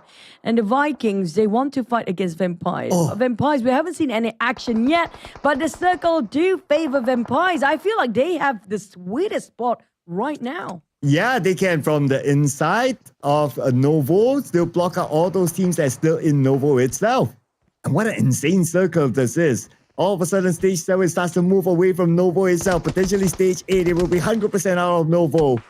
But right now, the challenge is for TALON. Going up against Claw, they're going to push it in. T-Pain together with Red Face. Going up against Axel and Yoru. Let's see who will win this one. Chipeng. Oh, Chipeng is down. Down to only one player. That's going to be Claw Red Face. Fire reloads. They back at 2 people. But look at how Vampires Mela keep tossing those nades. He wants to steal away those eliminations out of Talon's hand. And Red Face now shows himself. Coming out of the hovercraft. Okay. A little bit of a stun grenade on the Yoru that blinded him. He took advantage of that situation. And now Red Face rushing in. One more to go for Red Face from the inner side. But from the outside, it's Axel to win the 1v1 against Yoru. 8 eliminations in the hands of TALON, thanks to Claw that keep giving them the points. Despite we can see the valiant effort showed by Redface just now. But for MEC, I did question why did they leave so fast early on, but now the rest of the team will join in Volky, who wants to get points. They want more points, not just sitting and wait it out for the circle. But for Axel, that was heavy toll onto his team. He's left by himself with the Blues and start to close in. And where is Axel going to go? Because the moment he shows up, okay, that's your answer there. Vampire Esports on Zone will secure that point, but yeah, TALON, they are okay. Not to worry about them. Maybe slightly worried for Vampire Esports. 46 points at this moment, and Juhai, the final player of SEM9, nailed down by Onzens. That is it for SEM9, number 5 with 2 elimination points. Yep, the only teams that without a full squad is going to be Team Secret. Trung and GK try to do what they can do best to survive, but the Blue Zone will not allow them to do so. Clock is ticking and time is not on their side. Mela keep pressure. They're being pressured left and right here. Team Secret, they're being sandwiched so hard by MEC and Vampires. There's no way out. But they have to find a way out now because Circle is all the way out in the open. And that's good news for the Vikings, still with a full team. MEC as well on the outside. They are on the right side of the circle while Vikings is on the left side with a little bit of elevation. But Vampire Esports, now, they can still move slightly forward, so they have a little bit of space. But this could be their last space because it's going to be stage 9 after this. For the Vikings, waiting for exit tracks on this high ground. They're popping abundance of smoke for the side of Viking. Try to cross over to the side of Vampires. Tony K is holding the ground and angle towards Viking. Keep spraying. But so far, he got himself a 4 hand grenade, which he will start to toss them out. Give a warning shot not to cross the street. And it's Tony K alone to deal with Vikings for now. But I think Shrap's going to do the same thing here. The nade's being dropped, but the Vikings not taking any warning anyhow. They rush in and try to flush out Vampires. Vampires have to react right now, and they're reacting it strong. They're still defending the compound. Oh, and they want the points. That's why they're pushing on the Vampire right now. But Vampire, they're defending the ground really well. With Onzens taking out Superman. It's going to be Shrap's with the jump shot across the wall to try to get this target. Tony K will get Wounty. That is the Vikings out. 6 elimination points. Vampire, they did it. They managed to hold their fortress, and that was a good and brilliant defense. But it's not done yet because they have to deal with MEC from an off angle, and Team Secret is still there as well. They're sharing just next a door. But for MEC, the downside for their position is not too much to barricade themselves with, except for the contenders, but at least they got one on Tony K, and they managed to finish him off straight away, leaving Vampires with only 3 players. But MEC, they do have full men alive. Oh, yeah, MEC. And they're on the outside. So now they can play the gatekeeping role. Whoever walks into MEC, they'll face the wrap for MEC. But before, speaking about Vampire or Team Secret, they need to cancel out each other first. As GK right now here all alone, Trung is on the other building. GK moves on to the 2nd floor to buy a little bit more time for himself. But Trung on the side, the blue just right beside him, and the blue will force him to show up, and that's where Kim will take advantage of it. And Trung, his point will go to MEC. 7 points in the back of MAC right now. They keep the numbers up, but Kim will be finished off in the hands of GK. And GK have to deal with it by the same time. Oh my god, what a swing just now. You have to deal with what's coming up from the back and the front as well.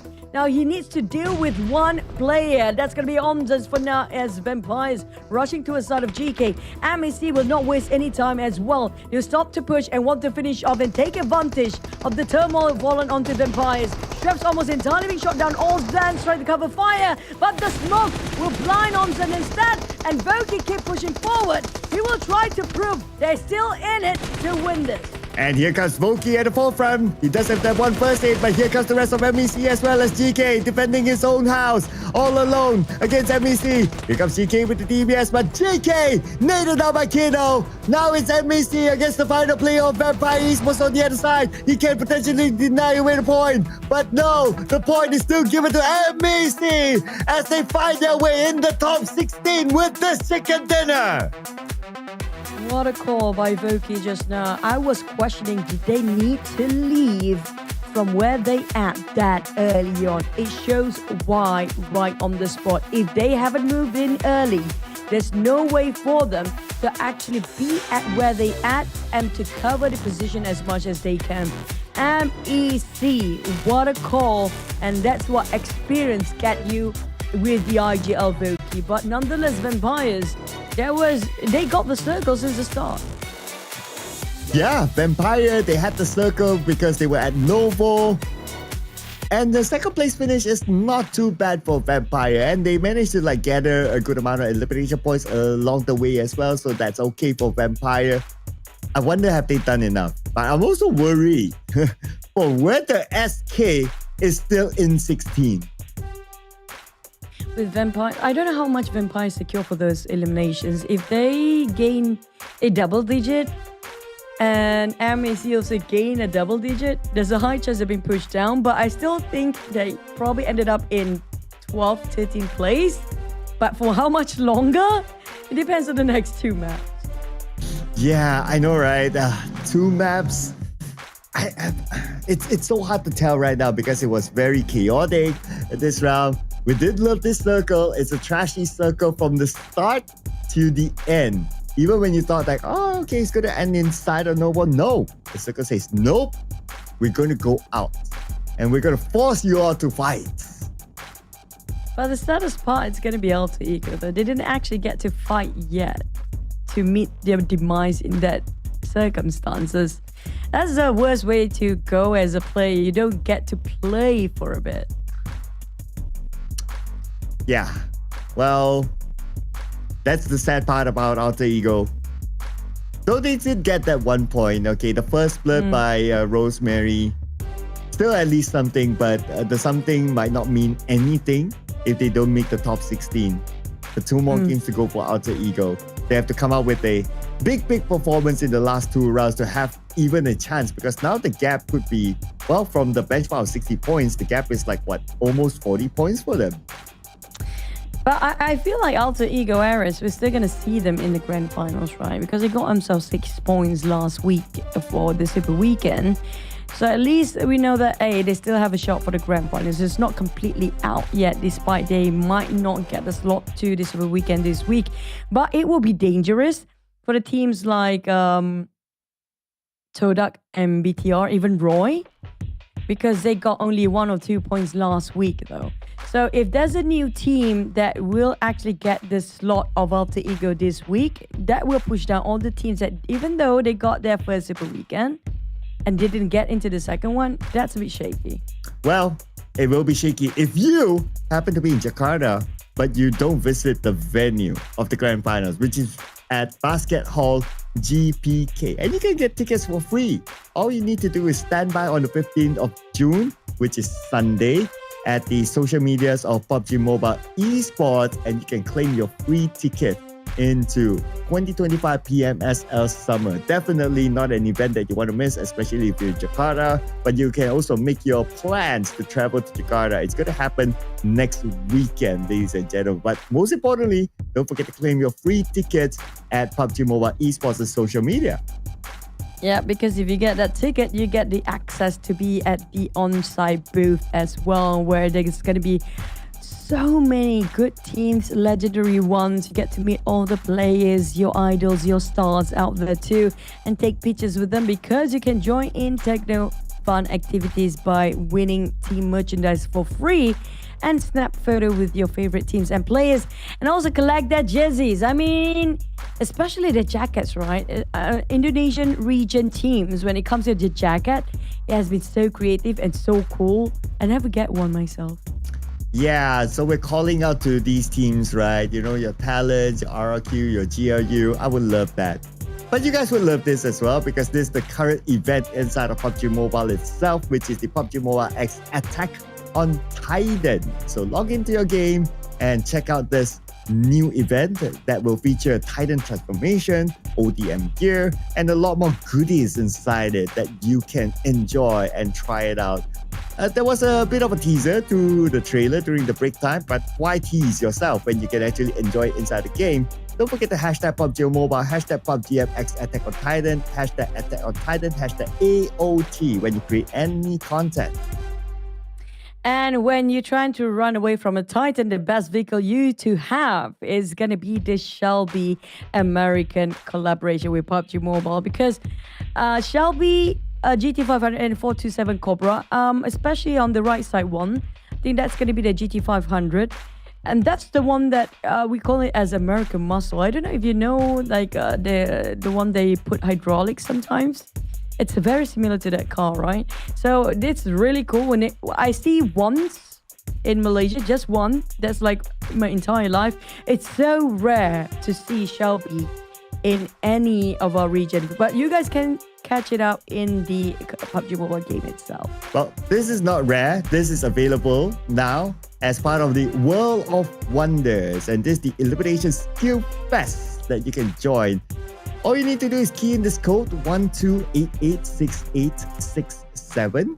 12886867, and you can show off your skills and push your limits and be the brightest star on the battlefield. And if you happen to create any content, don't forget to hashtag PUBG Mobile, because this is the area where you can show off your skills, and who knows, you might be scouted by any of your favorite pro teams and they might offer you a contract. Just like how some of these players, they started their journey creating content, showing off their skills, and now they're here at PMSL. 1, 2, 8, 8, 6, 8, 6, 7. That's gonna be the number you'll be calling now, because that's the number for you to get into the map. It's a mouthful and a lot of numbers for you to remember, but I know you guys are gonna be fine. But what's not fine is gonna be the teams that's not still securing their slot for this Super Weekend, because right now things getting heated up. Now BTR, they have explosive opening for today, but then suddenly being shut down thanks to the circle that make it so difficult for other players, but make it fun for us to watch. Yes, and I think what's being fun right now is that the fact that we are not shown the overall rankings. So now we are all guessing, is Decoy safe enough? Are they still safe? How far is the gap? Oh, so many things to consider, right? They're gonna put up the scores later, right? On the right side, man. So well show us the overall ranking and standings by now, man. Or they can hide it. Can you not do that? Do the scam. Please. But at the same time, I feel like SK is still up in the running for getting themselves into the Super Weekend. But I don't know about the last few maps though. It depends on the bottom teams whether they start to rise up or not, because right now, I mean, we don't see them rushing up there yet, but it's Miramar. Anything can happen in Miramar. Yeah, because it's a whole new map, and then it's the first time A and B will be meeting in Miramar, so these teams, they probably don't know what to expect. Well, I'm sure they have some data on like, okay, this is maybe what's going to happen, but until it actually happens, sometimes you don't know. So for Decoy, you don't know if you're still in the top 16. My hunch is that they are still for now, but there's 2 more games. So by that time, it's super scary. Imagine we finish the day at them barely survive at the 16th slot. And only 1 point can make a difference. That's going to be tough for them. I mean, everybody else like CelcomDigi Alliance, Boom Esports, and eArena. These guys, they have a great day of vacation. Don't even think twice about what they want to do today. But for KHOI, they've been watching the entire day, cannot even leave their seats because they don't know what will happen by end of this week, whether they make it through or do they have the longest vacation ever. Yeah, whether they need to check out tomorrow or they can still stay in the room. They don't know right now. Like imagine like if you're going on a trip, right? And then you'll be wondering like, do I pack my bags or do I not pack my bags? That's the worst feeling, man. All right. Do we get breakfast tomorrow? Do we get the hotel breakfast tomorrow? Do we still get breakfast, man? Are we going to get our bento box lunch? I don't know what they eat, but maybe. Are we going to get our lunch? Are we going to get dinner? Are we going to play? Do we get ejected ASAP? Do we not have a chance to be in the grand finals crowd? Do we get to do any booth, activities too? Do we not get to interact with the fans at the booth? That's man, it's painful to be them right now. The only team that's actually from Group C that didn't secure 60 points of benchmark and still waiting it out. They have to pray BIGETRON go back and big just to make sure everybody else cannot secure any more points, or at least the teams that are right on top of them, right? Because right now we do know BTR is one of them. VOIN Donkey also up there. They just have to hope that these two teams will go crazy in Miramar. Yeah, they're hoping for BIGETRON to be BIGETRON after this. Like, go big. Don't go home yet. Because you need we're teams not done like with the that, puns, aren't we? Points. Yeah, I'm trying because now we're back onto the podcast, people. Yeah, this is anxiety kicking in right now. Yeah. It's a battle for us as well. All of us watching. We're pretty much in KHOI's position here. Do we have next game? Yeah. Do we not? Do we tell another joke? Do we have Miramar? Do we have more games tomorrow? I don't know. So many. Oh man, there's so many questions unanswered right now. But this Super Weekend, I feel like it's going to be tough, especially for the teams. Now, we do know there's 100% that the teams that will not make it out, right? Example here, for 2 weeks in a row, ETN definitely being pushed down. After we watch it half day through, we already know that ETN already out from the race. New Era as well. And then RRQ is the first one to confirm they got ejected. But we have to thank all these teams to make it such a good season still. So out of these teams that did not make it through this Super Weekend, they did not just not get a slot for this Super Weekend, they didn't get into the grand final straight, which means 3 slots already not available. So only another 3 teams were not joining. Or is it another 3 or 6? 5 more teams, yeah. I'm bad at math. But another 5 teams will join. 5 more teams. I'm bad at math, man. 5 more teams, people. 5. Yeah, that includes this. That includes this and this. 5 more teams. Yeah, I got your back. I got your back. Thank you, brother. But it means out of the 24 teams, 21 teams left to fight for the slot of grand finals now. Wow, and that will be interesting, right? And Super Weekend, smash it, locking out some of the teams that did not manage to catch up. Oh, of course, that will be the conversation for Super Weekend. That's a fun one. And I do know, like, PMNC did have this smash rule. I wish the same for PMSL SUMMER. So we get to see the moon for once. We'll finally get a good romantic dinner for once. Yeah, and I'll have a good romantic dinner with myself. That doesn't sound so bad. I mean, you can ask for our producer to join you. Yeah, I mean, Tiger. Well, Well, Tiger doesn't have a Japanese girlfriend anymore, so maybe Wow. That's too personal, bro. Well, maybe we can trade stories. Pillow talk. It's been a while. Okay, the biggest pillow talk I want to know right now. Are we heading into Miramar yet? Okay. We get the pillow talk says almost. Oh man, this is gonna be tough. This is a bummer. I think is this the main reason why BTR they couldn't push their momentum anymore, because the break actually will hurt the high momentum, right? Yeah, they need the pillow talk as well. Can you imagine Federales having pillow talk with Sata? How would that sound? I wouldn't mind. I've had great chat with those guys, so yeah, I can imagine pillow talk, but not with Federales, no. maybe Federales will go pillow talk and they're like, Sata, makan bang. And that's the only thing. It's not pillow talk. Now that's gonna be a different talk. Food talk entirely. I bet right now. I want to have if we can have a content team behind BTR scene, right? To ask what's the favorite food or what kind of food he already tried for Federales, because the culture is very different in the Philippines, and I tried a food from Philippine side. It's not too spicy. I don't know how Federales survive, because we do know Indonesian food.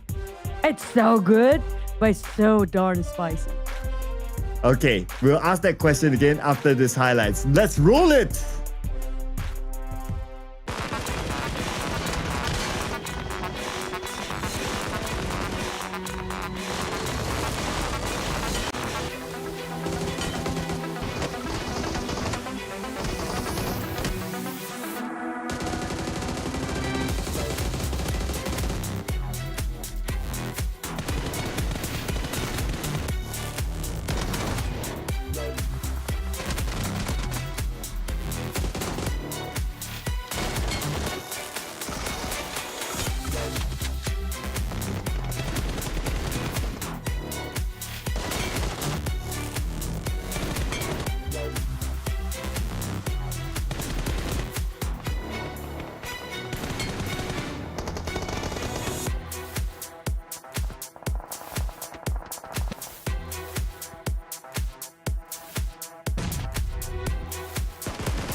Well, MEC, 20 points, 20 important points needed for them to qualify into Super Weekend. And then you have Vampire with 11, so that's kind of nice. GLU could use a couple more points, 11, so that's okay. MVKE, also one of our other suspects, 10 points. With so many of these bottom teams getting it, I don't know about SK now. 5 teams getting double digit. Yeah, and there's going to be a major shift when it comes to the overall rankings later on. I agree. Homeboys, at least they got 5 more points now. They're slowly climbing up, slow and steady, but they have to bring their A game in the Miramar map later. 7-9 scored a 5. I'm looking for the second page. I want to see how many people actually scored a 0, because there's plenty of teams. These are the teams that actually overstayed themselves in the blue zone just now. Okay. Only 2. Okay, so that's FaZe Clan. Yeah, FaZe Clan is fine. But Roy, 0 points. So that's not good for them. Alter Ego, we knew 1 point. That was the first blood by Rosemary. And then after that, they went swimming and they got eliminated. XSOPHERE, 1 point. Okay, so those are the key suspects here on page number 2. Now, just to get a clearer picture, overalls. Oh, we don't care first page. Yeah. Never mind. They're going to get into Super Weekend. Fine. Well, at least we get to see the scores. The gap is decent enough. And BTR, we were hoping for them to actually break the record. At least they got the most chicken dinner, but they haven't break the record of CelcomDigi Alliance last week. I think these are the teams that's pretty much secured 100%. Like, they can just chill and play casually. And this is going to be the team that too casual that they don't have pressure anymore, Cloud, for the next couple of games. They will ruin all these teams right now in the middle pack who's striving for their life. Claw, 47. 45 is the number right now. Where is SK? 13th place, bro. 13th place. Okay. 52. How many is, what's the points at number 17? We got to flip over right now. XSOPHERE, at least they're still playing, so they can still control their destiny. Same goes for Claw, so they're okay. But the one that we want to see, okay, 52. So it's 9 points away from SK. But it's of course not SK their goal, right? They want to be in at least 16. But SK, 2 games to survive.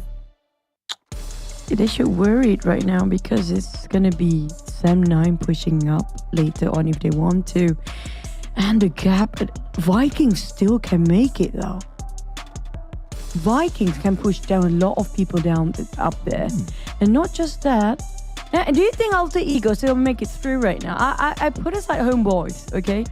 Because I feel like it's difficult for Homeboys based on their current activity, their productiveness. There's not much going on. But Alter Ego, we do know they can go crazy big in one game. Yeah, and they have to go crazy big this game. If not, it's going to be really, really difficult for them. Alter Ego. Ooh, I don't know about it. I'm starting to be like kind of doubtful about Alter Ego's chances. I think this season is the most extreme season. We have two extremities between teams that's really performing up there. There are a couple of names. Make it around 6 teams. eArena. We can put up, who else? BTR. And there's also another one like Boom Esports, CelcomDigi Alliance. VOIN Docu will be one of them as well for this week. And CelcomDigi Alliance is going to be 6 teams, each of respective group, A, B, and C, all 2 big names. But it's just so different. You see the gap between the teams on top, and the rest of them is just so different. It's too extreme of skill gap. Yeah, that's where CHOI will be hoping for, like, okay, make it extreme at the top. Go, make it extreme at the top. Take everything. They still have a lifeline here. If they do that, okay. Now players like, of course, for Claw, they need a couple of more points and they'll be okay, but that's going to be bad news for CHOI. Roy, like what you said, they are close to getting it. So this will be an important round for them as well. But for TALON, they'll be like, yeah, it's going to be cruise control. TALON, all they need to just solidify the position going up and up. But the rest of them, like Claw, Roy, and the rest of the team, Glue, I think they're going to make it through because they didn't make it last week. But it means that TODAK in trouble because TODAK only got 1 point last week. They need to make it through this week as well. We're down to the first Miramar and second last map of the day. Let's hit it, Miramar.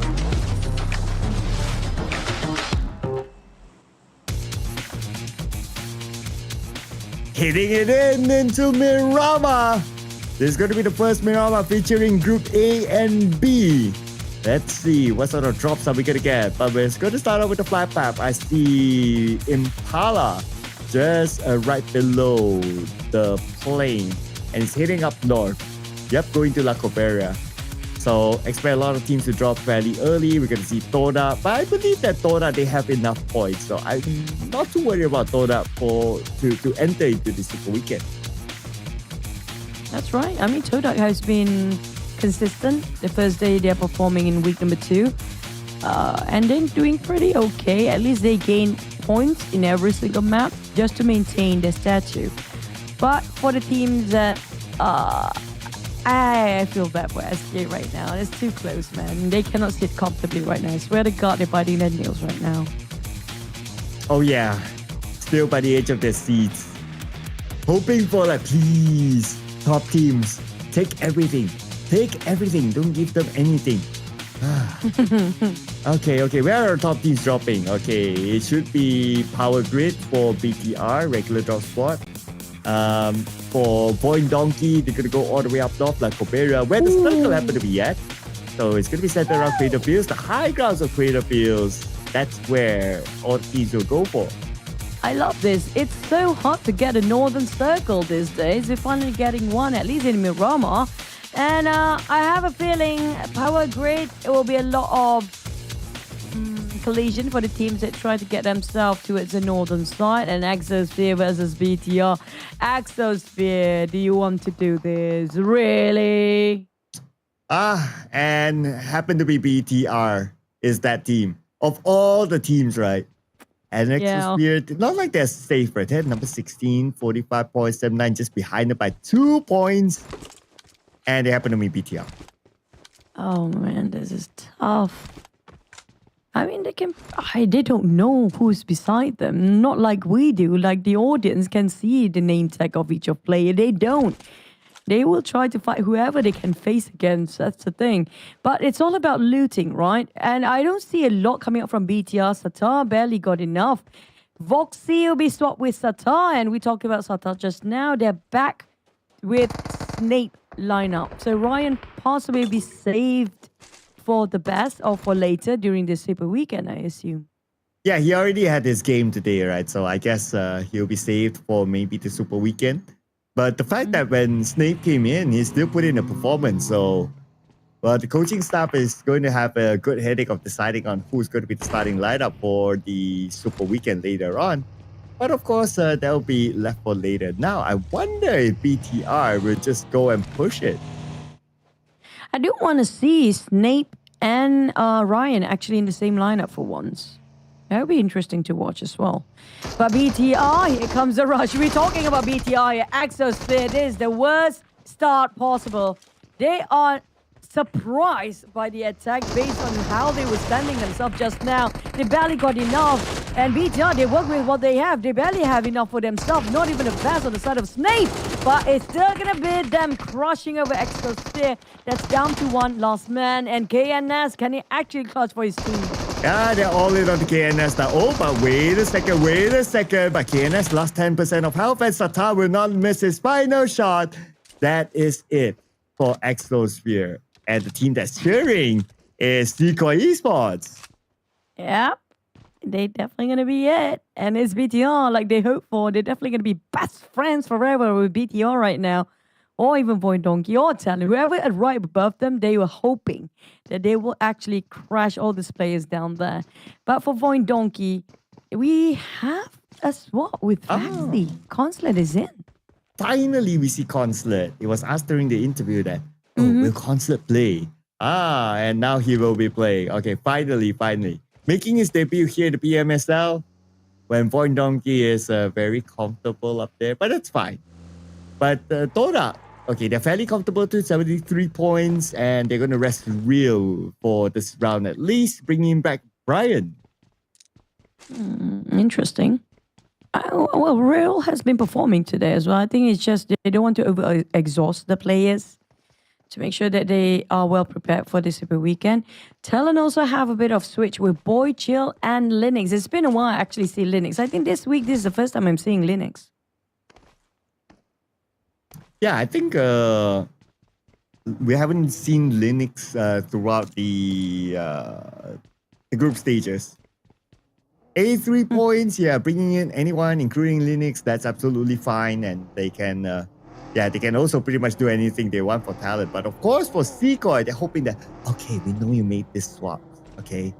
But please, still, take away the points from all the bottom people. But what about Roy, Cloud? I mean, Roy, they had the first Super Weekend, but they had only 2 points though.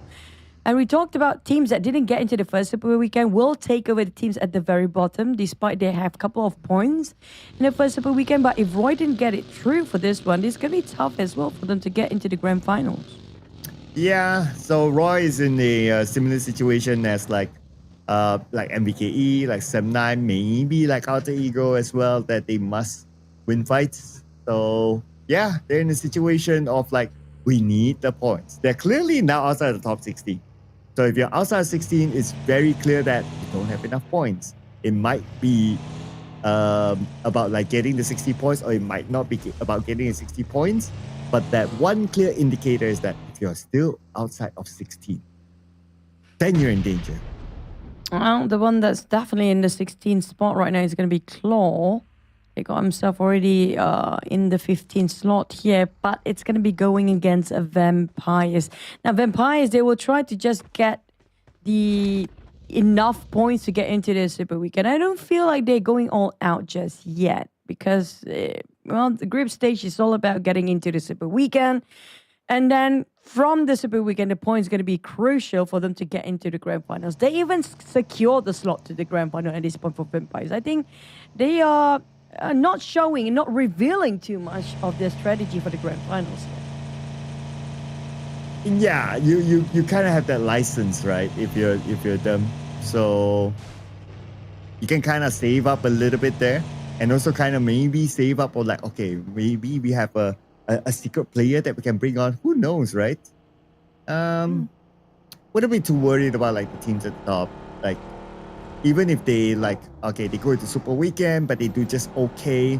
I mean, like, yeah, we're still in the finals, and maybe the point gap isn't that big. Yes, it's always nice to have a good amount of starting points, but even if you have like not like number one, but you're somewhere in the middle, you're okay. But not okay for Alter Ego. Not like this. But for Alter Ego, as consolation, at least for the Super Weekend first week, they scored 6 points. If they didn't make it through for this Super Weekend, they're still possibly eligible for the Grand Finals here. On the side of FaZe Clan, now we get to see if FaZe Clan want more, because last week they performed better than Alter Ego. It's all about the battle who's better here. Rosemary tried to take down on Red Bull and managed getting on a GUI as well. This is the Rosemary that we're talking about. This is what we've been waiting for. Well, they need more of Rosemary now that they don't have the circle. Okay, but they need to win this fight first. Well. There goes Rosemary on the ground. No way he'll be safe, and Chopper will finish him off. Here we go again for Alter Ego. Down to 2 players. Chopper managed to finish off Alva next. HOMEBOIS still taking the blue zone. I assume they're coming out of Platoon and now joining into the circle anytime soon. But for Alter Ego, MAQNA will revive on Alva. But FaZe Clan, that's an uneven terrain drive that is difficult. Took them some time to find a reach out towards the rest of them. Remember, they managed to reset. Alva trying to just randomly blow anything within the bushes. But Alter Ego. I mean, I wouldn't worry too much still about them at this point, because we do know they might actually get into the Grand Finals. 6 points still a lot for the Super Weekend last week. They managed to garner it. You know what I'm worried about Alter Ego and the players? Is their Instagram account. I get that one. Yeah. I totally get that one, bro. Be prepared to be deleted. Unless they, they hide it first. We're gonna wait and see, because we still have to wait for the entire season to be over for that to happen, because they still have a shot at the Grand Finals, no? I worry even their personal accounts get deleted by then. But I mean, get into Grand Finals, prove it back, and then everyone will forget all this has happened. But the one should we worry about their accounts right now is gonna be HOMEBOIS. Oh. They didn't get it through last week. Now they're in the blue zone still. FaZe Clan is also in the blue zone. But I think FaZe Clan is more towards the northern side. They're coming in late. While HOMEBOIS, I think the only team that's later coming from the south of Miramar just now. But FaZe Clan, they're just going to meet up with MEC. And this is going to be a fun time. But Chopper made a U-turn instantly the moment he saw there's somebody else on top of that compound. Hey, and you know what? MEC 63 points, so they're pretty nice up there now. Of course, not so nice for KHOI, but yeah. But nice for MEC. So it's very likely we'll see them in the Super Weekend this time. Now, between TODAK and TALON, both teams, they're pretty okay. So it's more of a flex if they win against each other.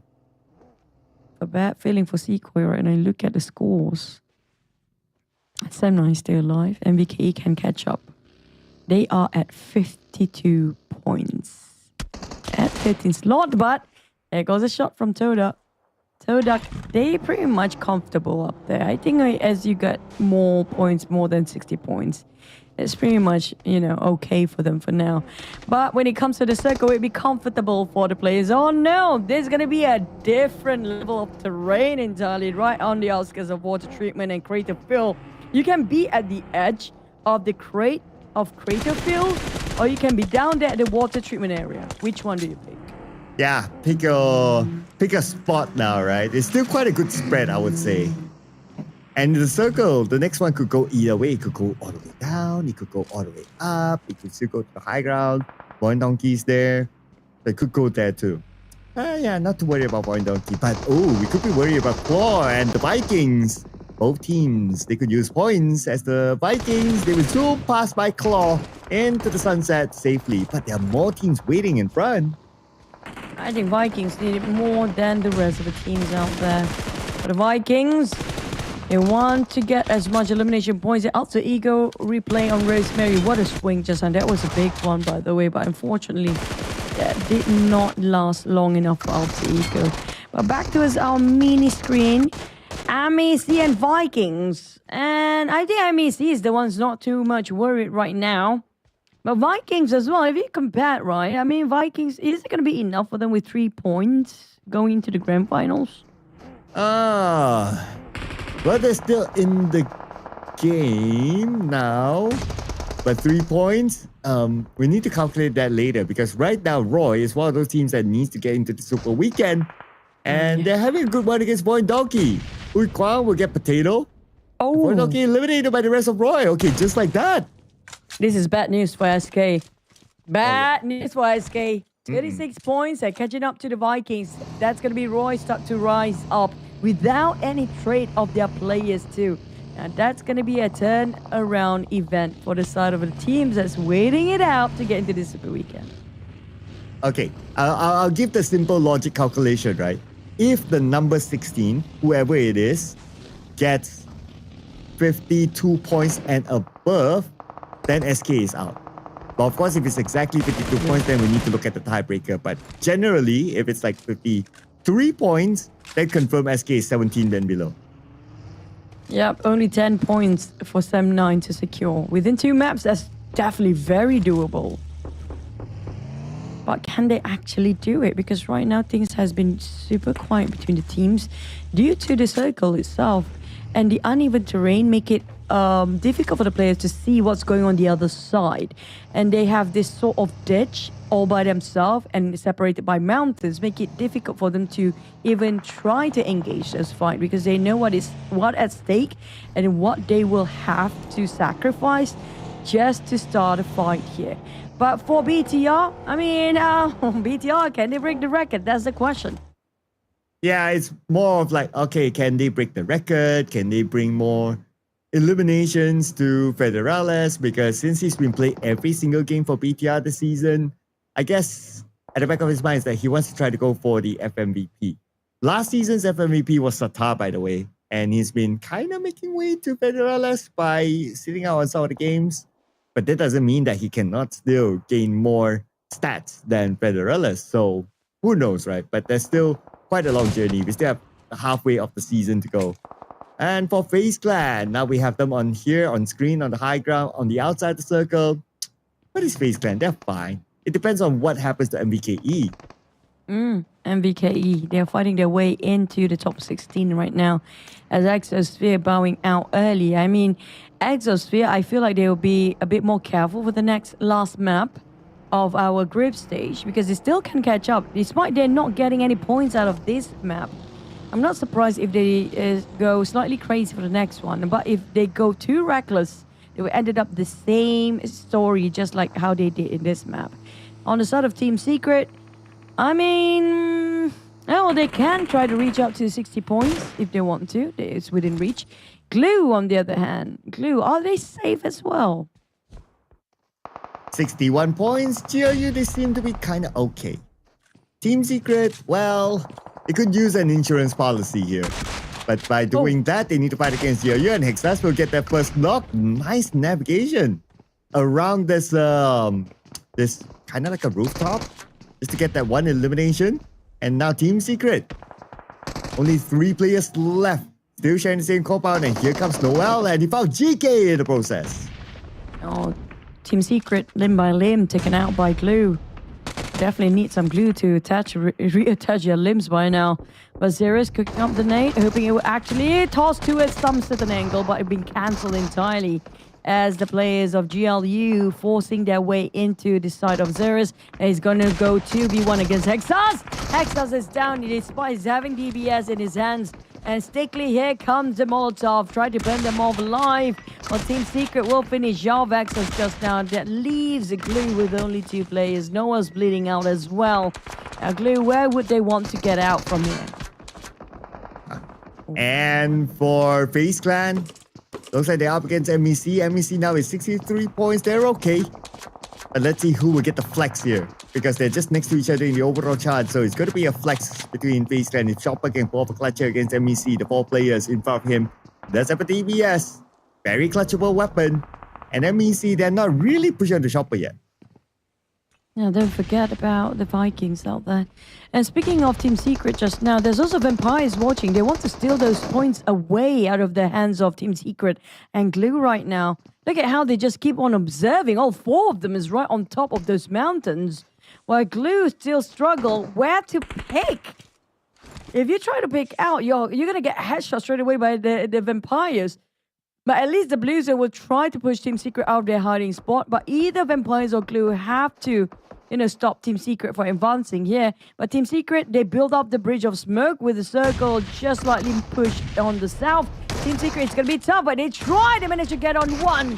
While on the side of Glue, they will try to fight back, but it's just inevitable death for the side of Team Secret. That settles with another extra 2 points. Yep, and now 53 points. That means they will push down CLCOI Esports. And the fact that we still have Claw, we still have Sem9 and VKE Roy still in the game. So CLCOI, they are still sweating buckets right now in their hotel room. And on screen, Vampire Esports. Okay, 57 points. They're all right. But they could use a bit more points just to have that insurance policy, and they will have that chance against Claw.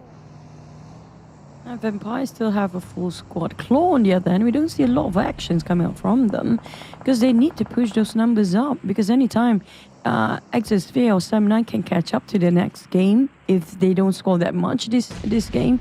So Claw, they couldn't sit this one on their hands anymore. They need to take some actions. On the other hand, Vampires were still waiting. TODAK on the rush. I don't know what they're planning to do as the shack. But that's leaving Tom alone. It feels like they're willing to give away their bodies for Sem9 to shoot them down. And this gift point for Sem9. That will push down SK. Sem9 pushing XSOPHERE already on the 17th spot right now. Yeah. 46 points now for Sem9. Okay, SK is sweating still. And final player for FaZe Clan, Chopper found out by Kim. And that's going to be the end of FaZe Clan. And number 11 for elimination points. Now Vampire Esports, Tony K. He wants Noel. But is Noel going to deny himself away to the blue? He's playing the killing game on the outside when it's at stage number 5, and it will depend on how many first aids does he has. While Vampire, they're still looking for him. But we'll check back on that later because MEC, they just took out a few players out of BTR, but now they have the Vikings coming at them. And there has been a long standstill between Vikings and MEC just now. Finally taking some actions into it. And look at the nade galore tossing over to the side of Kido. Menzi will turn the favor as well as Kido. But the nade, they will not stop raining on MEC for now. I don't know how much they have left on the side of the Vikings. But they definitely will be depleted to fight against a team to fight for the chicken dinner despite their winning this over. But for MEC, they already secured 4 elimination points. On the side of Viking, they did not score any yet. And they are the ones that needed to score more than MEC. And MEC still with the high ground, still with the compound, while MVKE navigating around the smoke. Okay, they need the points. While MEC, they're okay. MVKE, they need the points a lot more. We're back onto Noel. Okay, 3 first aids. Made that 2 first aids. The Red Ranger. That's a lot of damage. Okay. Heal up in time still. Maybe he can still. Okay, not. Zone will take him out. Point denied.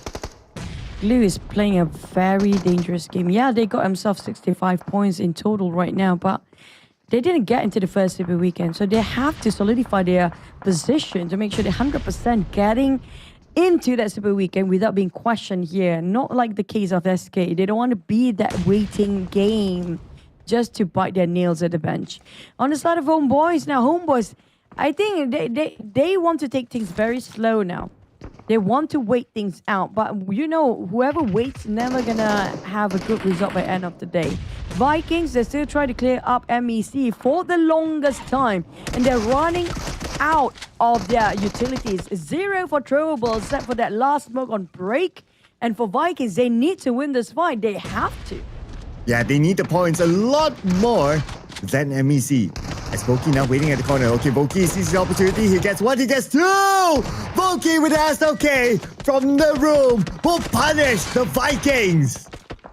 Oh, Vikings down to one last player. And they're being eliminated with only 1 point, Cloud. 1 point. That's not going to be enough for them. Yeah, so they are like what? 39 points now? Ooh, okay, that's kind of scary there. It's kind of scary. But one more game to go. One more game to go for the Vikings to come out with a miracle run there. If only they won that fight against MEC, then okay, cool. But the fact that they didn't, and they only scored 1 point, no further placement points, by the way. The last round is so crucial for Vikings. But for MEC, that was a huge win for them. 7 eliminations secured out of the 2 teams they fought against early on. But BTR down to only Satar left. But it's BTR. I mean, BTR just going to take it easy for now. They just want to go for the ranking points. But for MEC, they spotted out across the other side. I think that's going to be TALON. That's a very long shot. Both them brazen quite a long shot that they tried to secure. Don't forget about Roy in the middle, because there's still Roy in there.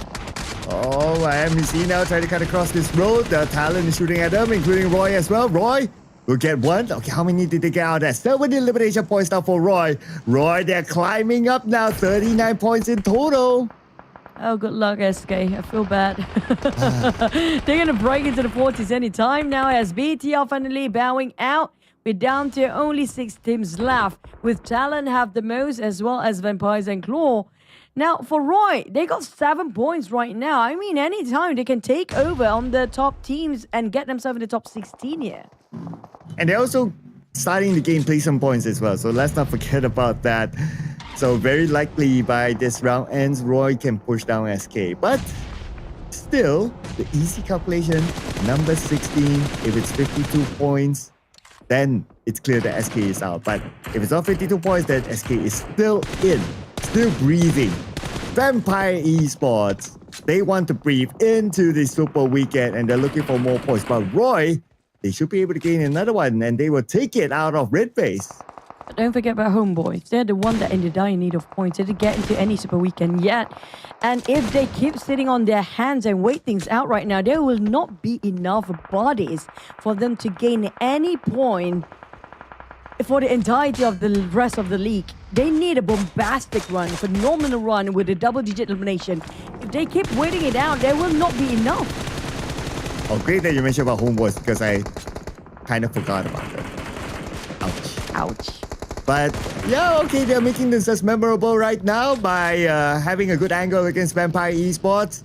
And Iron's trying to make the most out of this. And looks like they're sending one player at the front. It's going to be Limboy, but Claw, they want the points for themselves. Look at the tap coming up from Boo with a mini 14. That's going to be hurting at the receiving end of Vampires. There'll be one to be in the position right now. They cornered down. And HOMEBOIS didn't manage to secure all those elements. They got 3 out of that. They're stolen away. All Boo-Boo-Hoo's hard work. And now Boo-Boo-Hoo's not really happy about it. They're completely devastated. All his bullet gone to waste for the sake of HOMEBOIS. Now, HOMEBOIS, this is a good run. If they can finish up with a chicken, plus they need so much condition to be meeting up with to make sure that they can get into the Super Sunday. Right now, 26 points. They need a chicken and a double digit to end their run in this Miramar map. And Semnine could use a few more points as a insurance policy as well. And they're trying to take it out of HOMEBOIS right now, sending needs across. But it's going to be Limboy that gets Mika.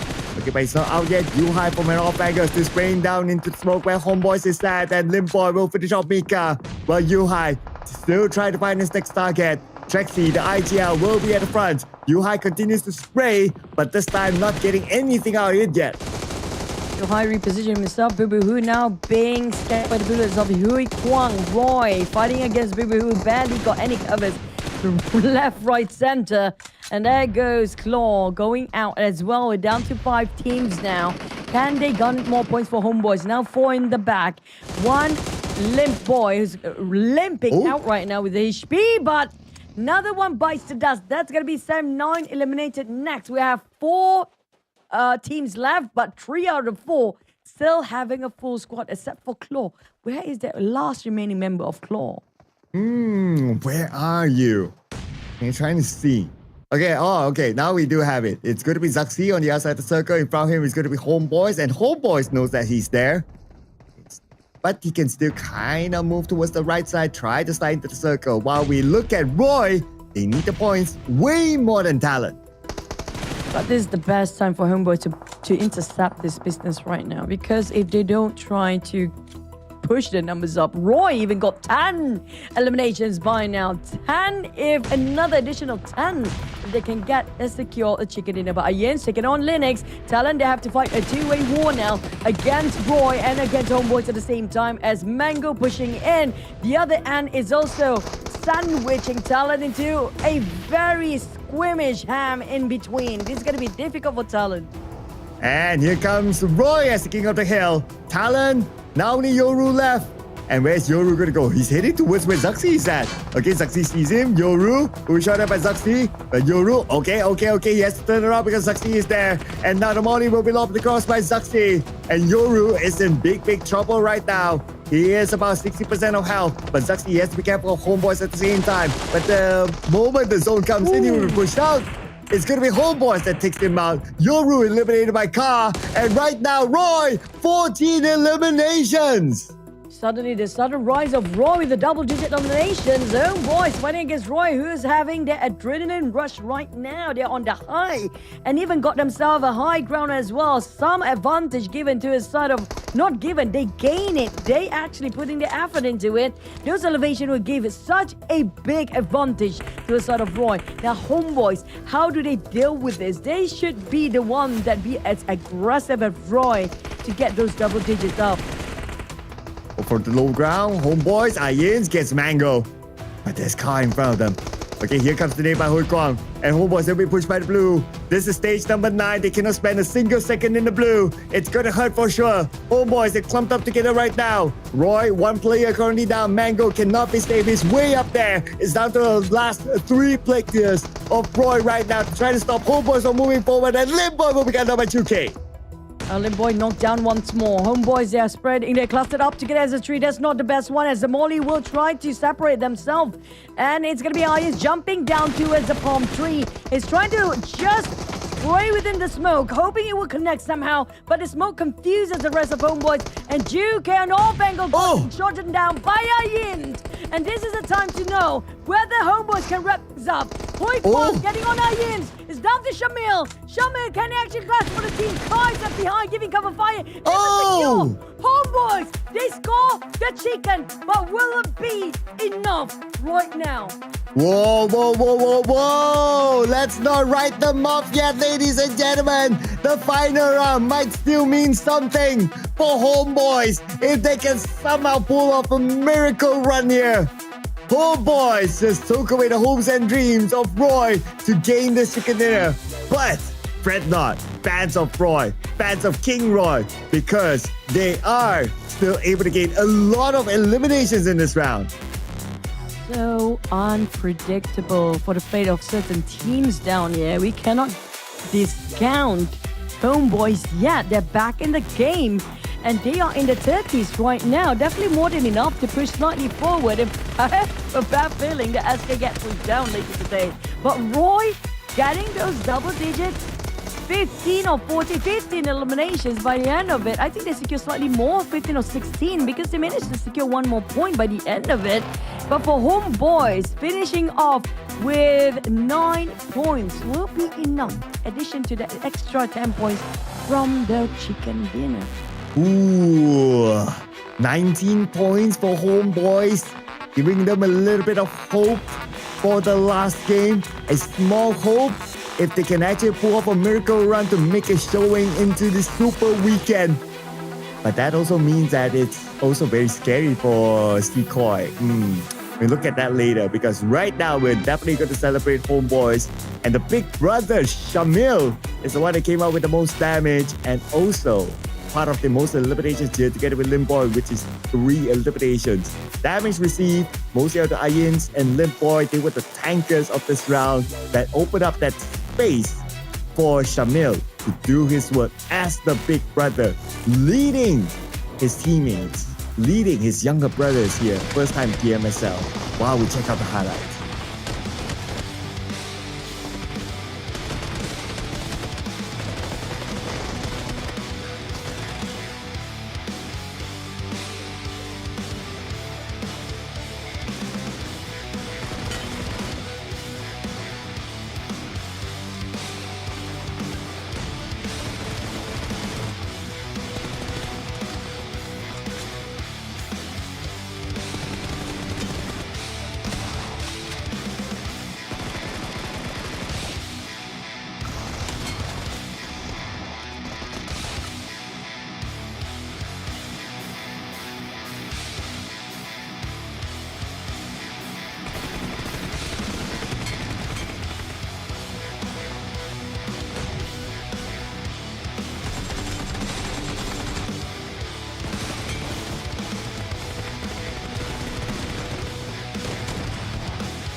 And that's going to be our top 4 teams. Roy, Homeboys, Talon, and MEC. These are the names that, especially Homeboys, we're loving this. They're bringing the drama back into the overall ranking. Oh yeah, we love the drama, we love the intensity. This is what we live for, right? The last game matters for all the teams, especially those who are seeking the ticket into the Super Weekend. Looking at you, Roy, looking at you, Homeboys, it's gonna be real fun. But it's not fun at all for CKHOI Esports. How many are they still in it or not? I don't know at this point. We won't be getting our Cinderella story, I assume. I guess the Cinderella love to run away from a ball now. That's gonna be CKHOI. But let's wait for the points to tally up. While we're waiting, we're looking at our MVP Shamil. Finally, we get to see Homeboys on top of the MVP chart when it comes to damage. Why? He dished out so much, but unfortunately only 3 eliminations he managed to score down there, thanks to the teams that managed to steal it away under their noses. The big brother Shamil as the MVP. Finally, like what you say, we see a representative of Homeboys up here. Of course, it has to be the big brother Shamil. 3 eliminations, 693 damage with a 6% hit rate onto headshots. 23% team contribution. And Homeboys, obviously, they got the chicken dinner. So they survived a maximum of 28 minutes, 49 seconds. Now, for the points, Roy, 22 points. Wow. Is this the highest in this season with 16 eliminations by a team? Because the highest we've seen always 15, right? There has been 20-ish. Okay. But Roy is definitely up there. Oh, yeah. Well, it's Roy. They are volatile and they are unpredictable. But 19 points on, boys. This is the question that we all ask right now with Roy getting over 20 points. Now, it means that the overall rankings, it's going to be a mess later on with VOIN, Donkey, XSOPHERE. They didn't get any point cloud. They will be pushed down. They need those points to get into at least once in Super Weekend. They'll be kicking themselves in the bucket. The fact that they had to meet with BTR. It was like another team that's desperate enough for points. Then maybe it won't be an early fight, or even better, they don't meet with anyone at all. But the fact that it was BTR. BTR, they have no stakes anymore, so they can do whatever. They see XSOPHERE, it doesn't matter whether it's XSOPHERE or any other team, they just, you know what, we got nothing to lose, just go for it. And it happened to be the team that needs those points. I mean, we wouldn't mind if XSOPHERE have to fight against HOMEBOIS or Vikings, the teams that really needed a point. It feels a bit more, fulfilling to watch that. But here goes. Okay, we don't want to see the first page. Just go straight to the third and second page. But TALON and VOIN Donkey keep on switching. Only these two actually make a change, where the eArena still holding without them playing. I mean, they definitely have a great vacation right now. I swear, the team is actually enjoying such a great delicacy from the Indonesia cuisine. It must be it right now. Yeah, so we're not worried about teams of page 1. Even TODAK's here, no chicken, no problem, so it's fine. Oh! We call it Ngam Ngam Ho. Oh, this is not nice. This is bad for SK, and they can't do a thing to change it. Oh man, how big of a gap between the 16 and 17? We gotta wait and see. Because Team Secret, at least they made it through. I don't see XSOPHERE up here yet, so they still can change things down there. 49 and 45. Almost 42. They have a shot. Wow. Yeah. HOMEBOIS actually have a shot now. Are you kidding me? Are you kidding me? HOMEBOIS have a shot. 42 points now. Oh man, this is gonna be insane. XSOPHERE, 7-9 HOMEBOIS, MVKE. Well, ETN's out, New Era's out. So these teams can actually do it.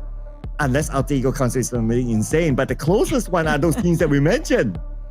Okay, I'll be speaking as frank as I can be. I don't think Alter Ego will make it as like a weekend, but we gave the highlight to as our top frankers. I mean, Roy, that was incredible run, and HOMEBOIS as well, making such a drama for us to live till the very end of this show today. MAC with 7 elimination and GLU 4 elimination. But speaking of the drama going on, and imagine Cloud, like we do know XSOPHERE, they need the points. They drop themselves nearby BTR, the one that actually don't have anything at stake anymore. They're pretty much going easy. And then we talked about also the team at the very bottom, like Alter Ego. I feel like it's almost impossible for them. I think it's totally impossible for them, even if they score themselves like what 20-ish elimination. It's still not going to be enough. Still, they're going to end up in the 50s, right? Now, these two teams that they should watch out for, because these teams have nothing else to lose. They will disrupt the middle pack here. Yeah, the ones that already cleanly qualified, they'll be like, yeah, we'll do whatever, right? So, like HOMEBOIS, they need to be extra careful. And of all the teams that scored a chicken dinner today, well, MAC at that point, they needed the points, so they're okay now. HOMEBOIS, well, they're not that okay yet, but they are getting close. But it's also very close for you guys to watch the PMSL SEA Summer live at the Basket Hall GPK, and you can get your tickets for free on the 15th of June, which is this Sunday. All you need to do is check out the social medias of PUBG Mobile Esports, and you can stand a chance to grab your free ticket on that day itself. Yeah, when you guys go to Jakarta, make sure you try all the food down there, especially Konro Bakar, which means grilled ribs. It's one of the best thing ever happened in this entire universe, okay? I promise you that. But why you have to go to Jakarta? Not just for the food, of course, to watch the grand finals, and also to have your collections of all the jerseys and jackets and everything that you can ask for a team merchandise, because we're gonna have TALON, RRQ, GLU, Alter Ego, Boom Esport, BTR by Vitality, and VOIN Donkey ID to have their booth on site as well as Techno, our sponsor, that you can try out their own device and have that feel of a professional player, which they're using Techno PUBG 7 series right now. But you know what? Can they make it? But HOMEBOIS, there's so many conditions to be met up down there. Oh wow! From when we said yesterday, we're like, HOMEBOIS. You even forgot about them. Yeah, at some point, I'm like, HOMEBOIS is playing, okay. And then they scored a chicken dinner. But you know what else we'll score? A break time. So we'll be seeing you guys after this for the final round. Stay tuned.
There shall be as a long companion. It will never betray, never turn back. It is unlike anything else in this world. Some people rely on their brothers, some rely on their luck. But relentless few only believe in the steel beast.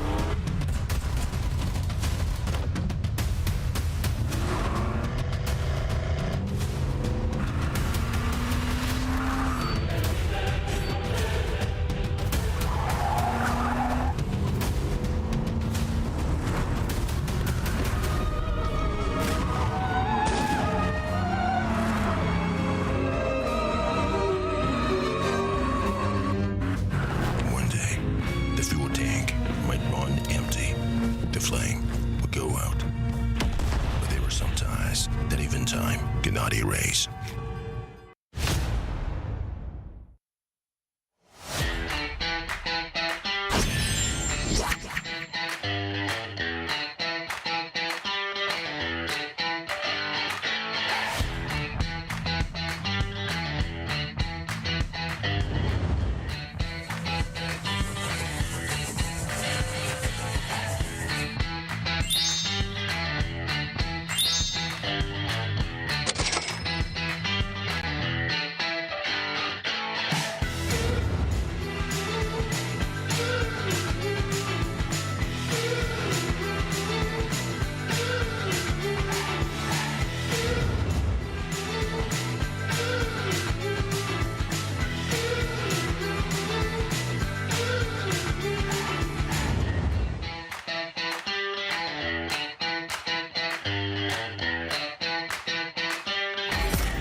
tournament begin.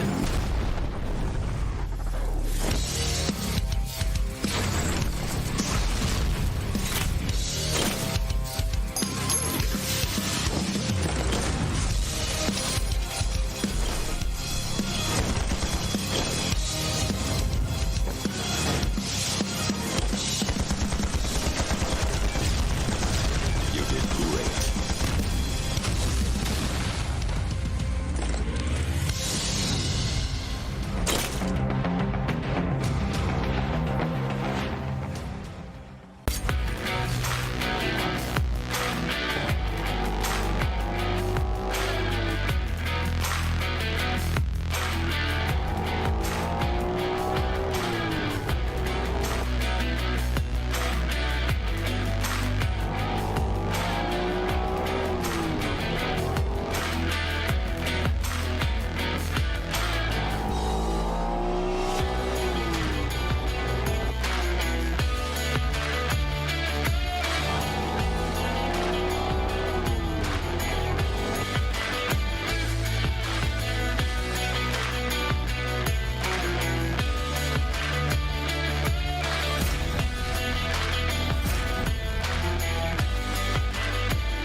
There shall be as a lone companion. It will never betray, never turn back. It is unlike anything else in this world. Some people rely on their brothers, some rely on their luck. But relentless few only believe in the steel beast.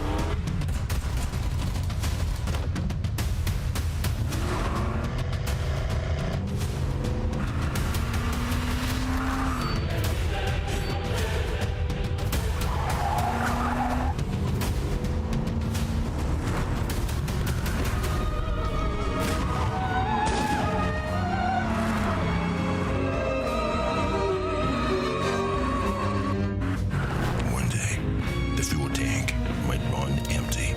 The flame would go out. But there are some ties that even time cannot erase.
already here. Rocky out the open, the smoke.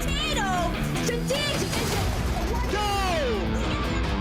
The one in trouble right now. Worry about Honor and trophy. Everyone wants them. But who will be the next champion? The 2025 PUBG Mobile Super League SEA Summer will be held in Jakarta. 24 teams, including the 16 directly invited teams, and 8 teams advanced from the PNMC will compete fiercely from June 4th to June 22nd for this proud championship and a total prize pool of $200,000 US. In week 1, we will have the 3-day group stage. The 24 teams will be randomly divided into groups A, B, and C, and they will take turns to compete. The top 16 teams in the group stage will advance to that week's Super Weekend. Smash rule for Super Weekend. The 16 teams will play 2 days matches. At the end of day 1, the top performing team's total points will be used to set a match point target, which was top 1's team's points plus 10 points. The teams must first reach match point and then win a winner-winner chicken dinner in a subsequent match to end the day. If after 8 matches of day 2 still no team achieved this requirement, then the match will end as well, and the team will be based on the points ranking to set the weekly ranking. In week 2, the rules are identical to week 1, but during the group stage, teams will be regrouped based on the last week's ranking. After the 2 weeks matches, teams will receive league ranking points from Super Weekend ranking. The top 16 teams will advance to the grand finals. League stage ranking points will be carried over to the playoffs as a head start bonus. In the grand finals, we will be playing 3 days matches, still following Smash Rule. If no teams have completed the Smash rules after 6 games on day 3, the final ranking will be determined based on the team's points ranking. After that, we will award the champion of PMSL SEA Summer.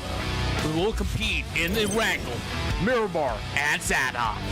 Teams will need to seize every opportunity to challenge again for honor. Get ready to welcome the new king.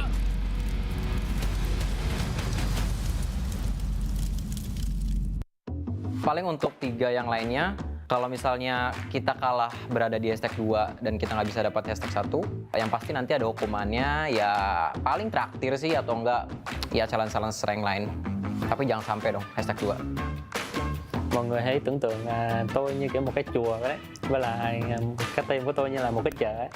Chùa thì muốn yên tĩnh, còn chợ thì lúc nào cũng ồn ào. Okey, kepada teammate saya, kalau tengok video ni harap tak ambil hati sebab semua perkara ni benar. Solusinya ya gue tutup aja pakai bantal mulutnya Asa biar dia nggak berisik.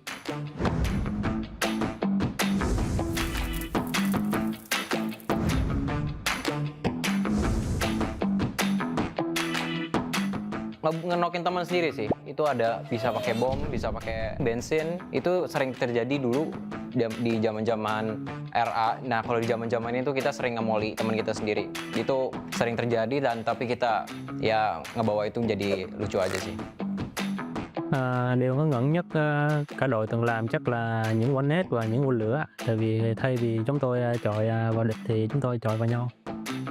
Diorang selalu tinggalkan saya seorang-seorang, saya rest seorang-seorang, diorang memang lembab gila.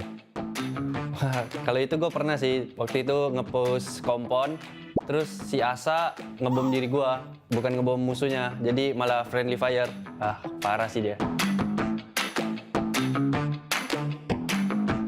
Satu pemain yang aku bakalan pilih itu, aku bisa bilang Leon DZ, karena Leon DZ itu selain dari pengalaman dan juga skillnya dari tahun ke tahun itu udah cukup oke, dan jujur dari diri aku sendiri itu aku penasaran main sama dia, makanya aku pilih Leon DZ. Cho em tuyển cả 3 người luôn được không?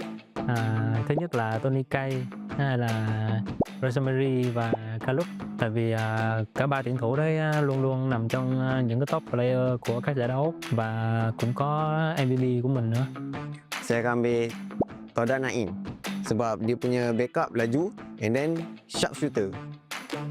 Gua maunya Yami sih. karena alasannya gue pernah SEA Games bareng Yami, gue ngerasa klop main sama dia, berasa kompak, chemistry gue kayak ada sama dia. Untuk Red FaZe, jangan maju mulu ya, karena gue bakalan maju dan gue yang lebih jago, jadi jangan sosok maju. Untuk Firman juga sama, begitu pula juga Pepeng. Untuk Boboho, banyak grinding lagi. Đồng đội của tôi như cái radio vậy á, tại vì kiểu không thể tắt được. Manzi sebab dia ni macam star syndrome, selalu siap lambat, orang kena tunggu dia. Dia dah macam raja dah dekat dalam team ni. Asyik nak kena tunggu dia je, semua dia siap lambat. Confirm kena tunggu dia. Oh, Asa sih. Karena kalau Asa nih, kalau di GH, kalau di gaming host, dia tidurnya tuh ngoroknya paling kenceng. Jadi gue keganggu banget tuh kalau tidur. Jadi dia ngorok tuh berasa kapal pecah.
There shall be as a long companion.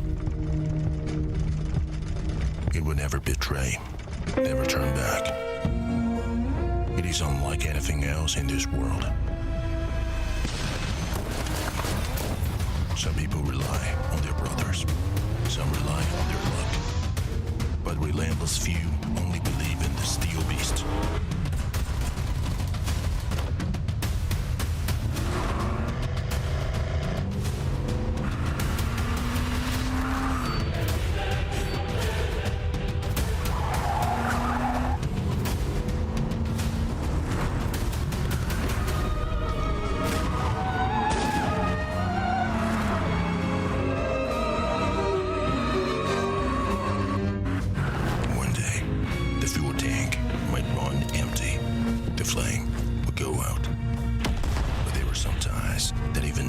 Cannot erase.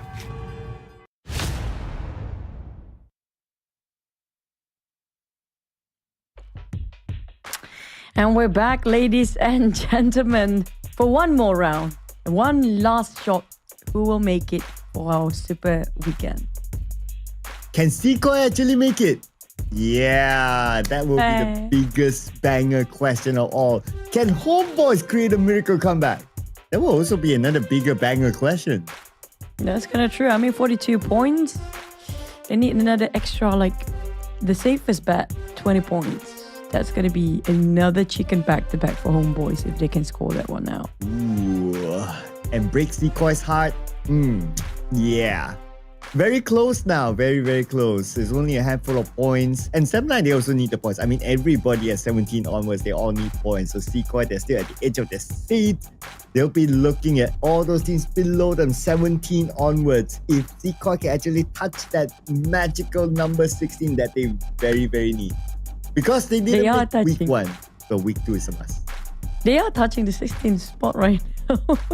Yeah, I mean, after this game, of course.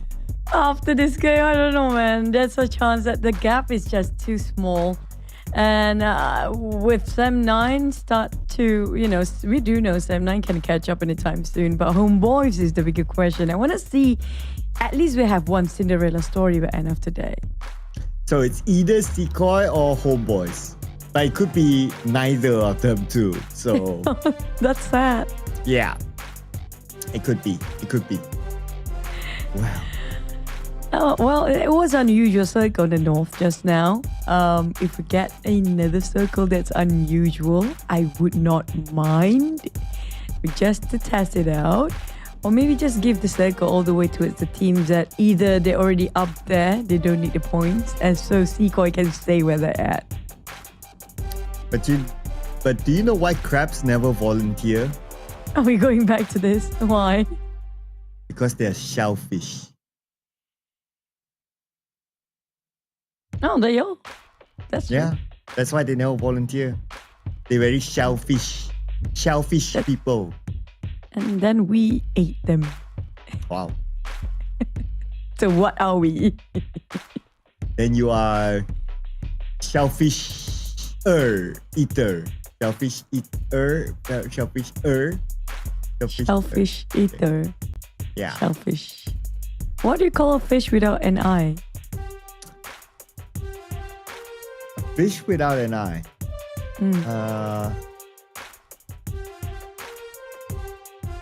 Can't think of it. Okay, what's that? What? Oh! I don't know. I don't know. It's FSH. Yeah. Yeah, it's yeah. Okay. All right. A fish without an eye. Okay. Give me a food that have martial arts skills. Wow. Food that has martial arts. Wait, Kung Fu?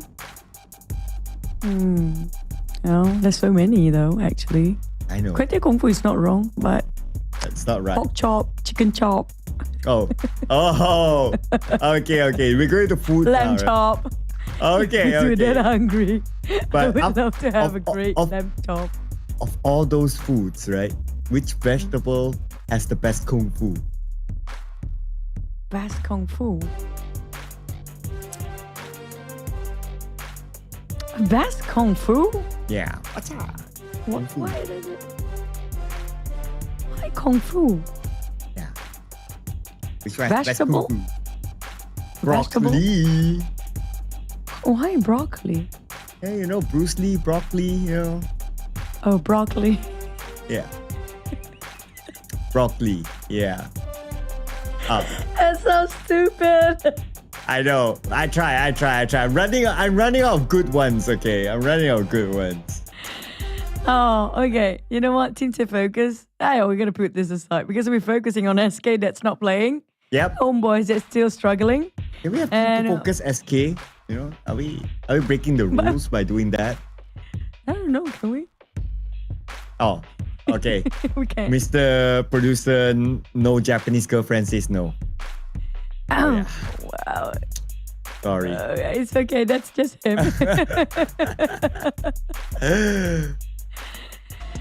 Okay. The game's on. Alter Ego. Can you still make it? I gonna say no. I'm gonna be blunt. No. Roy, on the other hand, just now was having a big run. Homeboys, 19 points. Now, they need to score a similar amount of points. If they got it scored, then it's them going their first ever Super Weekend. First ever Super Weekend. With a shot at the Grand Finals. Okay, I love the Yellow Ranger. Look at that Hexas. Okay, Yellow Ranger, Green Ranger. Do they have Black Ranger? I don't think so. They don't. I think it's because, like, you know, the jerseys have always been very vibrant colors for GLU, Why? so that's why they don't have the Black Ranger, you know. The idea should have White Ranger, no? That's the leader. Not vibrant enough. White is too overexposed, I guess, for the camera as well. Yeah, it's not helping the camera, man. You know, I want to mention some of the comments right now. Alter Ego is the alter ego without the ego now. That's kind of true. Wow. Do you know what's a skeleton's favorite type of road? What? A dead end. That's a dead end for Alter Ego. Burn, baby. But yeah, Upendra Thapa, thank you for the not so obvious when it comes to the condition of certain teams. I mean, VOIN Donkey, they're doing okay. But if you guys actually at the venue, you guys probably can purchase that cool jacket for VOIN Donkey though. Yeah, the VOIN Donkey one, the GLU one. Let's see. RRQ, I think they have very good jackets as well. I remember seeing that before. Alter Ego has unique ones. I remember the it's not a kimono, it's some Japanese thing, but our producer will know better because you know why. But what we do know is that we're jumping on to the final match for today, and let's get onto it, Miramar.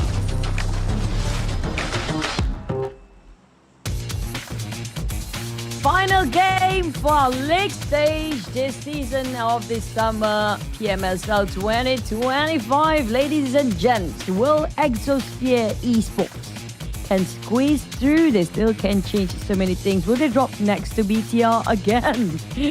What are the lucks for the teams that needed a point? If they do that, then I don't know what to say. But let's see. Okay, anything can happen. I'm looking at FaZe Clan. Okay, they're fine. Okay, GLU, they're pretty much okay as well. How do we look at the suspects here? Okay, HOMEBOIS. Okay, we have HOMEBOIS now. They normally drop all the way down south. Sometimes it's Patona, sometimes it's Puerto Paraiso, and they're heading there. So they're going to take a safe approach at the start. No other teams close by. That's good news for them. They need that. They really need that. But for HOMEBOIS, if the circle did comprise Patona or south of Los Leones, that's still going to be a tough start for them later on. But also my eyes locked into XSOPHERE. Where are they right now? Oh, okay, they are. They're down. Baltimore. Yes, sir. Oh, Baltimore. Yeah. But we have a right side circle. It's going to be a truck stop circle, I guess. And we're going to see... Oh, not good for Roy. Not good at all. Okay. Now Roy, one player gun down. Frankie with 18 bullets. And 3. Yep, that's... Okay, he's not going to survive. But where are the rest of his teammates? I think if they are quite nearby, Car can survive. But with 20% HP and taking down, they need help. He needs help. He needs to shout for help. Okay, I'm just looking at his health ticking down right now. Okay, thank you, observers. Okay, no one else is near. They won't have the time. Roy will lose one player. Now, whether it's going to be enough for them to maintain top 16, we don't know yet. 10 seconds into the game and he's gone. At least he got a quick dinner now. Yeah, that's good news for the side of Roy. And he got himself at 14th spot. Now, we do know that 16th slot is actually reserved for SK. 49 points, 52 at SK, 49 and 79 XSOPHERE, 45. Out of the 3 teams, 79 XSOPHERE and HOMEBOIS, only one can squeeze through. But who will it be? Ooh, scary, right? Super duper scary. Okay, no action for any of our suspected teams. Any teams above like BTR, TALON, VOIN Donkey, yeah, they can whatever. MEC can whatever as well. They're fine. Yeah, but the below ones, the last game. Can you imagine as well, 79 doesn't make it into Super Weekend? It's almost similar feeling like Alter Ego. That's kind of true. They are in the same boat in that terms, though. But both teams, at least, they secured points out of the first Super Weekend. But if Roy keep losing their members, they might have to settle with 54 points, which gave opportunity either 79, XSOPHERE, or HOMEBOIS to catch up now. And XSOPHERE, at least they are clear of BTR this time. Okay, so that's good news for them. But XSOPHERE, of course, right now, they have to catch the 52 points is the super duper minimum. But then again, the benchmark will go up because if SEM9 goes up to 52, then it'll be race between like whoever who is setting the benchmark by then they're still actively playing. Can be SEM9, can be XSOPHERE, can be HOMEBOIS, can be MKE. But sorry, Alter Ego, it's a bit too far. For HOMEBOIS, they have to aggressively trying to find those eliminations, proactively hunting people down. That's the only way for me to see. Or they can play just like how they did, but they have to survive first.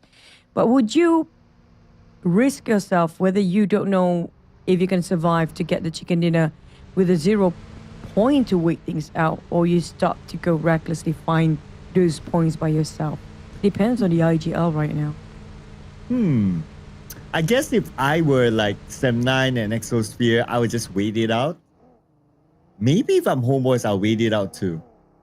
But if I'm MVKE, then I'll try to push for eliminations. Because if you get a chicken dinner, it's bare minimum 10 points, right? And along the way, you get a few here and there. So it should be enough for like these three teams. Unless they are all still alive by the final circle, then it's a different story. But MVK is the clearer one that they need to be a bit more active. I have to say, Claw is not too safe either, Cloud. They 54 points right now. They can get pushed down if they got wiped out early. Yeah, if they get a 0, and then SEM9, XSOPHERE both perform, then Claw is out. So they're still scary. So whoever's in the 50s is not safe either. Hey, same goes for Roy then. Same points with Claw. That's true. That's why I said Roy cannot afford to lose another man. They already lost Carl way early on. And we do know Carl is always the off-angle cover fire person who always gives them support. That makes it difficult for the team to rush towards their side, and they lost that one particular key player. This gives them such a vulnerable settings if they're not being careful. Well, Vampire, they're 62, and we have them on screen now, so generally okay. Yeah, they're fine. Not too worried about Vampire. Worst case scenario for them is like what? Number 14 maybe, or number 15. But whether you're 14, 15, or 12, or even number 1 is still going to be the same. Tomorrow, all the points are going to reset again, and everyone's going to start fresh. So that's why it's just all about getting into Super Weekend. Yeah, it's just getting into Super Weekend, that's it. Because that's not going to be the determining factor for the Grand Finals point anyhow. I mean, it's not going to affect them directly, except for, you know, during the Super Weekend, which is going to be tomorrow. But for XSOPHERE, if they don't get to the Super Weekend, that's going to end the entire journey of this PMSL summer season, because they have 0 point right now to get into the Grand Final. Yeah, so it's a do or die mission for XSOPHERE. They must. Even at least SEM9, okay, they've been in one Super Weekend and they did okay. So if they miss this one, it's like, okay. But XSOPHERE, no negotiations. HOMEBOIS, no negotiations. They must make it through. So the pressure is more onto them than SEM9. Same goes for Roy right now. Now, with the fact that GLU is getting into this Super Weekend, right? It means the team at the very bottom with their first Super Weekend points get pushed down, because the team that never get into the Super Weekend, some of them are getting into it, like GLU, Team Secret, I guess.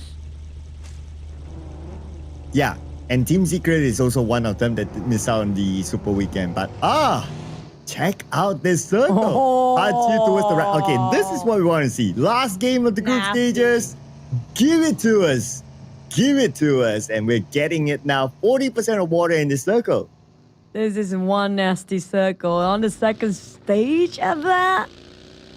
Oh man, if it keeps pushing towards the right side circle at stage 3 and 4, that's fun. Okay, it might not be so fun for MVKE passing by GLU, but at least they are now fine still. GLU is, of course, very fine in the overall, so they are okay. the next team that's about to pass by. Okay, I believe that's Claw.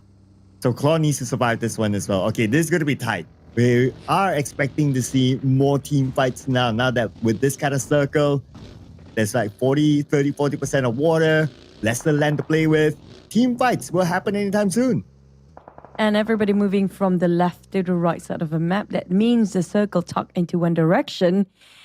Everybody will have to collide with each other. Plus, the space to home 16 teams is not going to be enough with that only like 60 to 50% of land. And yeah, that's where we'll see fights happening quickly. And let's not forget about another factor. The factor is that the top teams have nothing much to lose. In fact, nothing at all to lose. So whoever they see in front, they can just crash in and then fights will just be explosive. We might see more third parties happening. And that will be, of course, like a domino effect that can affect like the other teams like coming in and be third, fourth, fifth party. That's all possible that can happen. Claw, not one of them. They cannot be reckless yet. So that's why they're playing this rather carefully. Same goes for XSOPHERE. Very, very slow approach into the circle. Still spending time in the blue on the outside of it. I think the one that's really the most dire to get into this Super Weekend, it's going to be two teams, XSOPHERE and HOMEBOIS. The only ones without any Super Weekend point. So they need this way more than the others. So they should start shooting people down as well. Or maybe just wait it out. You know, wait it out just like how HOMEBOIS did in the last one. Did actually fare well. But provided the condition, they have to have enough body count for that to happen. Yeah, the body count as well. The body count as well is something that we need to observe right now. Of course, we're still like 63 total players, so still okay. But as the body count goes down, then well, the chances for HOMEBOIS is going to be tighter.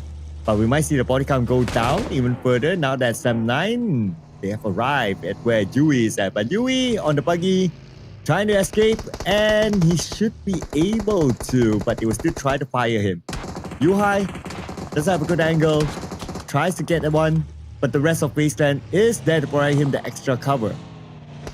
Yep, and this fight is happening outside of the circle, where the circle decided to drop itself right at the junction of truck stop, the outskirt right side of it. For SAM9, they know the circle shifted, they won't waste any more time, but for VOIN, Donkey and TODAK, they're fine. Ah, yeah. They're okay.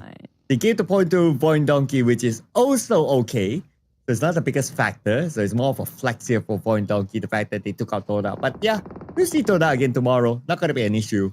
But SAM9 now blocked by MEC. Oh no, this is not great. SAM9, they need these points, and they lost one members already. While the teams that's just next to them are still taking their time in the blue zone.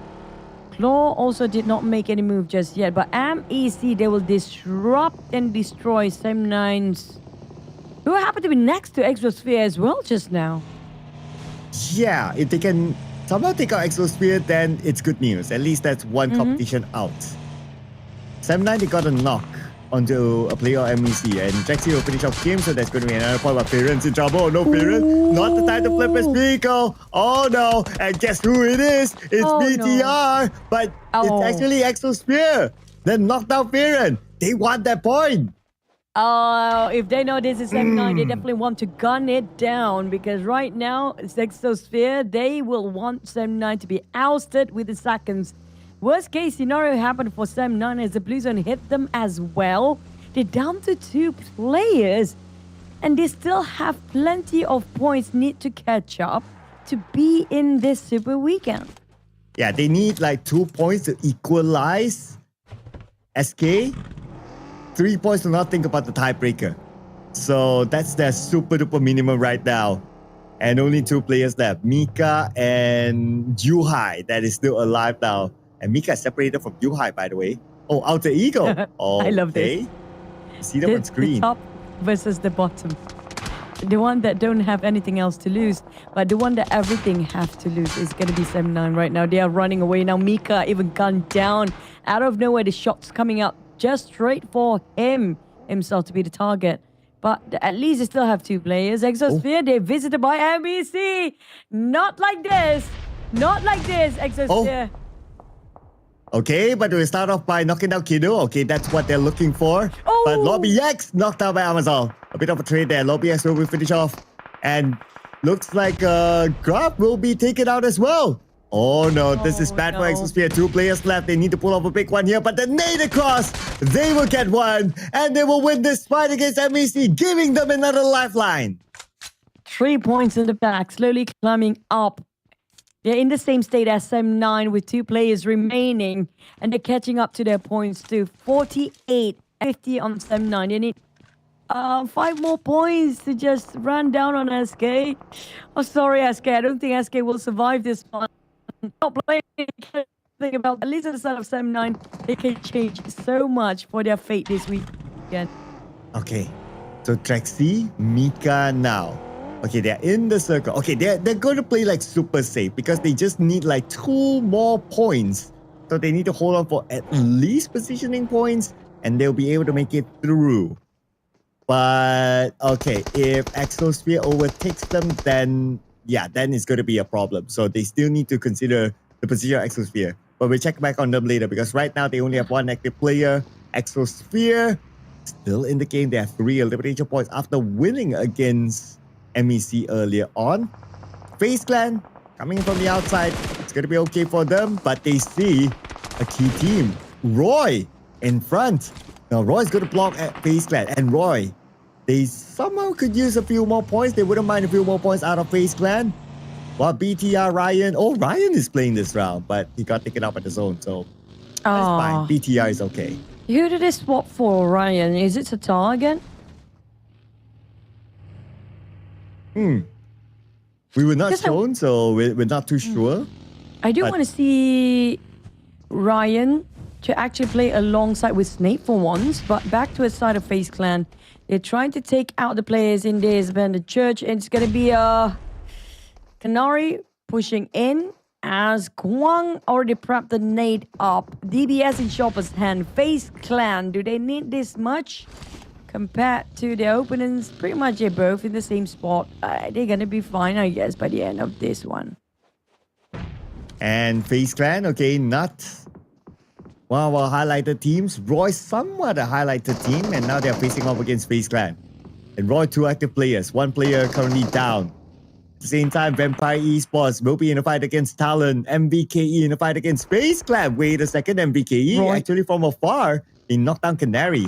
But because it's a long range, they're not able to finish up the job. Instead, it's going to be Mango finish up by Dewey. And run down by a vehicle at that. That's a brutal way to go. But for Roy, they need to secure those points. And now due to only 2 players, they got 1. Red Bulls is down. UK need to reload. Swap over to Scott L. Gooey already prepped himself with a DBS. That's a smart move to finish off with the Molly. But did the Molly actually burn? Not really. He got a corner for Red Bull. He will not be burned by the Molly. But he's still bleeding out though. Now it's the 3 members of FaZe Clan to try to win this against Roy. Canary gets UK, okay. Red Bull still bleeding out. They need to win this fight before they're able to save their teammate. And look at the minimap. There's actually another team around the corner. It could be MVKE there. And yes, it is MVKE. MVKE! They need the points. They're looking at this area. They're looking if they can steal away any points from here. At the same time, looking at the side of FaZe Clan, setting up whatever they can get to. But FaZe Clan, the Blue Zone already arrived, and Vikings will try to take advantage of their situation. Superman pretty low himself right now. Oh, okay. And also a little bit of an update, the fact that Roy has been eliminated. They are at 54 points. So there is a small risk for them to be booted out, but it's a rather small risk. MVKE, on the other hand, clearly needs points, and they're going to play by the edge of the circle, trying to block FaZe Clan for coming in. FaZe Clan right now tanking the blue at stage number 5. We can look at how fast their health is dropping because of the stage 5 blue. Yeah, for the Blue Zone, at least it's stage 5, but it's not only stage 5. It will burn them more than 1% HP per second. But for Claw now, I think it's HOMEBOIS. Oh boy, Claw needed the points more.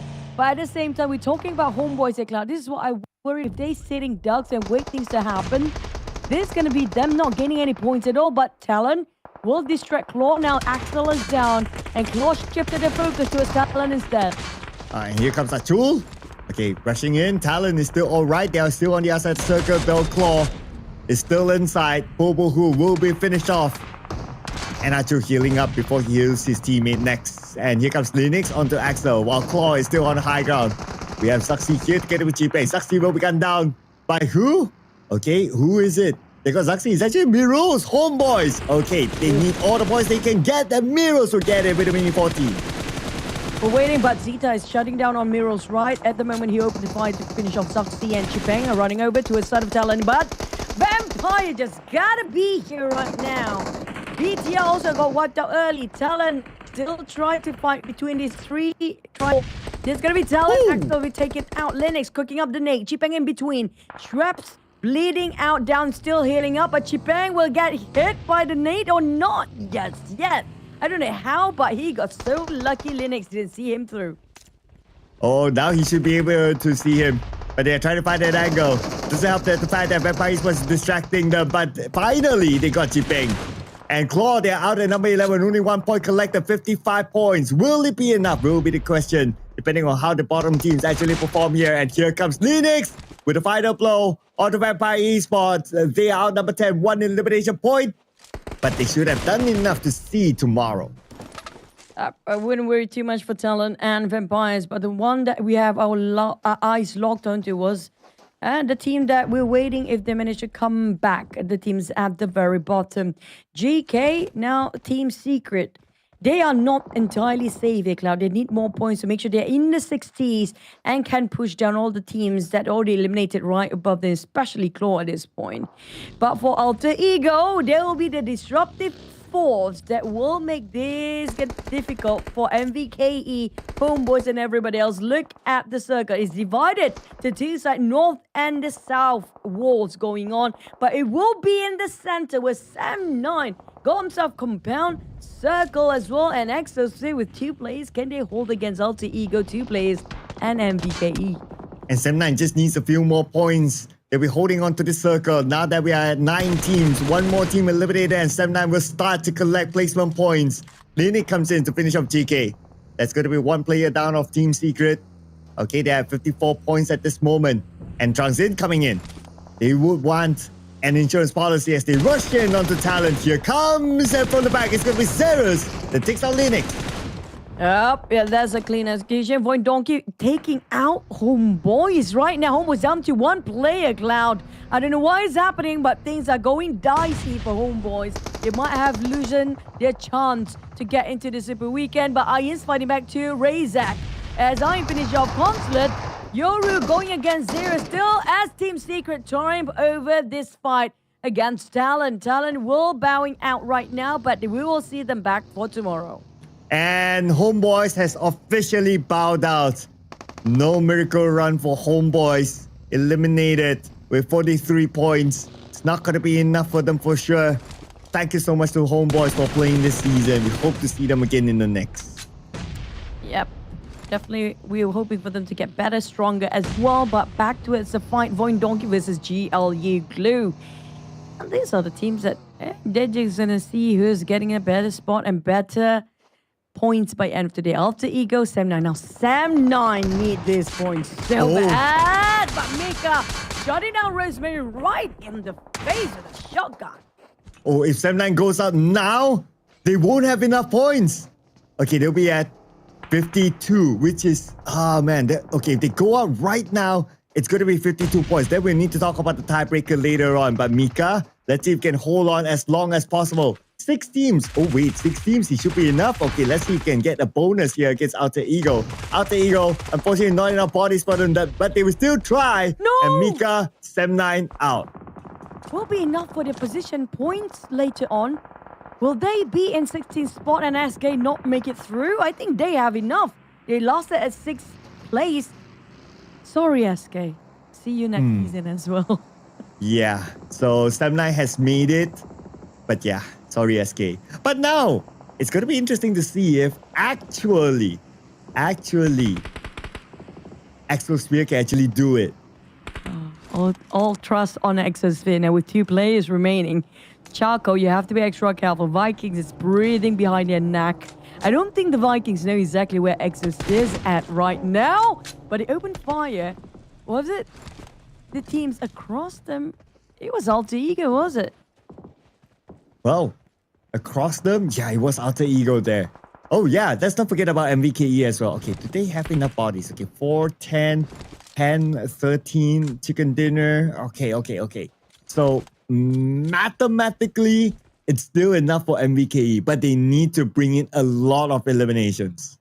They have to start gunning people down now. If not, even if they scored that chicken, it will not be enough. But it's XSOPHERE next to them, who actually have better odds to go for the next stage this Super Weekend. But Vikings, they open up the card towards the side of XSOPHERE. KNS is fighting for his life. Chaco is next. Chaco got taken down. Another one bites the dust. MVKE. Can they still make it? Okay, let's see how far will they go right now, because right in front of them is going to be Alter Ego. 3 players of Alter Ego against MVKE on the outside of the circle. As they try to find a space against Alter Ego, the smoke is blinding them though. Superman just trying to navigate around this terrain, trying to get as much information as possible. Now Alter Ego, 2 players, or at least 1 player is moving away. Yeah, Alva's trying to scout out if there's any backstabbers from behind. So they're splitting themselves into 2 parts here for Alter Ego. But for GLU, Box is climbing up, spotted Trunk. Oh, there goes the jump shot. Box going back. Nope, too many people. It's too many Team Secret. They are having their secret strategy to go against GLU. GLU, I mean, they're pretty safe to get into this Super Weekend and finally get into their first ever Super Weekend this season. But Team Secret, they want more. It's going to be a 3v2 against Team Secret for them. And MVKE, they still have to score big here. Alright, but we'll check back on them later, because right now it's going to be Team Secret against GLU squad. And GLU squad, they might lose Xbox. Gunned down by Team Secret. Stickley's on the other side though. They know exactly where he is. They will charge in on the Stickley anytime soon. Xbox eliminated by Frankie. And it's going to be Stickley, 50% of health, with the vehicle still right in front of him as a barricade. But it's not only them. There's also another team, MVK behind, who's trying to steal away those elimination points. That's the only best way for Vikings to actually push the numbers up. But Stickley, we've seen him clutch 1v4 before. 1v3 is doable.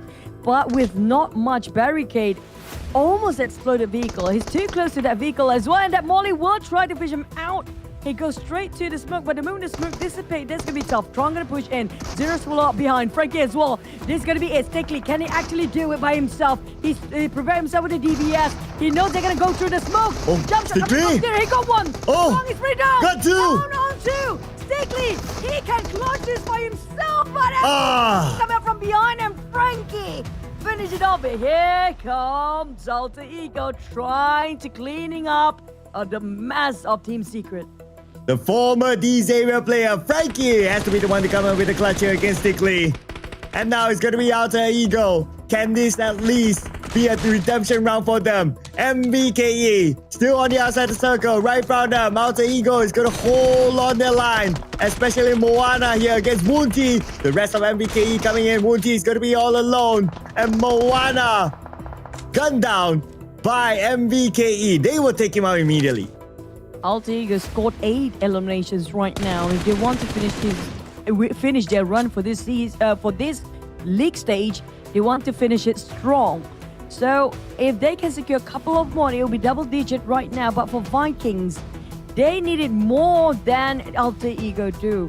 Team Secret, on the other hand, they managed to recuperate themselves after leaking that wound. But Frankie will knock down once more by Break from afar. Now here comes the push, and Break will join in and regroup with the rest of MVKE. But this is just an open space. There's nothing to cover himself with. Oh, and chucks in knockdown.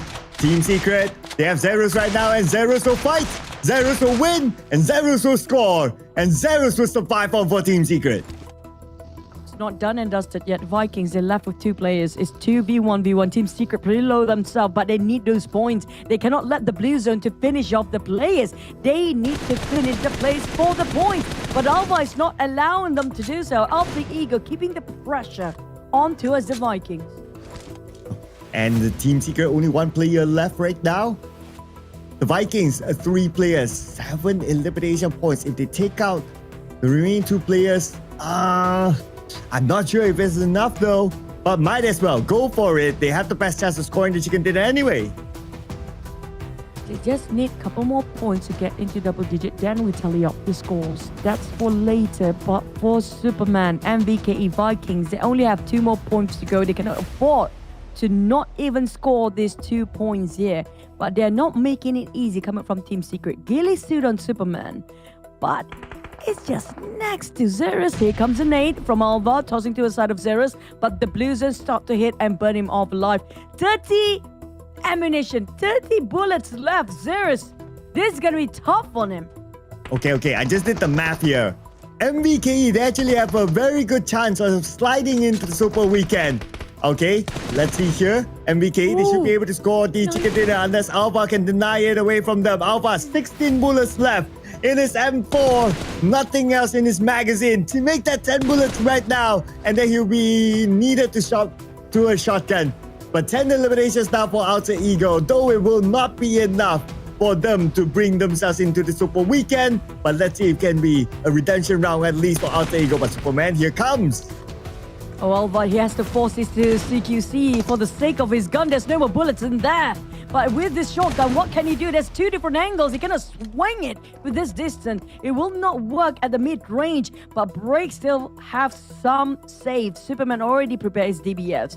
This is too close right now. 2 different angles. Alva, he has to pick and choose whether he wants to go CQC with Break or not. But Break, you have plenty of rifles. And Alva down to 20% of HP.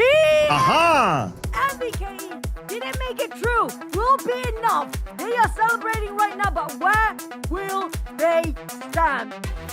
They should be enough. They should be enough, and they know it as well. They know it. They have done it. They have done it. We just wait for the official scores, but the unofficial result, I would say MVKE has done the miracle run. Oh, I'm really excited for the overall rankings right now. That was a super close run. If Vikings did actually manage to squeeze in, what a comeback in the very last minute. They were in the 23rd spot, right above Alter Ego. And Alter Ego, they show up a tad bit too late in this round. They tried, at least they show what they are made of, what they're capable of, and what can they offer. I just hope nobody will overtake them when it comes to the Super Weekend points, so they can actually perform in the Grand Final. Well, I also want to put it out the fact that Sem9, they only scored like 4 points in this round. They are in danger. Now that MVKE has scored this chicken dinner with a good amount of elimination points together with it, make that exactly 9 points. So that's 19 points for MVKE. They should have done enough. But that means at the expense of Sem9, something that Sem9 will be waiting for, the official results. They must be wondering, did they do enough with the 4 points? The 2 elimination points and the 2 prison points that Sem9 got. If Sem9 doesn't make it into the Super Weekend, well, overall they're still okay. But then again, they miss out the opportunity to gain more points, more starting points in the Grand Finals. That could be devastating for them later on. But right now, it is MVKE with the chicken dinner. They could have done enough. They could have done just enough. Maybe at number 16, maybe at number 15, at the expense of other teams. At the end of the day, it's a competition. Somebody has to bow out and somebody will celebrate. And it's likely to be MVKE celebrating this time with this chicken dinner, with this amount of elimination points that they have brought to the table. And this could be one of those miracle run stories here for MVKE as we check out the highlights.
I'm super stoked for the points right now. What an upset for the other teams.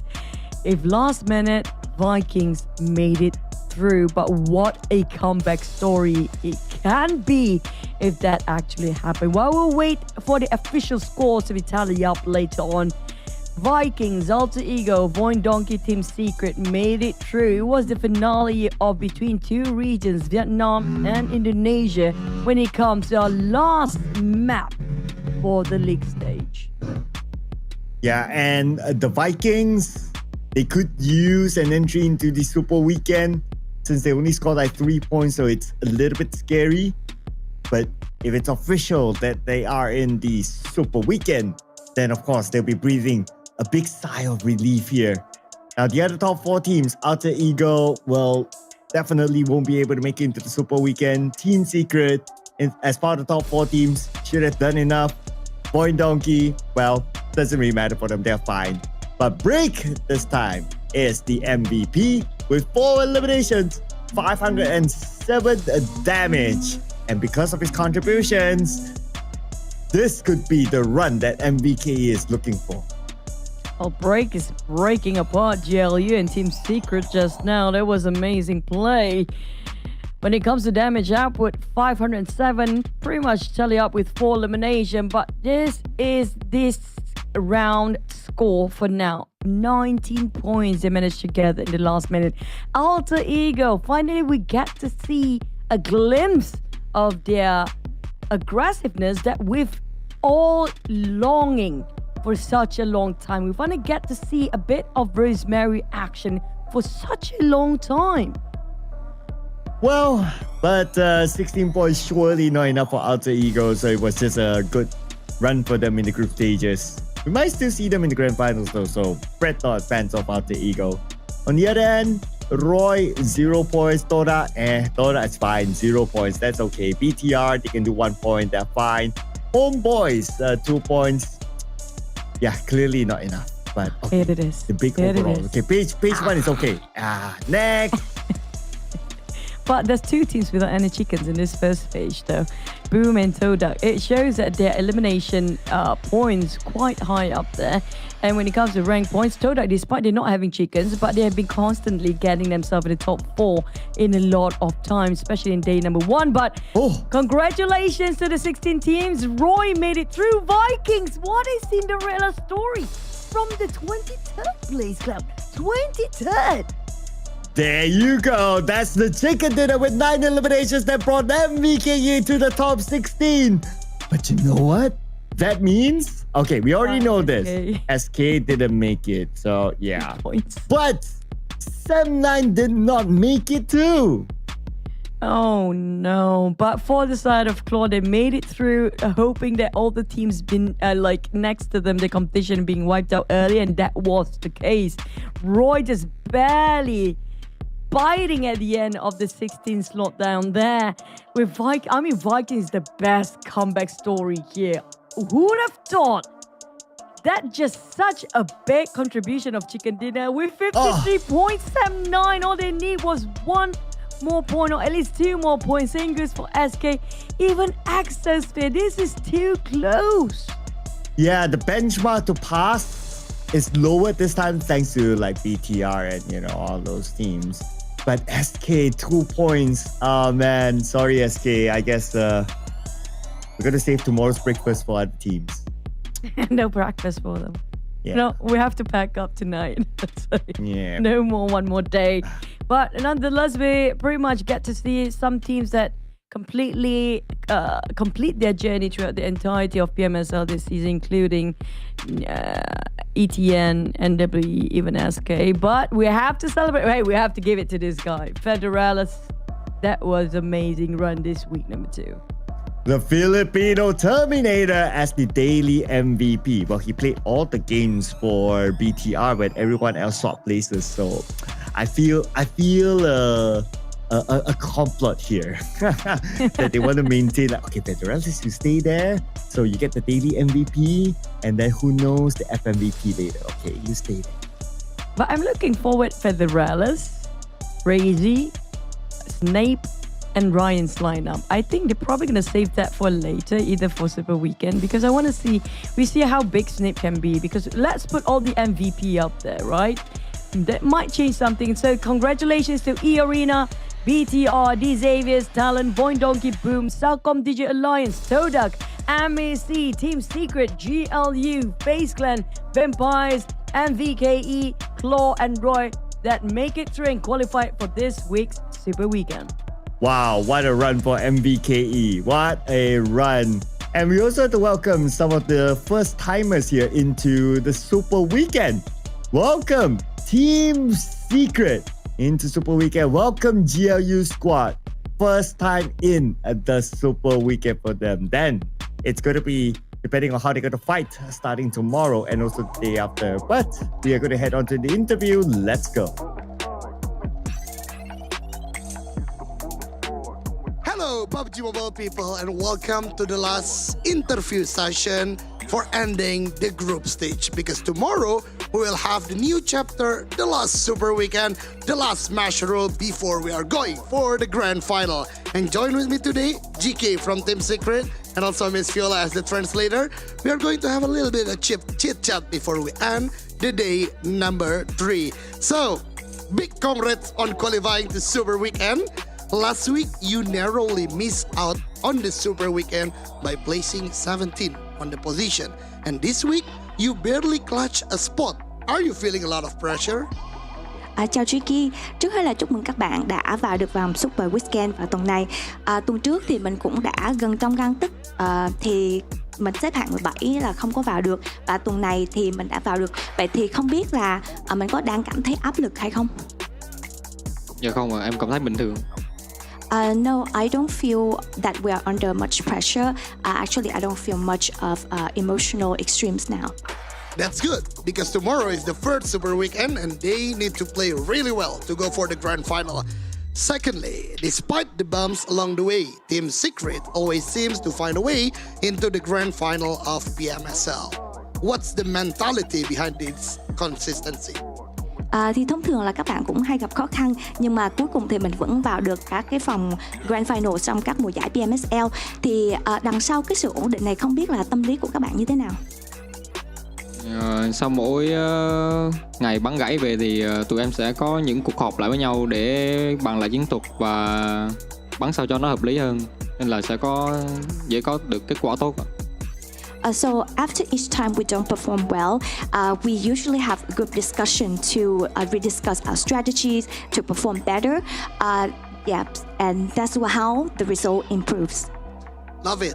Chemistry building, another strategy, because again, it's a very important day tomorrow. We know that SOAS and Break were a big part of Team Secret. With them no longer on the roster this season, how does the team environment now compare to before? Thì SOAS và Break đã từng là những thành viên quan trọng của đội, nhưng mà bây giờ thì không có còn trong cái đội hình thi đấu nữa. Thì không biết là bây giờ cái không khí trong đội như thế nào, khác như thế nào so với trước? Em nghĩ chẳng khác được bao đâu ạ. Thì mình thay đổi người bắn thì team nào cũng vậy rồi. Lúc nào cũng sẽ có sự thay đổi nếu mà team đó có đi xuống.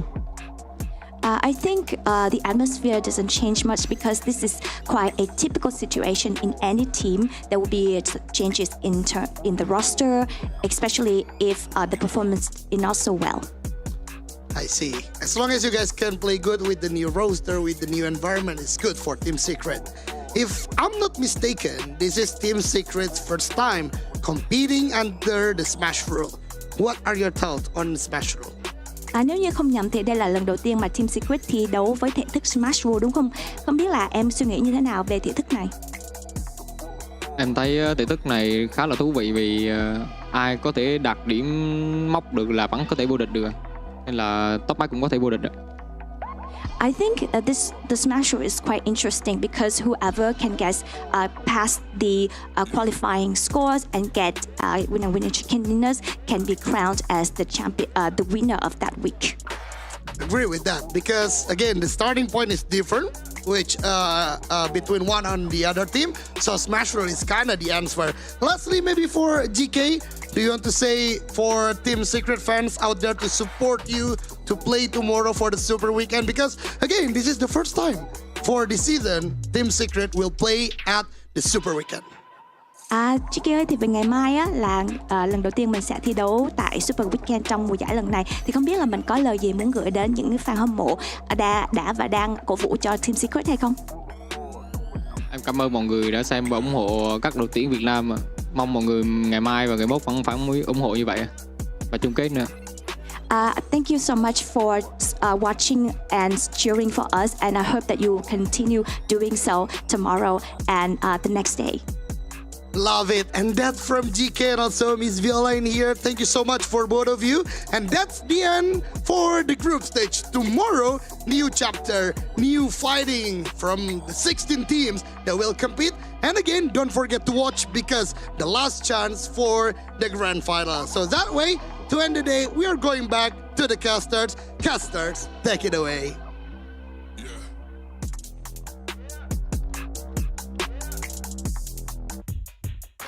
That's a good point. So as on break, actually in the Vikings, especially break, who managed to make a comeback story. I want to see about his interview. I hope we get his interview tomorrow.